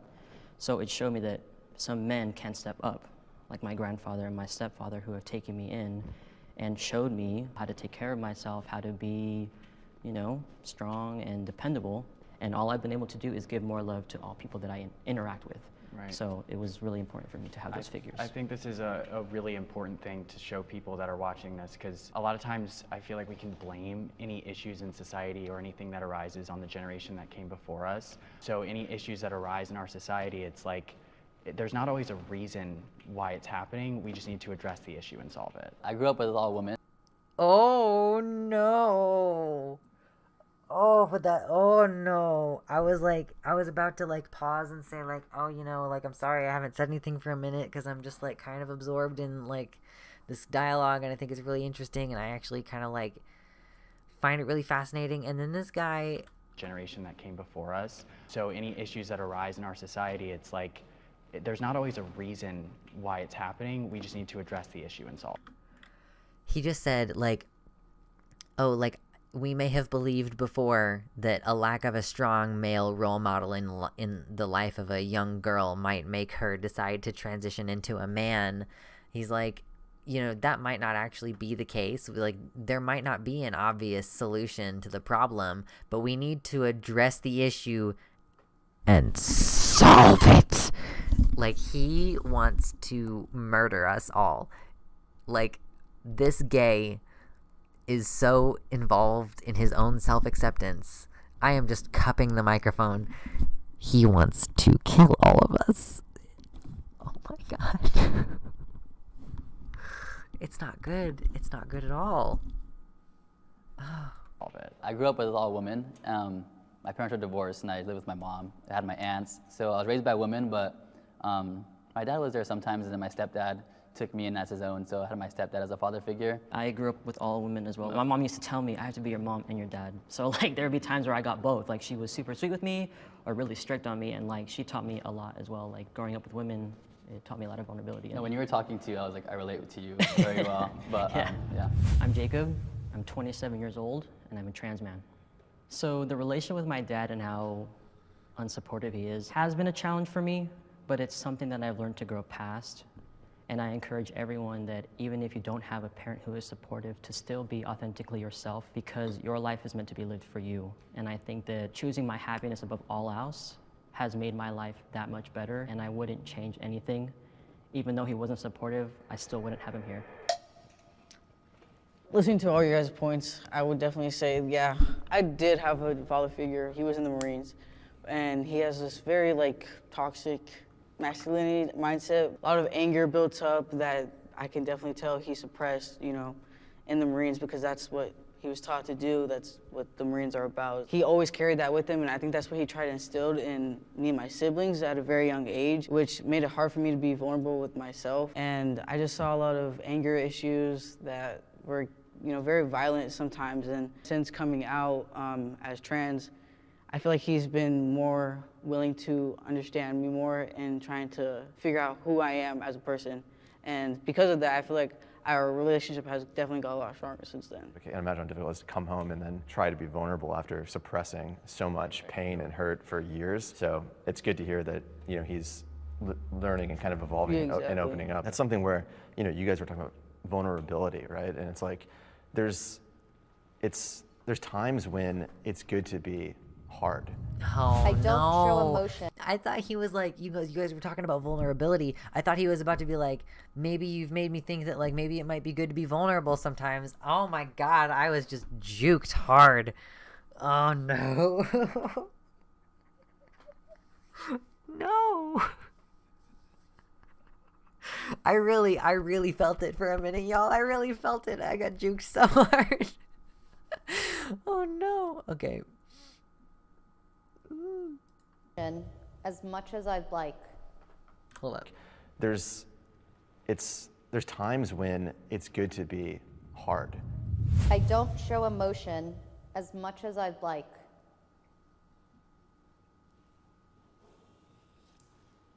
Oh, I definitely have sensed and noticed since transitioning that being on testosterone has made me cry less, which is very interesting because I believe that before I transitioned and started taking testosterone, I feel like not being able to cry as much, it makes me I'm like, damn, I wish I could cry right now, but it's not gonna happen. Hi, I'm Gibby and I'm a trans man. Poor kid. He's the first one, he's in his first year of teen, and of course this year, your first year of teen, you're dealing with the emotional changes. Poor baby. It do be like that though. It do be like that the first time you're on T. Before transitioning, I guess only presented as lesbian, but since transitioning, I've been able to be more comfortable with my sexuality. I've definitely seen on dating apps and stuff, a lot of conservative men fetishizing trans individuals, and it's interesting because a lot of the time they say that they don't identify as gay or within the community, and yet they're fetishizing my community.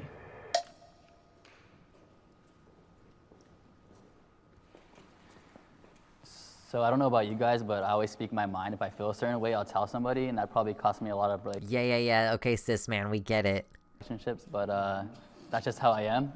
So I don't think there's anything wrong with, I know we talked about vulnerability, a long time ago. I don't think there's anything wrong with being vulnerable. I think, like we said, there's times and places for it. Knowing when it's okay to be vulnerable and being self-aware.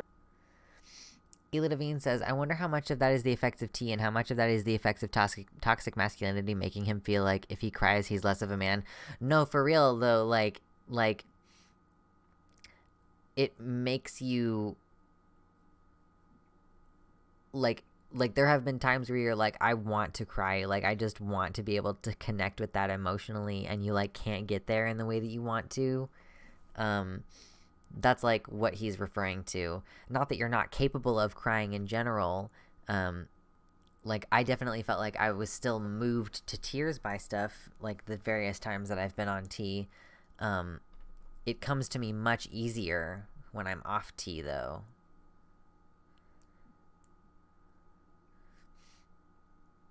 Yeah, they change the way you process emotions even without the social pressures.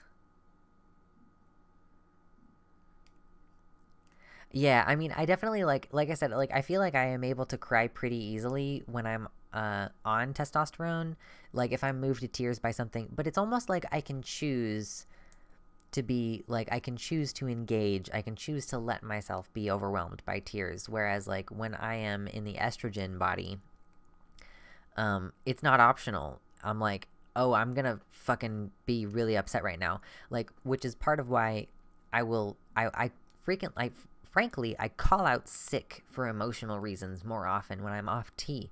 So I'm off tea right now, and you know, you had me call out sick on you on Sunday for like my fucking PTSD shit is acting up, basically. Like, it's much just more tangible to me when I'm off of testosterone.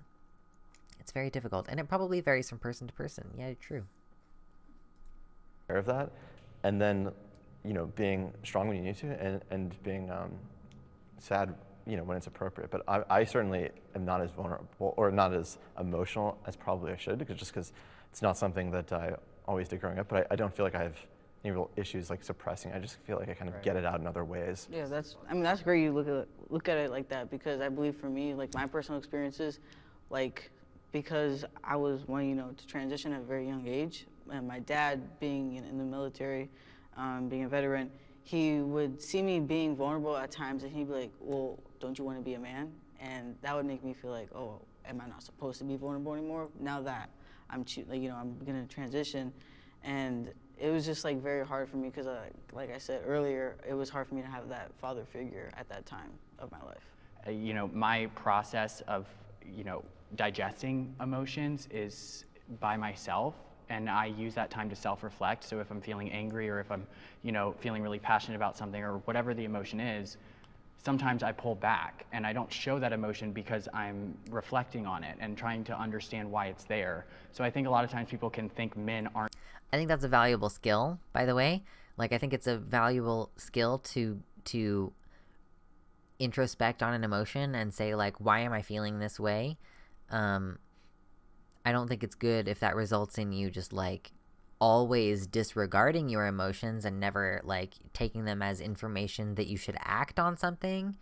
Because I think that your emotions are like usually telling you, kind of like we were saying earlier about like hunger is telling you need food, loneliness is telling you need connection, like, you know, if someone ruins an opportunity for you and you're angry, then you're angry for a legitimate reason, because an opportunity of yours, like a goal of yours, was thwarted, was ruined, was mitigated. So, you know, there are times when emotions like that are justified, and when troubleshooting and problem solving for those emotions is actually the correct form of action, as opposed to simply reflecting and introspecting on your emotions. It's a kind of trap that I've fallen into sometimes, where I spend so much time introspecting on my own emotions and like, why do I even feel this way? Is it even reasonable for me to feel this way? That I spend so much time in self-judgment that I lose sight of the fact that like there is actually a problem to be solved outside of myself. You know, that the problem isn't that I'm not managing my emotions correctly. The problem is that something is upsetting me. And that something that's upsetting me is a problem that needs to be solved outside of myself, you know? So it's a tricky, like, balance to try to find there, in my opinion. Aren't showing enough emotion, but in reality, they're just self-assessing why that emotion is there in order to see what it's trying to teach us. Right. I think for when I was female, I was much more angry. I was just reactive, angry, like, "Grr." And then as I became a man, I cry more now as a man than I ever did as a woman. And I'm like, I think it's because I'm at peace with myself. And so before I was just so angry about being a woman and everyone calling me she and seeing a girl and I just be, as a fashion model. So that really just took it to a whole other level. And then once I became a man, it was like, whoa, I can actually relax. And I think I do the same thing. I self-reflect on myself. Yeah, ultimately what I will say about what Buck just said is, like, whether it's more emotional, less emotional, whether it's crying easily or crying less easily, what we tend to notice is that people who seem to operate better on hormones, like, it's about having some kind of emotional dysfunction or dysregulation beforehand, like some kind of emotional disconnect, and then that sort of emotional disconnect or over expression or whatever, like, tends to resolve afterward. So this can take very many different forms. I want to be this type of man that is more vulnerable and that is more accessing my own emotions. Thank you, everyone. Right on. Thank you. That was cool. That was cool. Thank you. That was a good question to end on. Ending on the question of, like, showing emotion and all that was, I think that was a good way to get the whole chat to end on, like, a more compassionate note where they're more seeing, like, eye to eye about these things. It's interesting, though, that, like, the young guy was the only one who was like, I don't show his emotion as much as I'd like. He was literally just, like, testosterone is fucking cock blocking my tear ducts right now. That was actually not, oh, my lip is all fucked up. That was not nearly as bad as I thought it was gonna be. I actually thought that was, like, relatively enjoyable. Of course, I took way longer getting through it than I wanted to, and it's gonna take fucking forever to edit, if and when I decide to post this video. I've got, like, after tonight, I have, like, 4 segments that I need to edit and upload, and I'm not looking forward to doing that. Not looking forward to doing that.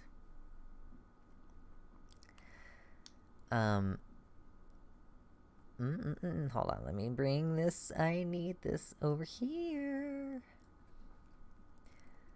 I will add that Buck thing. Since being more open, I have felt my self-loathing beginning to go away. I still have deplorable self-esteem, but I don't feel like I hate myself and wish I could die most days anymore. Yes. Simply coming out. Yes, Natalie Marie, we're done. The not wishing you were dead, like the not hating yourself, like those are frankly kind of invaluable. It's really good stuff. Why was this so much less of a shit show than the feminism one? The word feminism is very charged, and the word transgender is very charged, but, like, Buck is really good. Like, I will just give fucking massive props. Buck is really good at disarming his interlocutors. Buck is, like, it might be, the guys might feel like it's a little bit forced, you know, but he is really good at being like, well, clearly this doesn't make sense, and some of that is appealing to bullshit beliefs. Definitely not even arguing with that, you know? He's good at making conservative dudes chill out. Yeah. Some of the views that he holds are absolutely transphobic, excuse me. Like, I'm not gonna, I'm not refuting that. He maintained in this video, he's like, I'm a very binary guy, like, so I would not be a legitimate transgender person.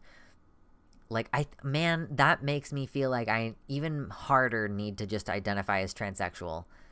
Transphobic, true. Like, if I was like, no, I'm non-binary, but I'm transsexual, I think that would just fuck over some of the ways that they think. Yeah, I dislike him sincerely, but he connects to people I would struggle to connect with.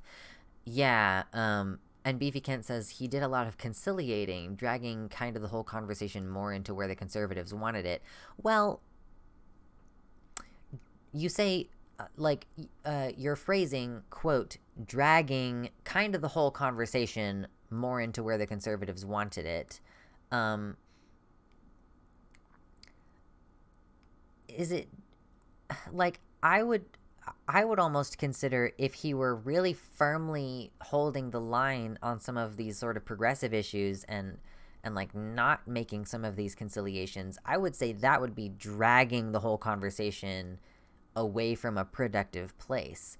I just think that the verbiage there is a little bit interesting, and I think worthy of observation. I just wish he could progress with his trans ideas, then I could actually like him. Yeah, I do think there's a distinction between, like, you know, using the arguments that are most effective in this moment, versus, you know, making the arguments that are more progressive, you know, like, but I also just still maintain, y'all, that, like, I think that different people hold different places in the dialogue. Like, there might well be a place for Buck Angel in the dialogue. Like, ultimately, I don't think the things that he champions are ultimately, like, I don't think that anything that he advocates is swerving into anything that could potentially support, like, any Nazi rhetoric, for example. Whereas the more we see of Caitlyn Jenner as she approaches the Fox News position that she's been given, it's entirely possible that we will see rhetoric from her that is Holokin. Thanks.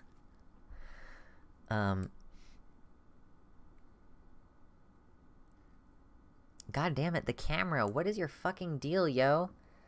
I don't know why it's being so weird. It's gonna come back. What is your problem, dude?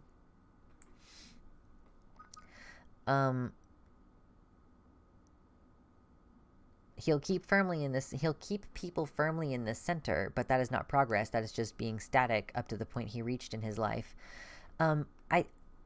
It's not that he'll keep people firmly in the center. Like, there are people on the right who will hear a Buck Angel and be convinced, I'm just going to keep talking, who will hear a Buck Angel and be convinced to be more in the center about trans issues. I'm going to just turn it off and back on again, I think is what I'm going to do, because it just reset itself like 3 times. So I'm just going to manually shut it off.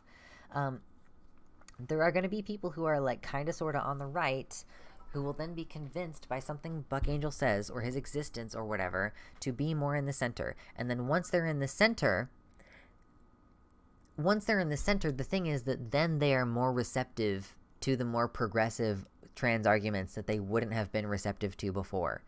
Like, if they only pay attention to him, yeah, of course that's a problem. If they only pay attention to Buck Angel from then. But let's say it starts with Buck Angel. And then, because Buck Angel had a line in a ContraPoints video, then they start watching ContraPoints. Well, it might even actually be the same video. So in the same video where they see Buck Angel in a ContraPoints video, they also see reference to Luxander. And then, like, so by fucking 2 points of separation, you have awareness of Buck Angel, awareness of Natalie Wynn, awareness of Luxander, a non-binary creator. So, really, like, yes, he is not... Yes, scooting people to the left theory, not shoving them. I just think that this is, like, psychologically the thing that makes the best sense. Psychologically, do you think that you're going to be able to force people to believe something? No, you have to, like, be willing to take different approaches and incrementally move people. Natalie Marie asks, do you think any of these conservatives had their minds changed or opened? Yeah, the Buck Angel ContraPoints Luxander pipeline, true. I think it's entirely possible that some of those guys maybe for example, they didn't know that trans men could be that masculine. Maybe they didn't know that trans men could look like that, and they were like, whoa, shit, like, maybe in this moment I have to continue arguing my positions, but as I continue, I don't know if I'll believe this going forward. Yeah, that could be good. But the thing is that I want you to understand about debate, is that the purpose of a debate is not to change the mind of your interlocutor. Like, if I were to bring on a trans med, the purpose of that debate would not be to change their mind. It would be great if I could.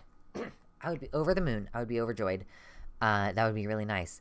But ultimately, the point of that is to use the platform to demonstrate the ways in which their argument is wrong. But by demonstrating that their argument is wrong, you may not be demonstrating that they are wrong, right? So this is the tricky thing about debate is, first of all, it is only indicating who is better at argumentation. The win condition is whomever is better at argumentation. But second of all, it's also not about convincing your interlocutor. It's about being convincing to the audience member. It's about showing the audience member that your view is the correct one. So you engage in disagreements like this not for the benefit of your interlocutor. Really, you're kind of using your interlocutor to be like a live puppet to regurgitate the arguments for you to dismantle in real time for the benefit of the audience. Like, it's a little bit distinct from you can go and look at a video by a trans med and debunk all the things about the video, but there's something different about being able to demonstrate live in a discussion that their ideas are worse than yours, or that they're just not holding on to it the way that you are, or that they seem less confident. Like, there is one example I can recall of a debate between JFK and Nixon, or JFK and someone else, where it was in the lead up to the presidential vote, and like JFK was all clean, smoothly shaven, like professional looking, and I think it was Nixon was like really like gruffly rough, not shaven that day, and it was just like little aesthetic things like that, like looking less professional, that can make you seem more or less credible, which is something that I really want people to understand about debate. Like, I really want people to understand that while you may feel that some of the ideas are convincing, you should also be tuned into and aware of the aesthetic. Like, Ben Shapiro seems right because he talks fast, and like he's able to kind of just like gish gallop and run over a bunch of points, and he makes his opponents seem like they're slow and they're racing to keep up with all his incredible fast intellect. Whereas it's actually like it's just gish galloping. It's just a political performance. It's not that he's actually any more convincing. He's just really good at saying his ideas quickly.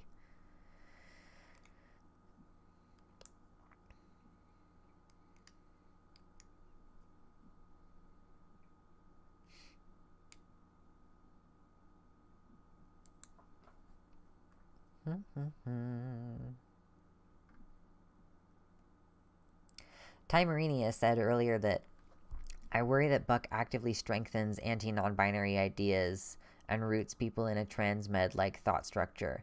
I totally agree. Yeah, like, I can't disagree that some of the ways in which he argues are not working. I guess what I want people to understand is I'm not necessarily saying that Buck is unilaterally doing good. What I'm saying is Buck is not unilaterally doing bad, and maybe we should stop being so fucking uptight and like use some of his argumentation tactics because they seem like they're going to be useful, like we don't have to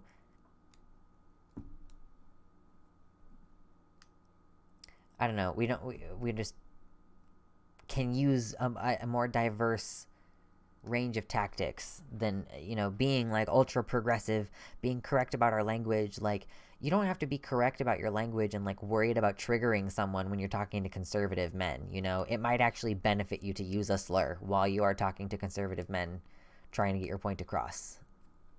Like, we're just talking about effectiveness of tactics here, you know?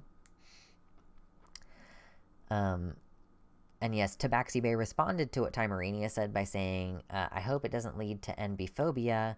I know Natalie isn't NB-phobic too, so that would have gone sideways from her goal. Oh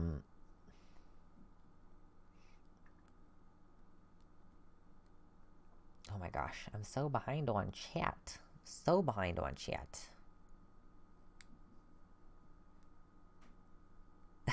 Norman in the YouTube chat says, Buck was like the broken clock that is right twice a day. True.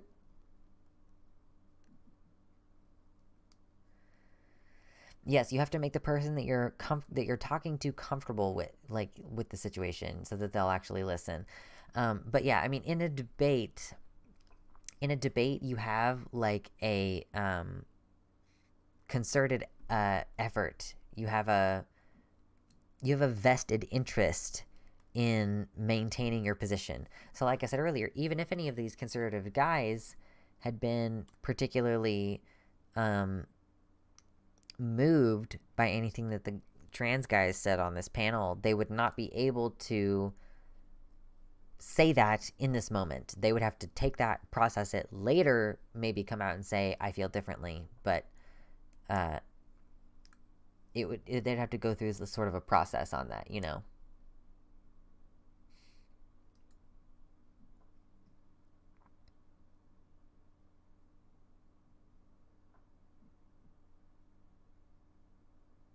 Okay, I thought that maybe there was sort of a disconnect there with the stream, so sorry, I refreshed the stream page.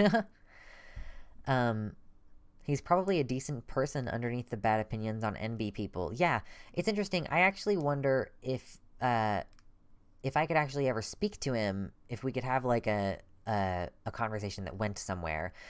The problem that I will probably run into in those situations is that I think Buck has a willingness to agree to disagree about things that I'm not willing to agree to disagree about. Like if Buck and I were to talk about non-binary identities and he were to say something similar to what those conservative men were saying, along the lines of like, oh, well, I don't have to agree with what you are in order to say it's fine if you do that. You know, I don't have to validate your pronouns because that is saying something about my worldview. There is no way that I would let that go as an agree to disagree. We would get stuck there for hours. And I would like to think that we could do it nicely. Honestly, like, I've never ever thought until this moment about the idea of talking to Buck Angel, but I would probably do that, especially like having watched this video. Like, I've seen him talking through Twitter and on text online and on Instagram and shit for years. I've known who he was since I was like a teenager, because I was a little trans boy like 13 years ago, so I knew who fucking Buck Angel was. But I've never seen him really talk, and like never seen him like get to know people like that. And I think I would love to have like a conversation. This is one of those things, like I would love if this platform ever gets big enough. By the way, if you haven't hit like on the stream, please hit like on the stream. I feel like if you're here, you've probably already hit like on the stream, but if you haven't, please do. Yeah, and I think that like I really could have sworn that like Riley Grace Rochong maybe had him on at one point. Excuse me. I'm betting Buck Angel would be down to chat. Frankly, I would have like a 3-hour conversation with that dude. Like frankly, he seems really chill, and like I could dress and like I could put the blue lights on, you know? I can put the blue lights on. I can dress all butch and shit. John Keller in the YouTube chat asks, have you ever heard of Jeffrey Marsh? I have heard of Jeffrey Marsh. They are a lovely individual, and I follow them on Twitter, and I love their affirmational content. It feels quite nice. Forrest says, yes, RGR had a convo with Buck Angel, and Calvin Guerra moderated. I was there. I believe, if I recall correctly, that RGR broadcasted that conversation as being a debate. Like, oh, I debate with Buck Angel. There are some situations in which I would say, like, oh, I'll debate this person. It depends on where they come to me, if they come to me sideways or whatever. Like that person CJ who was in our chat a little while ago. Like, I felt kind of came at me sideways, and if I had them on, I would describe it as like we're having a chud on to have a discussion/debate. Having just watched that video with Buck Angel, if RGR called it a debate, but I watched it live and it was more of a conversation, okay, fair enough. Like, RGR might just be like trying to capitalize on that like debate buzzword. She's good at capitalizing on things. But I could see it being beneficial to have a discussion. Could be very interesting. And I personally find it really valuable to discuss things with my elders. Like, in some regards, I am a trans elder in that, like, I'm 28. I realized I was trans when I was 15, so it's been 13 years. Like 14 or 15. It's been like 13 years. So I am 28, which is like not young as far as like the average age expectancy of trans people. And I've been out for like 13 years of that total time. You know, like when I'm 30, in 2 years, that will be half my life spent knowing I'm trans and half my life spent not knowing I'm trans, which is like pretty good. But even though I feel like I am an elder in some regards, Buck Angel has been out for even longer. He's been doing this shit for even longer. And I think that there are ways in which we may differ and ways in which we could potentially end up on the same page about stuff. So, I don't know. Maybe someday, if I get famous enough, I will be able to be the kind of person who can just get in touch and say, like, hey, maybe I have responded in an annoyed manner to your tweets in the past, but I hope that you won't hold that against me. Because I'd love to have some just regular-ass conversations about some of this stuff. Maybe. God, I've only known about my trans shit since early 2019. Yeah. It's been a minute since I've been out. Vosh and DM came from humble beginnings relatively recently as well. It's true. I certainly hope so.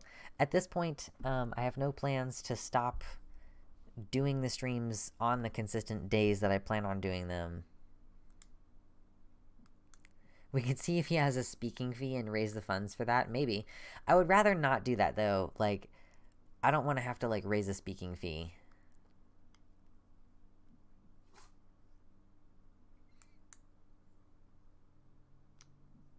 I think that, first of all, it makes it oddly transactional, but also it makes it, to where, like, I couldn't, like, listen, if it requires a speaking fee, then it's going to take months, if not years, before I am making enough money to afford someone's speaking fee. Because those are not cheap. If someone has a speaker's fee, it's going to be a couple grand minimum. And I really need to get to a point where I'm probably making like $2,000 a month across my total revenue streams, and I am not there yet. I hope I'll be able to get there in a couple months, because otherwise, like, I might end up just I might just go back to doing food delivery anyway. Yeah, Ela Devine, that's a waste of a GoFundMe. Like, you have to understand, I'm saving my GoFundMe clout for when I need bottom surgery. I have to save all of my GoFundMe clout. I did one GoFundMe years ago that was like, I'm going to start a Let's Play channel. And I did start a Let's Play channel, and I did it for several years. And I still use some of the equipment from it. And I still do video gaming on my streams. But, I'm saving all of my GoFundMe, like, crowdfunding cred for when I really need shit. Like, oh, I need like dental surgery, or I'm ready to start crowdfunding for bottom surgery or something. Like, you know, I can't do a crowdfund to talk to Buck Angel.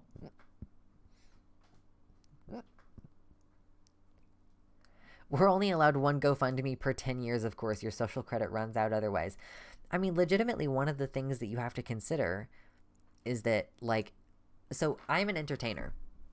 My job now is to be an entertainer and educator. Like, we sit here and talk about stuff, and, like, you enjoy hanging out with me, and that's why we're here. But I make my money off of donations. So there are some people who are going to say, like, oh, why don't you get a real job? Like, you're relying on other people, like, to pay your way. So the more you ask for something without return, like when I say, please consider giving me $1 on Patreon, that'll give you access to posts on my Patreon. If you give me $3 a month on my Patreon, you'll have access to private video vlogs from my phone, where I'll plop down here in the morning and I'll like just talk to my phone and give you a little personal update about what's going on with me. If you want to join my Patreon for $3 a month, you'll get to see usually 1 or 2 of those kind of videos per month, and there are other reward tiers as you keep looking forward to that. On my Patreon and on the website and on the YouTube memberships, and when I someday have merch, you're getting something in return for what you're giving to me, which is not the same as a GoFundMe. So like, I do feel that there is like a pretty strong social pressure to provide something in return for what you're getting. Not just like, I mean, I provide this content for free, and it's really great when people voluntarily donate to me for that.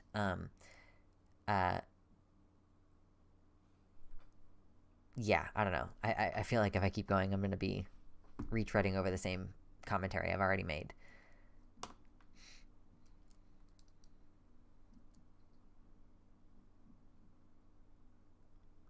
Yeah, you're right, Motor Girl. Everyone relies on someone else for pay, you know, whether it's a company or whatever. There's also there's nothing wrong with having subscribers as income.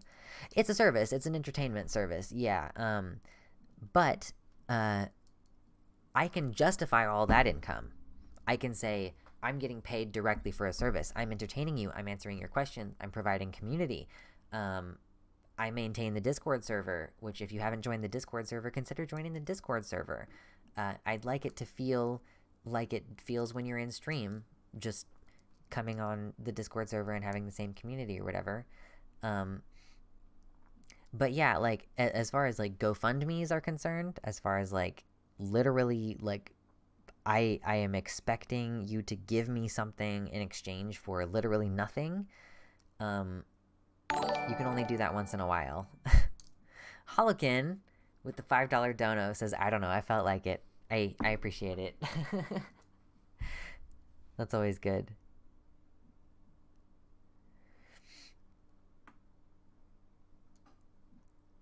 Yeah, Timerinia, you don't need a justification in a transactional manner to accept help from those who have the ability to do so. You are correct. It's just about being judicious about the manner in which you ask for those things. Like, how frequently am I going to ask you to give me something for nothing, compared to what I would rather do is offer you a broader variety of ways to support the channel. Like, I would rather add merch, or I'd rather add some other thing to it. Yes, the capybara call out tier. Yeah, so I'm not saying that, oh my gosh, Ela Devine with the $10. You are entertaining me. Here, have more money. Thank you. I appreciate that. But yes, so I just, what I'm trying to say is not necessarily that you should give me money. It is very appreciated. Rather that I have an unwillingness to ask for something if I'm not offering something in return, you know? If I'm going to make a GoFundMe, it's going to be an emergency situation, or it's going to be like, I need bottom surgery and I don't have the ability to scrap up $50,000. So look forward to that someday. I might have a GoFundMe someday for tens of thousands of dollars worth of constructive urogenital surgery. Oh my God. It's so fucking dumb. Thank you, Timerinia. Thank you.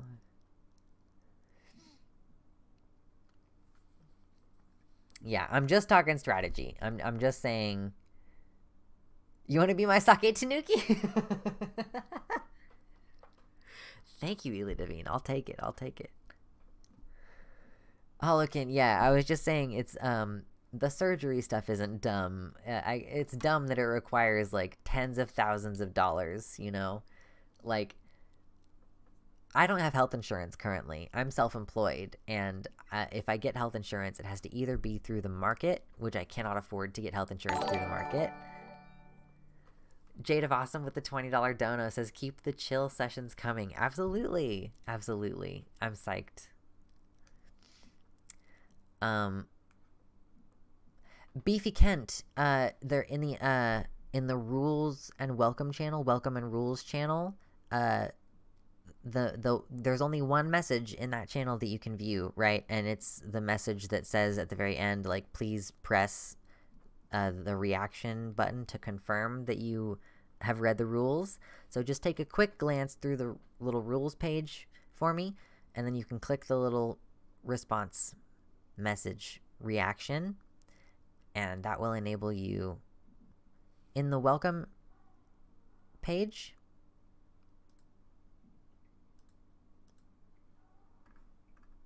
In the page that says welcome and rules, there's one message, and you click the little reaction on the message, and that will give you access to the server. Yes.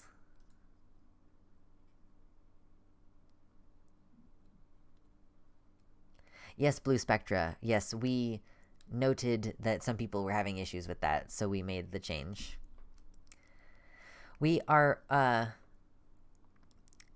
always open to updates, like any feedback on any stuff like that, by the way. Like, if, for example, like you're looking at the colors in the chat and they're really difficult to read, and you think that they should be like the green needs to be less neon green, give us a message in the Discord server on like the ideas and feedback channel or something like that, and that would be really useful, because I want this to be a functional situation for everybody involved. No invasive questions about your gender identity. Just walk in and ask for a dick or a pussy or a flat chest. Easy. True. Top and bottom surgery on demand. No questions asked, for free. True. Holokin says, did you know it's free in Cuba? Are you saying that bottom surgery is free in Cuba? Because, like, the issue with that is that, like, for example, if I lived in Canada, oh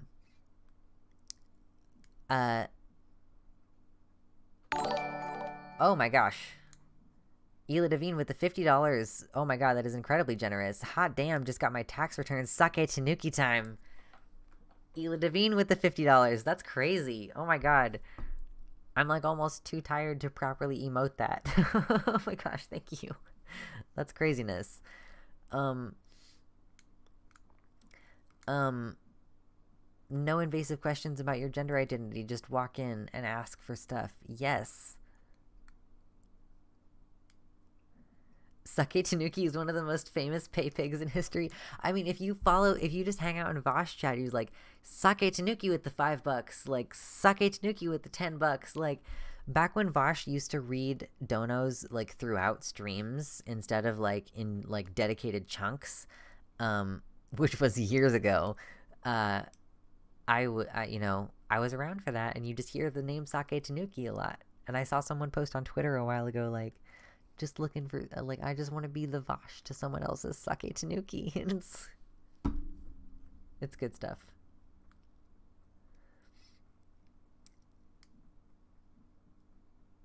Remember, y'all, it pays to have kids. It pays exactly 10 grand. It's true. Then you'd hear the name all the time. RLE, part of the gatekeeping. I feel like my brain should be able to connect what that acronym is No RLE, no invasive questions. No RLE. Real life experience. Oh, real life experience meaning you are required to live as your target gender for a prerequisite period of time before they'll give you hormones. Which is just so fucky, because people will be like, oh, well, you have to live as your target gender, which means that you, like, for example, use all of the public facilities associated with your target gender in public, but also we're not going to give you hormones until you do that for a while. So you have to go into the women's toilets looking like a man in a dress for a year before we'll give you hormones, in a country where, like, we're also simultaneously stoking hatred and fear in the media toward trans women, and also making it, like, gradually not only just strictly illegal, but also just, like, tangibly impossible for children to get on hormones, because they, while on the waiting list for the youth services, will age out and then have to start all over and get on brand new wait lists for the adult services when they turn 18.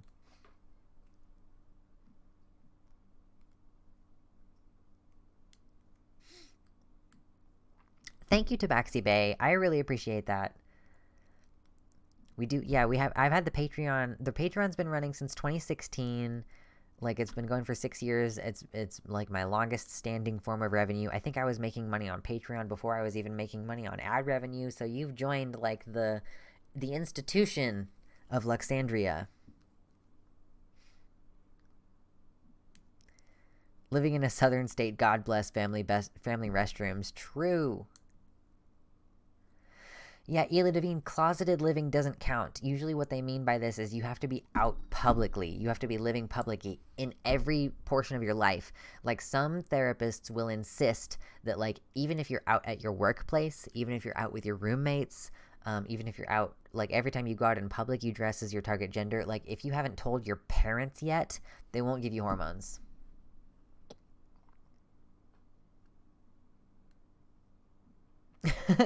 It's true. Elidvine says Sake Tanuki could start his own channel and already have a following based on name recognition alone. It's true. How do they even prove that you've been doing that? LOL, I'm just imagining them pulling up security cams to see if you're boy moding at Walmart. True. I mean, they require you to be in therapy through your whole time. True, Timerinia, addressing as your target gender is also insanely limiting and controlling. Yeah, plenty of trans women who, you know, normally are fairly comfortable wearing, like, pants will put on a skirt or a dress specifically to go visit their endocrinologist, because they know that the cisgender medical gatekeepers are going to have these expectations and, like, well, are you really a woman if you're not coming into the doctor's office dressed in a skirt? I never got into Vosh until, like, late last year, so I'm not up on my Vaush community lore. That's fair. I got into Vosh, I started watching his content in, like, January 2020. Just roughly over 2 years ago. I'm so glad I could just walk into Planned Parenthood and get hormones session 1 TBH. Oh my god, yes. I didn't go to a Planned Parenthood, but I did go to an informed consent clinic, and it was very convenient. And, like, my nearly 16-year-old brother is also considering going on testosterone, pretty heavily considering it, and I'm sure that the accessibility of Planned Parenthood is going to make it possible for him to do that. Yeah, Timerinia says, and are you really committed if you're not also wearing jewelry or putting on makeup or wanting to have a high-pitched voice or having mannerisms befitting of a lady? True. I'm a baby trans. How do I get a schedule for an endocrinologist? Doctor referral? Just schedule it? Really, Ela Devine, like, I don't know what country you're in. That is the thing that kind of matters. If you're in a country where you can get to a Planned Parenthood, that's, like, the #1 recommendation I would make.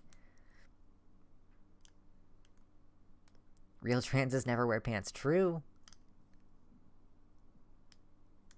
Yeah, Ela Devine, if you're in the U.S., if you're in California, yeah, I would probably say, like, Planned Parenthood is the #1 recommendation I would make. There's so many Planned Parents. Yeah. They do informed consent hormones through Planned Parenthood, so it should not be an issue.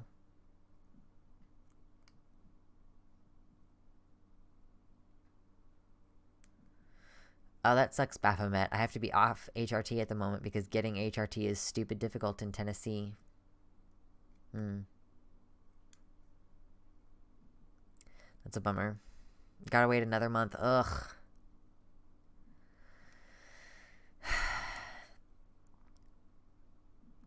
I wish that stuff wasn't so fucking stupid.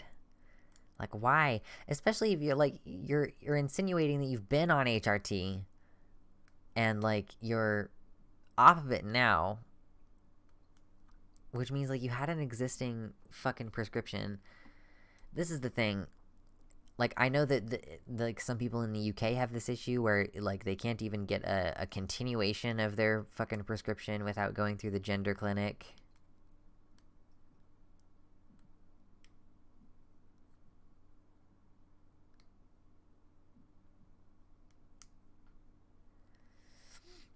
Yeah, Ela Devine, what I will say is not having a doctor or a therapist, if I'm not handling it well, you can start off on a relatively low dose. Usually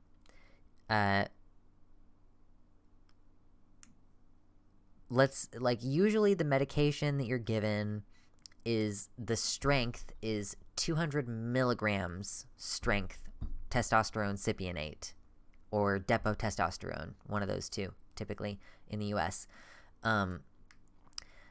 So 200 milligrams strength, and then you can get started on a relatively like low dose. Like you dose up in milliliters. These little bottles usually come with like 1 milliliter in it. Oh, you're talking about estrogen. Okay, so with estrogen,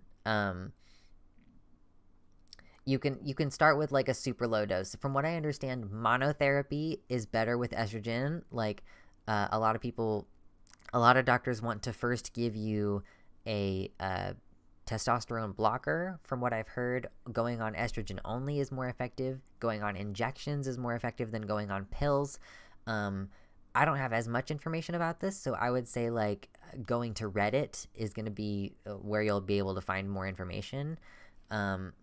Because I know that there are very active communities there. Myself personally, the FTM side of stuff is very active in Facebook groups, so you may also look for Facebook groups for those kind of info.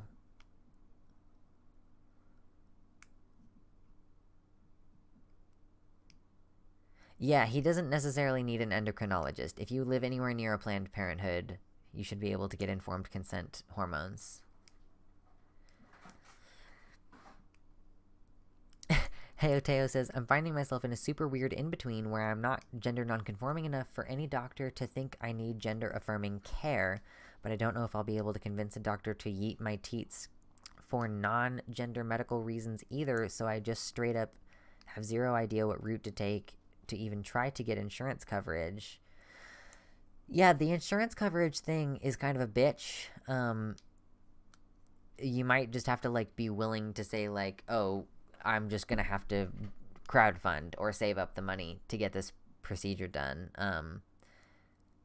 Or like some surgeons' teams have a person on staff who works with works with insurance to be like, oh, you found out like, oh, this is medically necessary. Like, we would really like you to cover this procedure because it's medically necessary.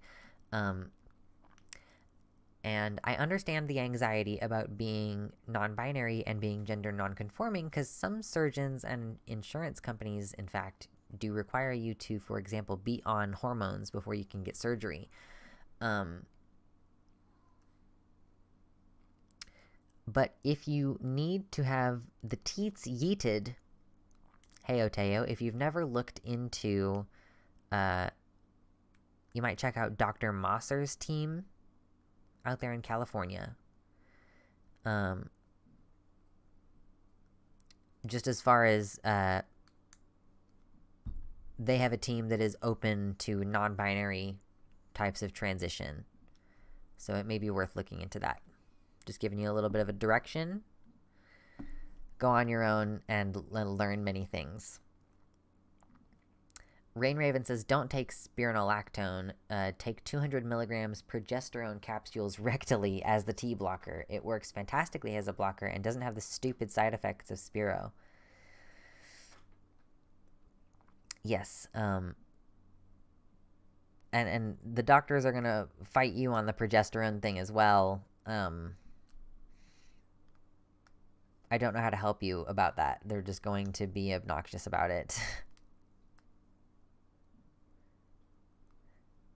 I don't know when Carnival Boy put this message in the YouTube chat, but they said, been trying to get on T for a while. I'm seeing a gender therapist soon. Since I'm a minor, I'm nervous but very excited. It's gonna be good shit. That's really good shit. I was just talking to my younger brother, like today actually, about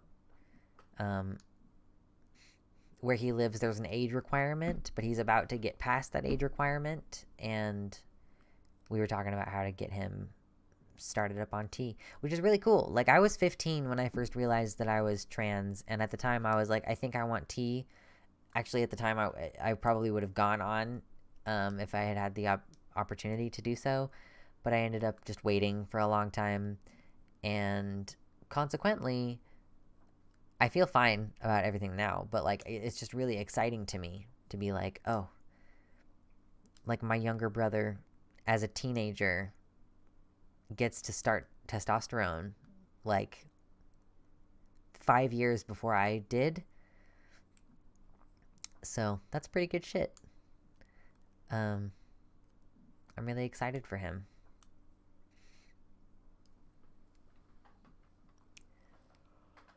Elidavine, OMG, I like taking things rectally. True. I don't think I've ever taken medication rectally. That's like a whole new world. Just a whole different experience. I'm just going to get a quick nip of water. I'm not entirely sure that we're going to keep talking for very much longer, but at the very minimum, I need water at least to close this out.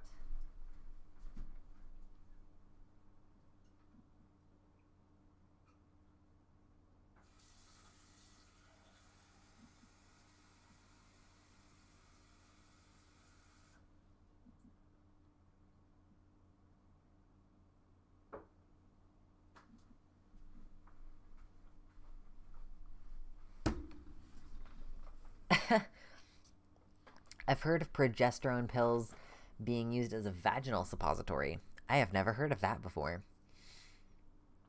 I've been like taking like progestin only birth control for like since December 2019 or whatever. I'm thinking about getting one of these installed, one of these little like matchstick things. I don't know. I would kind of like to not have to worry about it every day. Like, usually, like, in the morning, I'm like, oh, did I take my pill last night? Double checks. Like, then my alarm goes off, and I'm like, oh, I took the pill. And then an hour later, I'm like, oh, did I take the pill? And it's fucking, like, all day, all the time, and it's very irritating. I'd like to just not think about it. If you can take a dick, you can take a pill.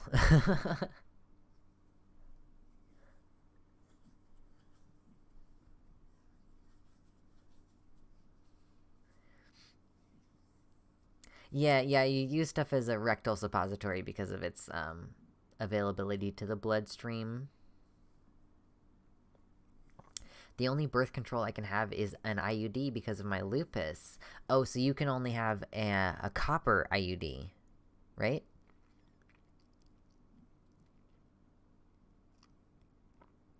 It skips the first pass effect from the liver when taken rectally and has better T-blocking effects. Also works as a sleep aid that way. Yeah. If people don't know, progesterone also makes you tired. It is one of the operative hormones in maintaining pregnancy, and you are tired a lot in pregnancy because your body needs to build a lot of material. Some people will note when they first start puberty 2.0 that they are very tired sometimes, or like overwhelmed with tiredness on occasions. Because your body is like building whole new structures. Like your voice box is building, your breasts are growing, your T-dick is growing or whatever. Like your muscles are getting bigger, whatever. maybe I already said muscles, but yeah, it's good to know. It can make you sleepy. It can make you do that. I really want to get an estradiol implant so I don't have to constantly remember multiple times a day or stab myself every week. Fucking man, dude. I realized as I said that, I was like, wait, estradiol, that's probably a person who doesn't want to be called dude. And then I was like, it's already out of my mouth. I'm sorry, I apologize. I wasn't really saying it to you. That's the thing about the word dude, is that I'm usually not saying it to you, but I still respect that it comes across that way, so I'm trying to be more mindful. Yeah, Tabaxi Bay, progesterone is really fascinating, and I do think it actually has effects. That is why you get super tired right before your period. Like, right before your period is the time where your body is most convinced that it's pregnant. If you have an estrogenic system. So yes, you have like the tiredness, the grumpiness, and then like as you go on your period, your estrogen level bottoms out. Is there a T implant? I think there is. There's a little pellet implant for testosterone. It's quite expensive though.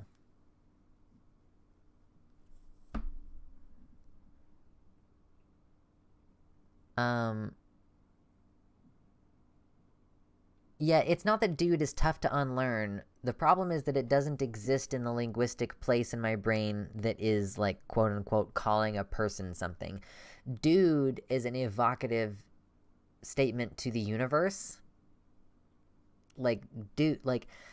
Dude is a tone setting word.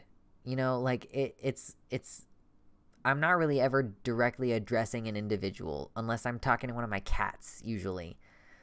It's one of my, I'll be like, dude, like, what are you doing? And even that is a little bit, like, it's a little bit evocative of the universe. Like, so it's just, for me, it's about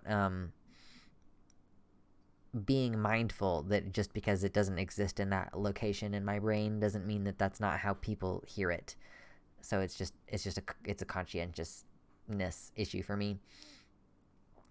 Ela Devine asks, do you normally go on progesterone or estrogen, or normally just one? Well, in the United States, it seems like it's typically the norm to first be prescribed a testosterone blocker. But many women are saying that like this is medically unnecessary and the side effects are potentially not worth suffering. Some people will, so you frequently have a testosterone blocker and then estrogen until you have an orchiectomy, and then you can stop taking the T blocker. But some people say like estrogenic monotherapy is the way to go, and then you end up supplementing with progesterone maybe a couple years in or whatever. Although it wouldn't surprise me if it turned out that some initial combination of progesterone and estrogen would be useful. But doctors tend to gatekeep progesterone quite a bit for some fucking ass reason. Even though anecdotally I am aware that many women experience a breast growth spurt after maybe they've been on estrogen for several years, and they've been fairly stagnant for a while, and then they implement progesterone and it seems to have some kind of effect. You'd need to actually study it to be able to confirm it scientifically. Anecdotally, that's what I've heard multiple times over. So I think at the very minimum, it's worth trying. And like ultimately what I think the primary goal that you should have is to have your estrogen within the target ranges. So whether you start on estrogen or you implement progesterone, starting off, I would say that your most important thing that you're going to want to do is get those blood estrogen levels tested on a regular basis, which you can do through Planned Parenthood, so that you can tell like, oh, my estrogen is within the normative range, the target normative range for cis women, you know, because it's as close as we can get to being the most reliable way of telling like how effective things should be going for you. We can't know how receptive your cells are to estrogen, for example. If you have a shit ton of estrogen in your body but your body's not doing anything with it, not very useful, but that's rare. Starting with a T blocker seems to help you initially, but eventually it might not be necessary anymore. Yeah, from what I hear, like, I think that the T blocker thing is kind of a carryover from how, like, sometimes people would be started on a T blocker alone, like a T blocker on its own,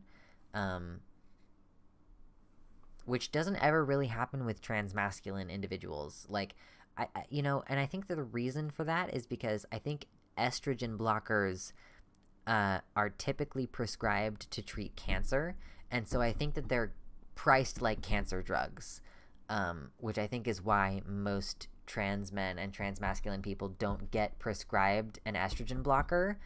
And also testosterone is a very dominant hormone, so introducing it via monotherapy can be quite effective in any case. And the times that I've seen people go on estrogen blockers have been like they've been on T for a while and then they have a breakthrough period. But I will just say, like, I do suspect that estrogen blockers are not normalized because of their use in cancer treatment, and I think that they're just priced out for that reason. I wanted to do androgen down regulation style HRT, which is just going on enough E that your body naturally will stop making T. However, they don't like to give you enough E right off the bat to suppress the T. Can that do that? Like, I mean, like, I guess, like, me going on T is, like, my body will end up kind of producing a little bit less estrogen as a result. Or at least the testosterone that I'm pumping in is way overpowering the estrogen that I'm producing naturally. Or something along those lines. I think the T blocker without any E for a few months is super damaging. Timarinia, as far as I know, the T blocker without any E for a few months is not super damaging. The reason why a hormone blocker without a supplementary hormone to replace the one that's being blocked is damaging is because for some reason your body needs sex hormones in order to maintain bone density. This is why people fucking bitch and moan so much about bone density with regards to the transgender issue in sports. It's not damaging for a few months. If you get to a few years, we have problems. But you can suffer a few months. Like, if you wanted to, like, block your testosterone to just see how it felt to have less testosterone in your body, I think if you did that for, like, 3 months, you'd probably be okay. In the course of that 3 months, you may experience estrogenizing effects, however, because while you're blocking your T, hey, intention's nasty, what's going on? While you're blocking your T, the body naturally, your testes naturally produce estrogen as well. So if you just take a T blocker, the estrogen in your body may still cause you to, for example, grow breasts.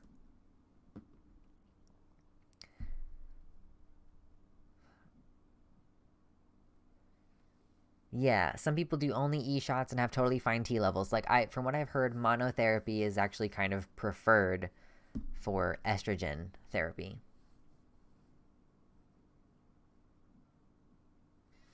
Too low of sex hormones are strongly correlated to negative mental and emotional effects too. Yeah. I mean, fair. It would sort of depend on whether your baseline estrogen level was low. You know, you'd have to get that checked while you're on a testosterone blocker. Like, you'd have to be monitoring your estrogen at the same time. Yeah, but, like, generally, whether it's a blocker or cross hormone therapy, I think, like, 3 months is, like, a good that's a good trial period, you know. That's, like, a good, like, sort of seeing how things are, you know. Like, your mood might be a little bit weird because you don't have as much sex hormone as you need total, but is having testosterone out of your system suddenly making it to where, like, your horniness is, like, less painfully insufferable, you know? That's a problem that some trans women have. Excuse me.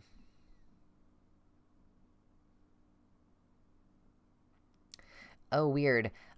I think what I would do, Ela Devine, in that instance is I would say go back to a Planned Parenthood and then just don't report the insurance and just and just go on the sliding scale. Just do reporting, just report your income on the sliding scale. Yeah, unfortunately. I wouldn't want to deal with insurance. I don't have insurance, and I frankly, like, the only reason that I even want insurance is because it could make it it could make it to where when someday I have no choice but to ask you all for help to afford surgery, if I could ask you for less. That's the only thing that and even then, in having insurance, I'm going to be needing more from you all in supporting the content on a month-by-month basis as I pay into stupid fucking insurance policies, hundreds of dollars per month, you know? Like, ultimately, I think it might be more worth it to just, like, get the surgery and, like, pay it down for a few years and then just, like, fucking declare bankruptcy or something. Like, I don't know. Like, I have no idea. It's not super high on my priorities list. I just know that it's something that I would like at some point. At least I'm pretty sure, you know? Off topic, but I'm genuinely curious, Rain Raven, whether any other trans people were convinced they were intersex at some point. I grew up in a small town and had no clue trans people were a thing, so I was convinced before college that I had to be intersex due to my brain being female and having tiny 3rd/4th bits of nipples. Yeah, we touched on this a little bit earlier, Rain Raven. The idea that, like, being commonly one of the common beliefs that's starting to come up is that, for example, you know, if you have XY chromosomes, you have a penis, right? But, like, when you are supposed to be developing your brain, which happens later in your pregnancy than when you have, like, a penis growing, your brain gets, like, not enough testosterone or, like, a lot of estrogen, for example, and then, like, you develop, like, a female type brain with, like, a masculine body, and maybe you even have, like, phantom limb. Like, maybe it's even to that level where you, like, you have phantom limb, that, like, your breasts are, like, you can feel that they're not there or whatever. Or your penis is, like, causing that much, like, disruption in your life. Like, it really, really shouldn't be there. So this idea is that the brain is an organ of sex, or that the brain at least informs a more holistic view of what sex is. So it's something that we've kind of, like, talked about a little bit, the idea that maybe, like, being trans is an intersex condition, you know? I personally, the only reason I really hesitate to go in really hard on that is because intersex people who were operated on without their consent may take issue with that characterization. So maybe we just need a different word for it. Not sure. Like, it's basically, the distinction would be then between people who were known to be intersex at birth versus people who were found out to be intersex later in life. Like, for example, a person who found out later in life that they had polycystic ovarian syndrome or something like that. So, yeah, insurance is the fucking devil. Yeah, Baphomet says, I mean, my mom made me go to a clinic to get my hormone levels tested and to get me on hormone replacement therapy, and they were unnaturally low in general. Interesting. Getting that stuff checked up is good.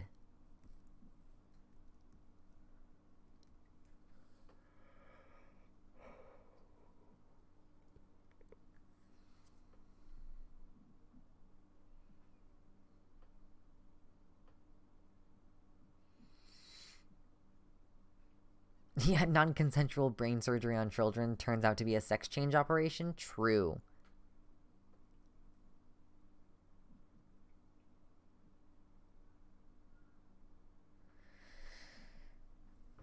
This is why we need Medicare for all. Also true. Oh my gosh, I need to drink more water. Hold on.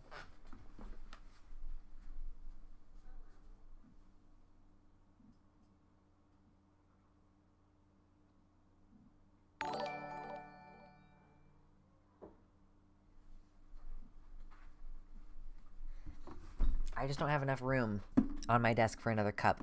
Intention's Nasty with the tier 1 subscription. A little bit to add on to the horde pile. Thank you. Thank you for joining the horde. I mean, you're part of the horde by just participating in chat, but, you know, You have cred. Part of why I've pulled toward the term transsexual in the past, but that has a whole rough history, I guess. Yeah, Rain Raven, we also did talk kind of toward the top of the stream today about, I saw a post today that was like, oh, wouldn't it be radical if we used the like transsexual and sex change more often instead of less, because those are badass terms. And I was like, I guess it would be kind of like a power move to say I'm like a non-binary transsexual, since I've been on T since like 2015, and I don't feel like I should say I'm male, but I really don't think I can like reasonably say that I'm female either. And it's just like, yeah, it describes my experience more accurately. Yeah. Like, the problem is that we viewed the word transsexual as referring to a binary structure of sex transition. But if the word transgender means to identify with a gender different to the one you were assigned at birth, or with a gender that is incongruent with your assigned sex, then transsexual can also mean simply having a sex that is different to the one that you were assigned at birth. It doesn't have to mean the quote-unquote opposite. If transgender doesn't mean that, then transsexual doesn't have to mean that clearly.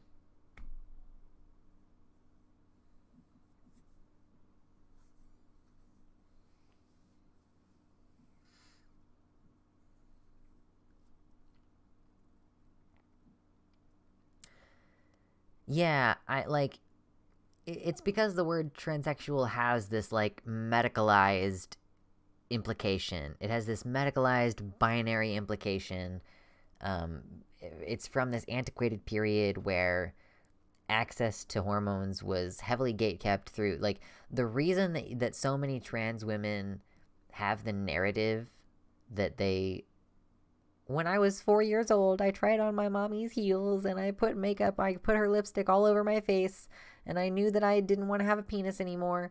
That narrative is one that trans women repeated in order to get access to care, because that was the standard of life experience that was expected for you to, like, prove that you had gender dysphoria, right?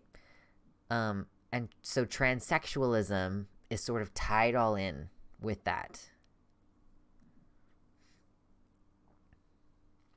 Baphomet says, I think transsexual is a really valuable label because, like, I came to a super important realization last year that all my dysphoria is based on my own personal sexual characteristics, that I'm completely comfortable in my gender expression. Yeah, I think that's an important thing to realize. Like, I'm way more comfortable being femme now that I'm masculine in appearance, you know? It's like, before I started T, I kind of always knew that this was going to happen someday, where I was going to be masculine and want to act feminine or, like, look feminine, and that people were going to perceive me as a trans woman, basically. Like, I knew that that was going to happen years ago.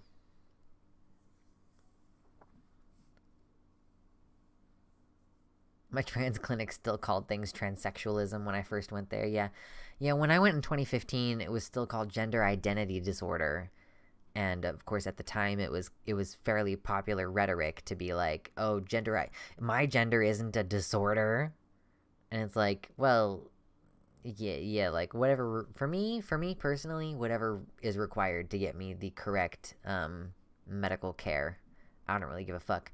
Like, people, I've known one person who was like, how can you just accept a diagnosis of borderline personality disorder and be willing to continue to work with a clinician that called your personality a disorder? I'm like, well, because I don't really care about what the disorder is called. I care that it's, like, accurately describing the problem and that the treatment is working. You know, that's kind of what matters to me. Transsexual should make a comeback. It's true. Ayla Devine says, my boyfriend is the same way. Our first date, he was wearing a dress. As he puts it, quote, my gender isn't found in my clothes. It's true. Yeah, intention's nasty. I started T and embraced every feminine thing about me, though I still have to mask up to go outside. Oh, God, it's true and painful. Yes, Buck Angel and other trans meds have tainted transsexual as having exclusionary undertones. Yeah, but that's the thing. Just have to aggressively take it back. Non-binary transsexual. Like, if I identify as that, it takes all the teeth out of the word transsexual. All of the implications in that word are just immediately deleted by pairing it with the word non-binary. Yeah, true. Exactly, Blue Spectra. I'll put up with a weird framing in order to get the care I need. True. No, not all trans men secretly want to be femboys. Unfortunately. The world might be a better place if so. Buck Angel does not want to be a femboy.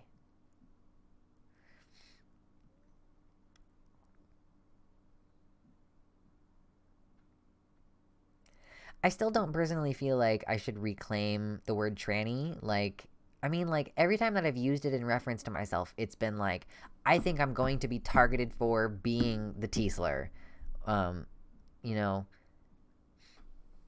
I don't necessarily know how I feel about just, like, casually calling myself that. I almost always use it in a negative way, but I'm open to evolving on that, basically. I've definitely, like, just very suddenly eased up on the F word. I'll just say the F word, pretty, like, F slur, pretty casually, as you may have noted in this stream.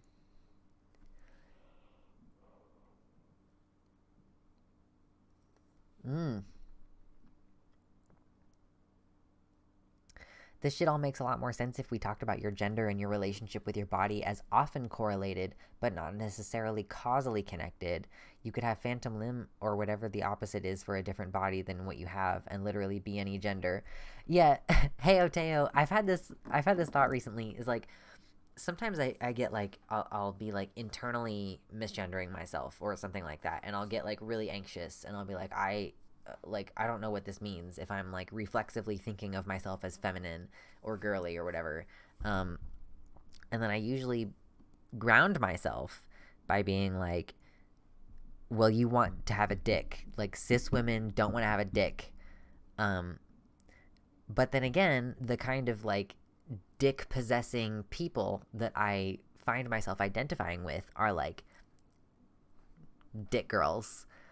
So it's like, there's this like thought that I've had fairly recently that it's like it's like dysphoria on top of dysphoria. It's meta dysphoria. Like, well, you don't have to, like, even if you want a dick, that doesn't mean you're not a fucking girl. Like it's just really absurd.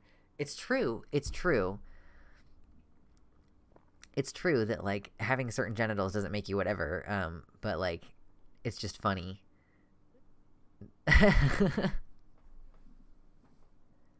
Some cis women may want a dick. I fucking guess. I don't think it really, like, I don't know. Like, I would say, like, I don't think it causes them dysphoria. I know sex organs, after all, aren't exclusively related to gender identity or expression. So how can I relieve my own anxiety when I'm internally, like, misgendering myself or whatever? How can I, like, there's nothing left. There's nothing I have. I can't just point to, like, the objective fact that you have bottom surgery means that you're not cis. 13 years on, by the way, and I still have anxiety about stupid shit like this, by the way. I lack the bottom dysphoria, so it was hard to figure out what the fuck I actually want. True.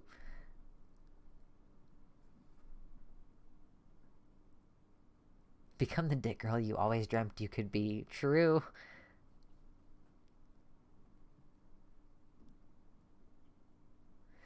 Yeah, Blue Spectra says gender is a weird maze of nonsense, and it ends up being the case that you kind of less focus on labels and more on what would make you most comfortable. It's true.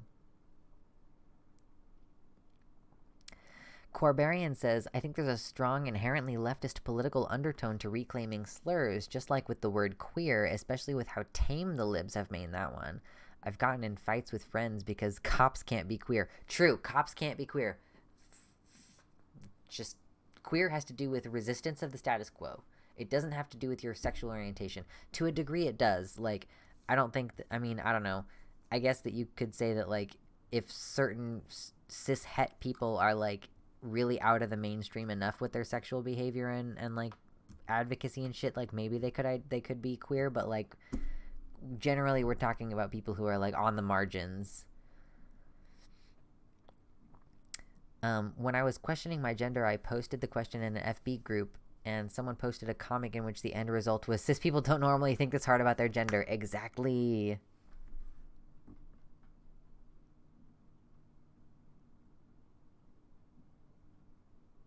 Yeah, hello, Ken. I'm definitely too tired for horny chatting tonight, for being honest. We can absolutely have like a conversation about sex stuff in the future, but for today, I'm actually probably about to wind down here. Queer doesn't even register as a slur with me anymore, but I do like to say that I'm queer as in the slur, not queer as in the reclaimed liberal identity. Queer never, like, maybe I just wasn't around for when it was weaponized in that way, but yeah, I don't know. I guess I've just always sort of thought of queer as being like either neutral or positive. Thankfully, I didn't grow up somewhere where it was like, them fucking queers. You know, like, it's not ideal. Be the AMAB tomboy or the AFAB dick girl you always dreamt of. True.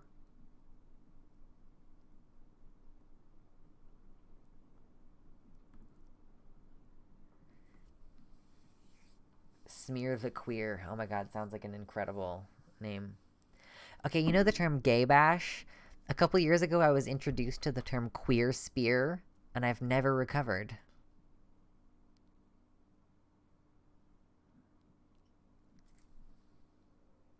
It is a Southern American thing to use queer as a slur, it's true. Ugh.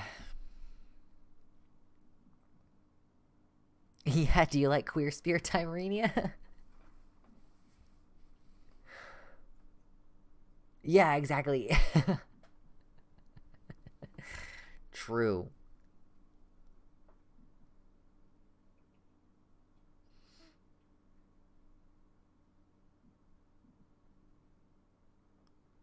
Yeah, Heyo Teo. It's complicated. I don't even know if it's a game that's worth playing to try to extricate the societal aspects versus the internal aspects. Michelle Winter with the $10 super chat. I really appreciate that, Michelle. Thank you so much. I look forward to reading out your name at the end of all the Patreon videos this month.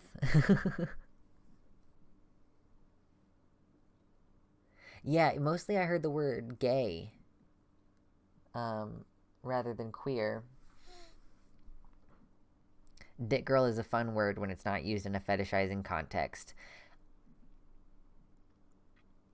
Yes. It is good when it's not being used in a fetishizing context. I also can't necessarily say, like, these terms are terms that I feel like apply to how I think about what my body might be like in the future, right? Like, dick girl, and here's another F word. Warning, Fudanari. I don't really think of like other terms like the T-slur or like, again, here's another one, she-male. I don't feel like those terms apply. Like, if I'm thinking about like, oh, someday I'm gonna have like my amazing boobs that I already have and the genitals that I already have, plus a penis.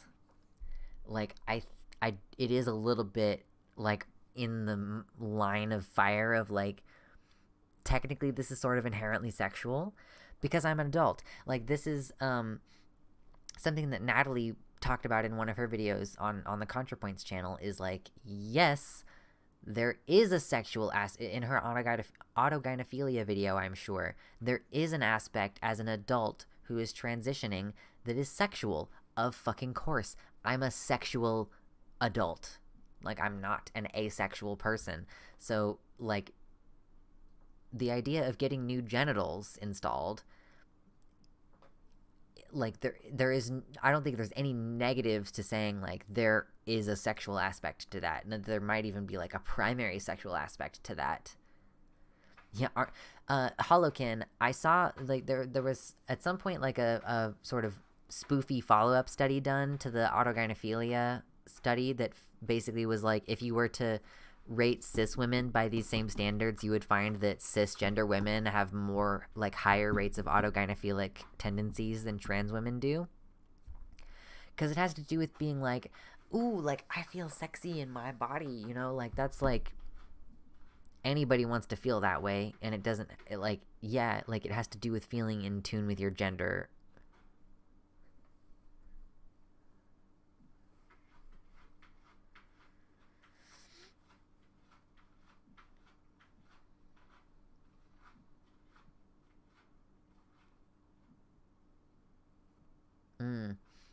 Yeah, Rain Raven, that's tough.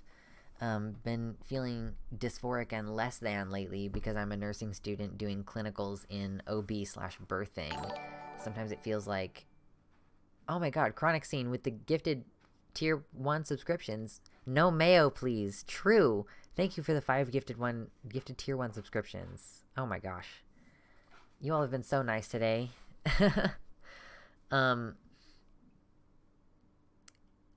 Yeah, I can understand it being tough and feeling like, oh, you're just only going to be able to mimic what these women can do. Like, you know, I'm very firmly non-binary, and so I don't feel like I'm heading toward a cis ideal, but it's entirely possible that if I had a dick installed and I were dating women, then I might be like, oh, I can't perform the way that these women want me to because I can't ejaculate, for example.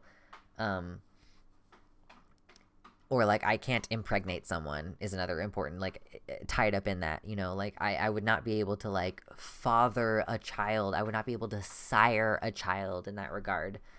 So I can understand that being, like, radically difficult. Quite difficult.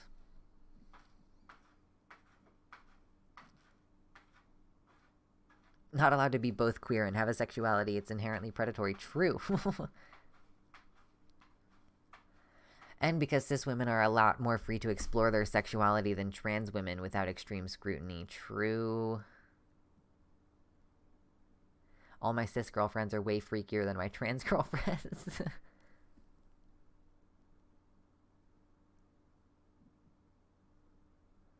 Yeah, Blue Spectra, the porn category terms do weird me out a bit, but as someone who is also really a sexual person and somewhat vibes with some of these aesthetics, I can definitely just get just going for some of those terms. Yeah, it's just... T4T is based. I feel like if I ever... I don't know, like... I'm with a cis man. I've been with a cis man for, like, 13 years. Our relationship has been open before. It's not right now. If we were to open our relationship again, or break up or whatever, like, I tend to imagine that I would date women, but, I can really see the benefit of going T for T. I just feel like, I don't know, if I went T for T, like, I guess I would just, like, be like, okay, I'll date cis women and trans women, and that'll be, like, the people that I would date. Because I'm, like, not, like, as attracted to other transmasculine people. Like, I like interacting with feminine bodies, and I don't want to interact. Like, if somebody has boobs and they don't want me to touch them, like, I don't want to try to have sex with that person or whatever, like, because I just don't want to be like, oh, like, I think you're sexy for these feminine reasons, but I know that you're dysphoric about that shit, so I don't want to, like, make you dysphoric, you know? I'd rather sleep with trans women who I'm like, you know, even if your boobs are tiny, like, I love boobs, they're great, and then, like, she's gonna, like, oh my god, this person really likes my tits or whatever, you know, like, that's just kind of where I'm at right now, I guess, with that.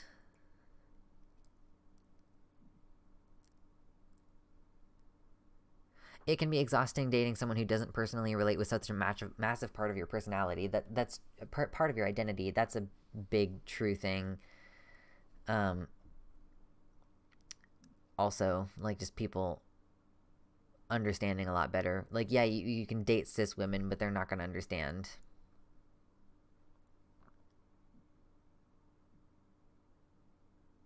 Yeah, Corbarian, that's rough. I mean, it's easy to take for granted as someone who has them and is, like, sometimes, like, really, really wiped out by how debilitatingly painful they are. So, on one hand, I think like whenever it's weird to me, like when I'm what I think is the best thing is for people to have their space to have their feelings. Like if a trans woman is lamenting that she can't have a period, that trans men should not come in there and say like, oh, you're so lucky. If a trans man is complaining about his period, I don't think trans women should come in and say like, oh, you're so lucky, I would take it from you if you could. Because I think that both of those are in various ways invalidating each other's shit.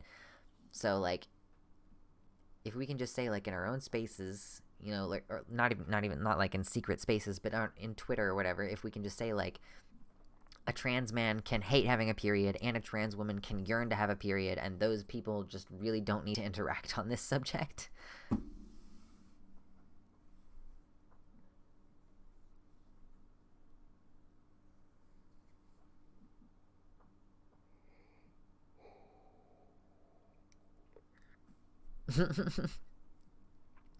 Timarinia said, I had a really amazing conversation about gender with a cis girl recently, and I'm half expecting her to come out as some flavor of xenogender soon.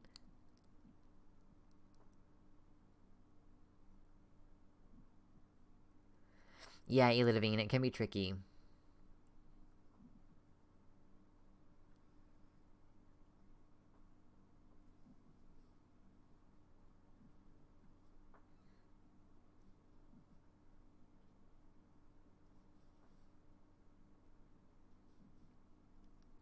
Yes, I want to be everything. I want to fuck everything. True, Baphomet. Like it's great. You're watching like something real specific. Like, oh, I'm right at the end of the stream. Let's blow out the monetization. You're watching like cream pie porn, and you're like, I want to be the person who does the cream pie and is cream pied. You know, like the duality of man. I also saw, you know, the image of the man's face, and he's like really upset, he's really happy in the one picture, and then he's like really angry in the other picture. It was like a breeding kink. So like breeding kink, like happy face, like actually getting pregnant, like really angry, upset face.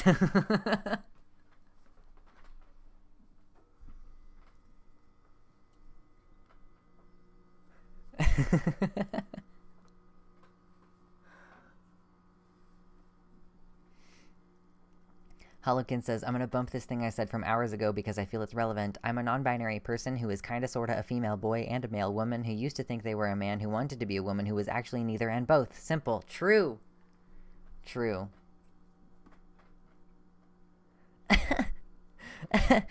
Quarbarian, I'm T for T mainly because I'm extremely cisphobic, so if you're cis and I like you, you should feel honored. True. A cream pie Ouroboros. Oh no.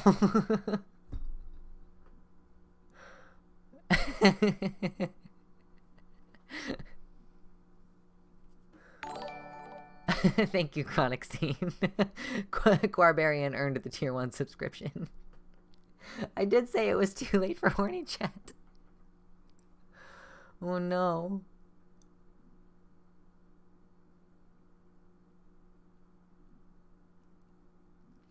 Yes, Ela Devine, being in the middle of such a situation is quite is quite a moment.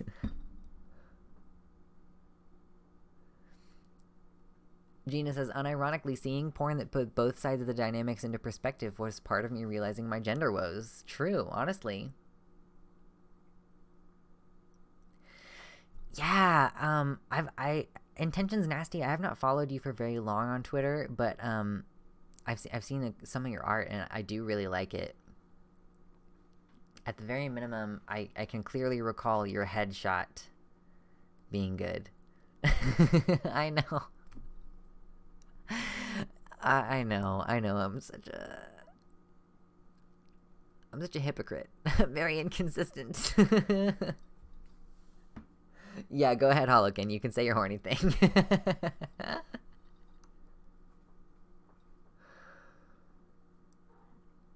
This is like one of the later times that I've streamed. I don't normally stream until almost midnight my time.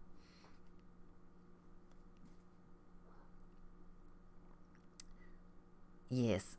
most of the online friends I've met through really queer not safe for work chats. Yeah, it's weird though. Like, I mean, that's one of the awkward things about like being in a long relationship for as long as it's been. Like, I don't really know. Like, I'd like to make more like sexual jokes than I do that I think just might not be appropriate for being like monogamous. You know, I just try to maintain those boundaries.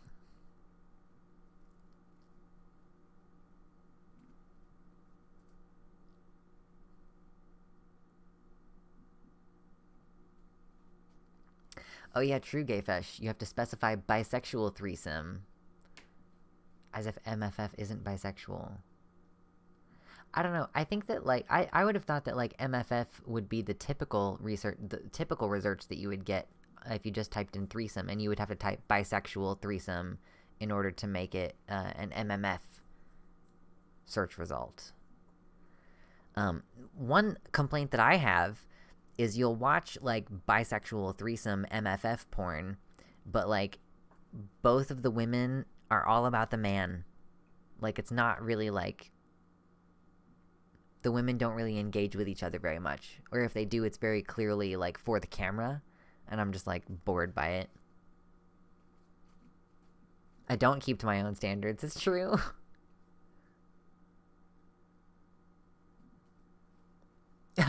Fair enough, Holokin. Yeah. I've recently, speaking of, like, you know, we were talking, just mentioned Intentions Nasty does not safe for work art on Twitter. I've also been seeing, like, other people on Twitter posting, like, some really good sexual art recently of trans men, like, with top surgery scars, and then, like, their pussy, and then, like, they're interacting with their body in the way that I know someone with that body type would interact with it, and it's, like, really quite affirming. And I really do think that for adults, or like 17, 18-year-olds maybe, that like looking into sexual possibilities is part of your awakening, right? Like, I mean, like, and I say this as someone who, like, at age 13, before I knew I was trans, I was like, oh, you know, what would be really cool is to just have, like, my body as it is, but also have a penis on it. And it wasn't until, like, almost a decade later that I found out that that's a real world possibility that could exist. So, like, before I knew I was trans, I was like, oh, I should, like, I wish I could be a shapeshifter so that I could have this.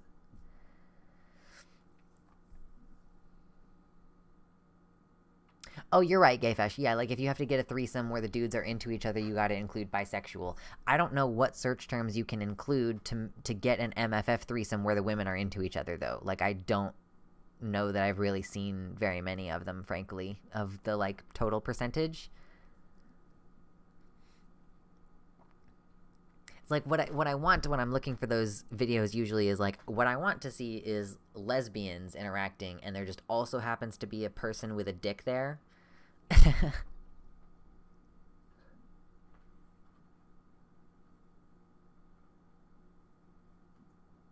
Yeah, it's more like two aggressively straight men having heterosexual experiences on opposite sides of the same woman. True. It's not a real MMF threesome if the balls don't touch. True. MFF where the women are into each other is the default. Maybe I'm just on the wrong website. Or maybe there's something about my personal experience that makes it seem like what they're doing is performative and not genuine. Like when you say where the women are into each other, like, I can watch... Yeah, we're straight up talking about porn now. Sorry. There might be, you know, you're watching porn where, like, one person is, like, railing one person, and then, like, one woman is, like, giving attention to the other dude's tits, right? Or the other lady's tits. That's what I mean. Like, dude is not gendered. Holy fuck. But, like, it's clearly not because either of them care about it.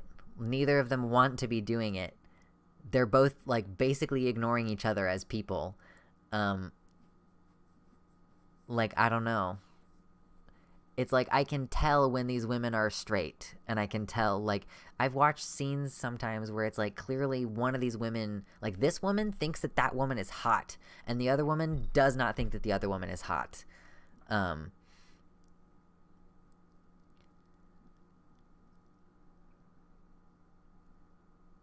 Just two straight sex sessions happening simultaneously. True.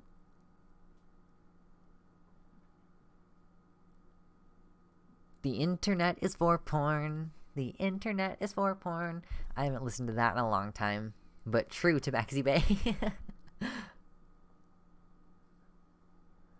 Where is the fraternity?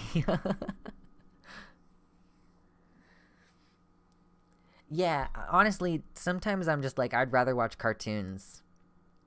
Like, it's just, it's so fucking, I don't know. My libido's been all weird lately, too, since I've been off testosterone last time. 2D is better, don't at me. Like, you can just do so much more interesting stuff with the cartoons, you know? I confess that I watch hentai. I do. I watch hentai from a now and again. Yes.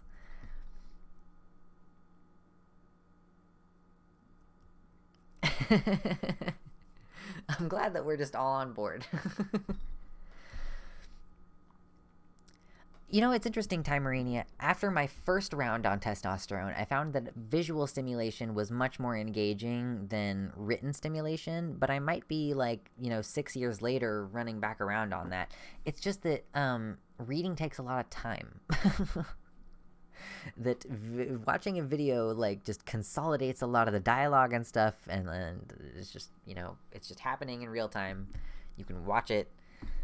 It's just easier that way. Sex is meant to be experienced in animation, just like Star Wars. True.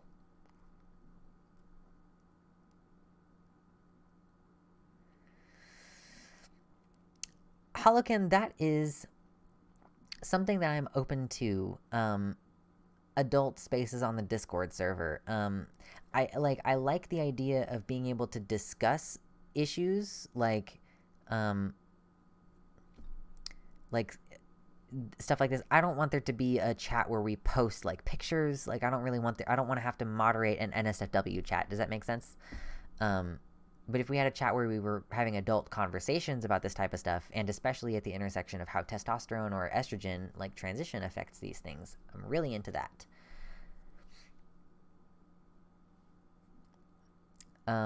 I didn't get into all those gender swap webcomics, no. Timerania, the thing that's interesting, though, is that, like, I was on T for 2 years, and I was off for 2 years, and then I was on for 2 years, and now I'm off again, but I've only been off for, like, 6 months. And it didn't change back during that time. It's only been more recently. But I think that it's because this time I'm also on, like, a libido-reducing birth control. I used to like porn more, but now I don't know. Any suggestions welcome. Yeah, you try written erotica.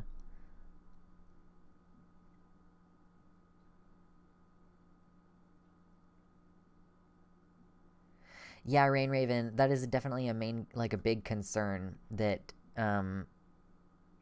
even on websites like, I think Pornhub has tried to clean up the category is not called the T-slur anymore, but all of the tags and stuff and the video titles are still pretty dehumanizing in that way.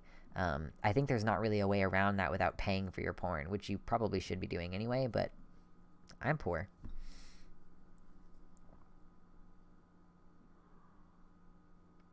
Agreed, Baphomet. God, sex is so cool and fun. Easily the best part of the human experience. True. It's the only time where my brain will just shut the fuck up. Porn is only in my life because of my pesky libido I wish I could be rid of. Sometimes it's a kind of a nuisance. Yeah, it requires a lot of oversight to having an NSFW section in a server.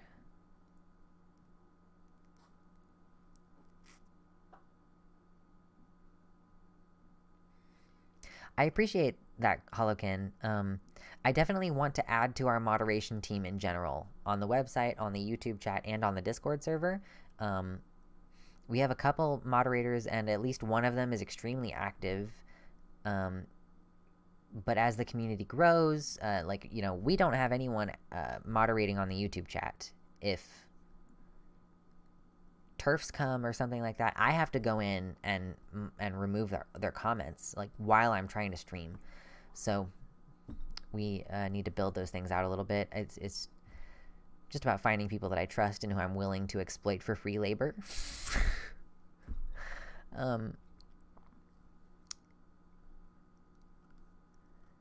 Yes, Baphomet, you can use the F slur. It's fine.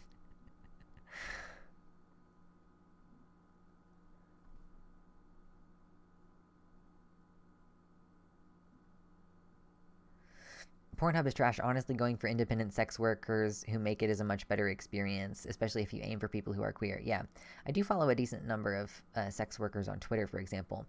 I have applications on the Discord. Do you mean applications for moderation positions? I have not formalized that process at all yet.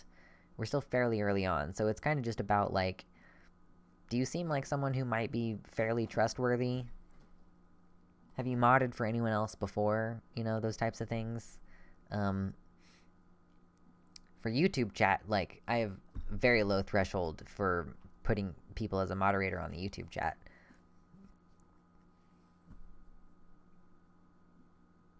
What a weird little guy.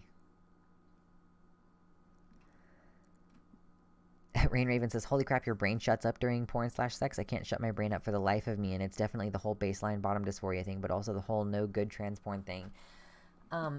Yeah, for me, it's just like, so one of the beautiful inverses of having fibromyalgia, and part of the reason why I will even say this is because, like, my therapist had a very clear, like, I did not have fibro, and then after this point in my life, I did have fibro. So I can clearly tell you, like, 40 years of my life were spent without this bullshit. She noted that orgasms were more powerful after. And so I think, like, I have chronic pain.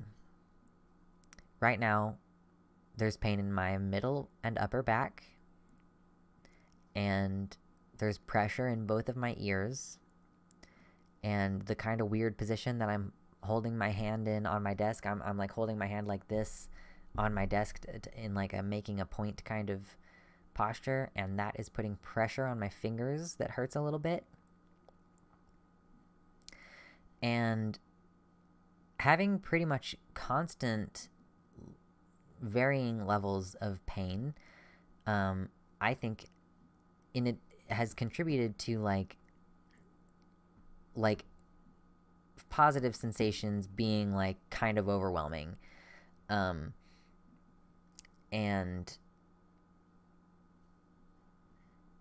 yeah, no worries, Gayfesh or Elidavine, no worries at all. But like I just find it so I think it's because your central nervous system is more heightened, so pain and pleasure reception is a little bit higher. And the wild distinction between pleasure versus pain when you have a chronic pain illness, like having those moments of like sensual pleasure are like it's just like I can just give over to it. Like it's just not. It's not like thoughts don't have to happen, you know.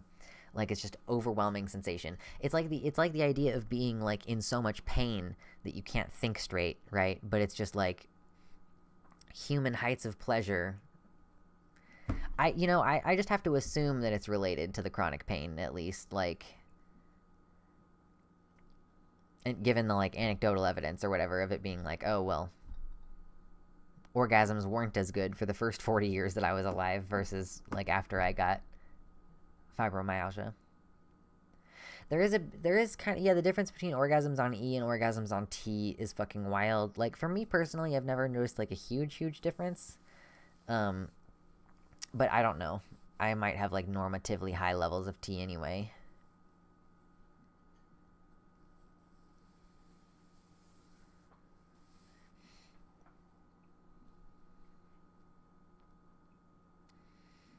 I was talking about my old therapist, Ela.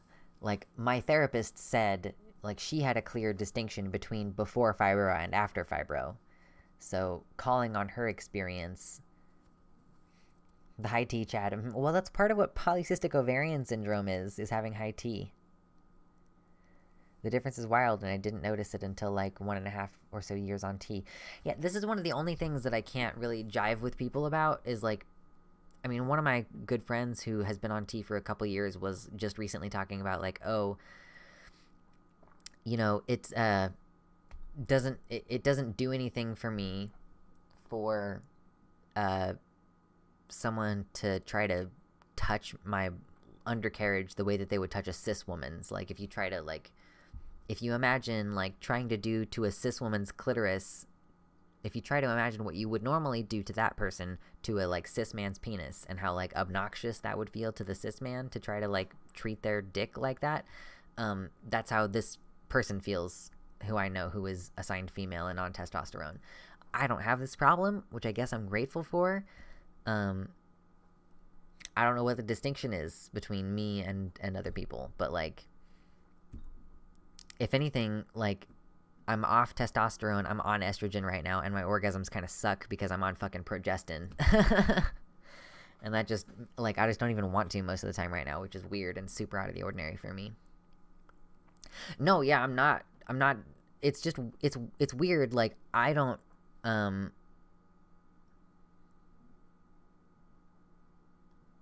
yeah, you would think Tabaxi Bay, like, that's the thing, is, like, a lot of, like, some trans guys are, like, I think it has to do with the, like, glands tissue growing. Like, if you have, like, you know, this little tiny little nubbin, and that's, like, one of the reasons why people say, like, oh, quote-unquote, women are more sensitive than men, is because of the distribution of the nerves. Like, if all of the nerves on the clitoris are spread out over, like, the entire head of the penis, then you can imagine that there would be, like, a greater sensitivity and the higher concentration of nerves, right? So it's entirely likely, in fact, that, like, good night, Mickey, that as a, you know, a clitoris grows, that it might be, like, it used to be more sensitive in a concentrated manner and has, like, grown, and so, like, the distribution of nerves is broader, and so, like, it requires, like, a different type of stimulation in order to stimulate the same number of nerves. Like, if, like, going like this in a little tiny motion was enough to do it before, maybe you might need to go, like, this now in order to get the whole thing, you know? So I think that's a possibility. Back before E, I guess it's more centralized, and after it's more spread out. Yeah, no, that's what I often hear Blue Spectra is like, if you have a testosterone in your body, it tends to be more focused around your actual genitals, versus if you have estrogen, it's more like kissing and foreplay and leading up, and like other stuff tends to be like it's a more full body experience. You're quaking and shivering all over your whole body, as opposed to like, oh, this is my genitals just did a thing and now I'm done. I think that trans men should try estrogen as a treat. Being nearly asexual and constantly hormonally boosted in horniness is wild. I bet if the intention's nasty.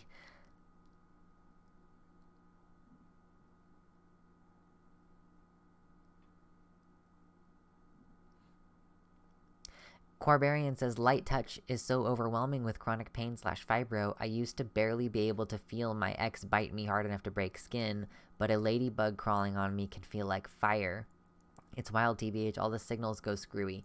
Yeah, ultimately that's what the issue is with fibro, is it's just central nervous system sensitivity. It's just the central nervous system sending...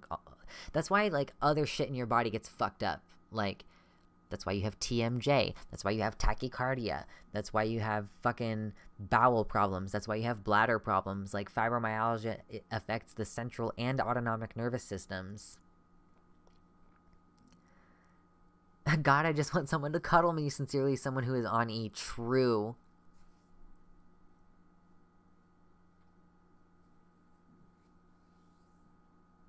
People with prostates can get the full body O if they do it right. I've heard, Natalie Marie, that people with prostates and penors can approximate a similar sensation to the estrogen orgasm by edging it out. That's what I've heard.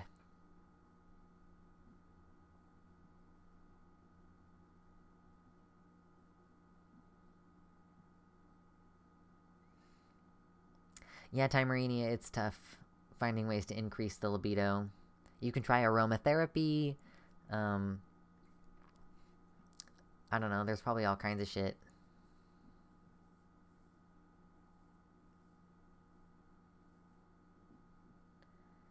Yeah, Baphomet, that's the other thing.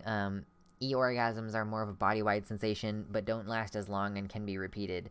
I always have had the issue, whether I'm on T or off T, that it's like, if I just go from start to finish without any attempt to edge or whatever, then 10 minutes later, I'm back in there.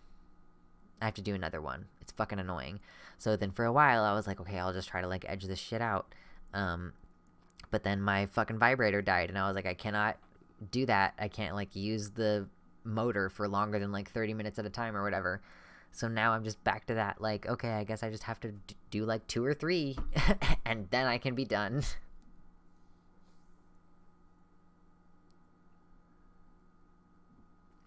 Just on the note of being effectively on estrogen, and estrogen orgasms being, like, not as long, but repeatable.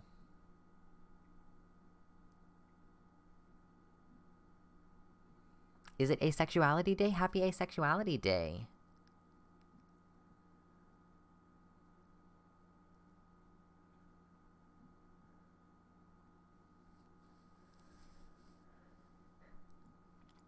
Rain Raven says, so apparently I heard trans masks on T can develop prostate tissue. I believe what that is the Skene's gland. The Skene's gland produces some of the liquid and discharge in people with uteruses or whatever, and they get bigger along with other tissues, and it's not removed when you have surgery. So, like, if you have the Skene's gland intact, which you should, and you get, like, phalloplasty, so you have a brand new dick and you get your vagina taken out, like, because of the way that things are hooked up, you can still, like, technically have, like a slow milky ejaculation based on having your Skene's gland still.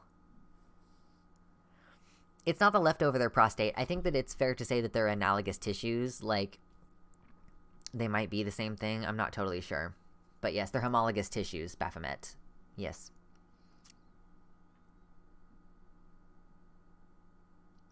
The biggest downside to T orgasms is they have a bit of a bad come down in my experience emotionally. True. True.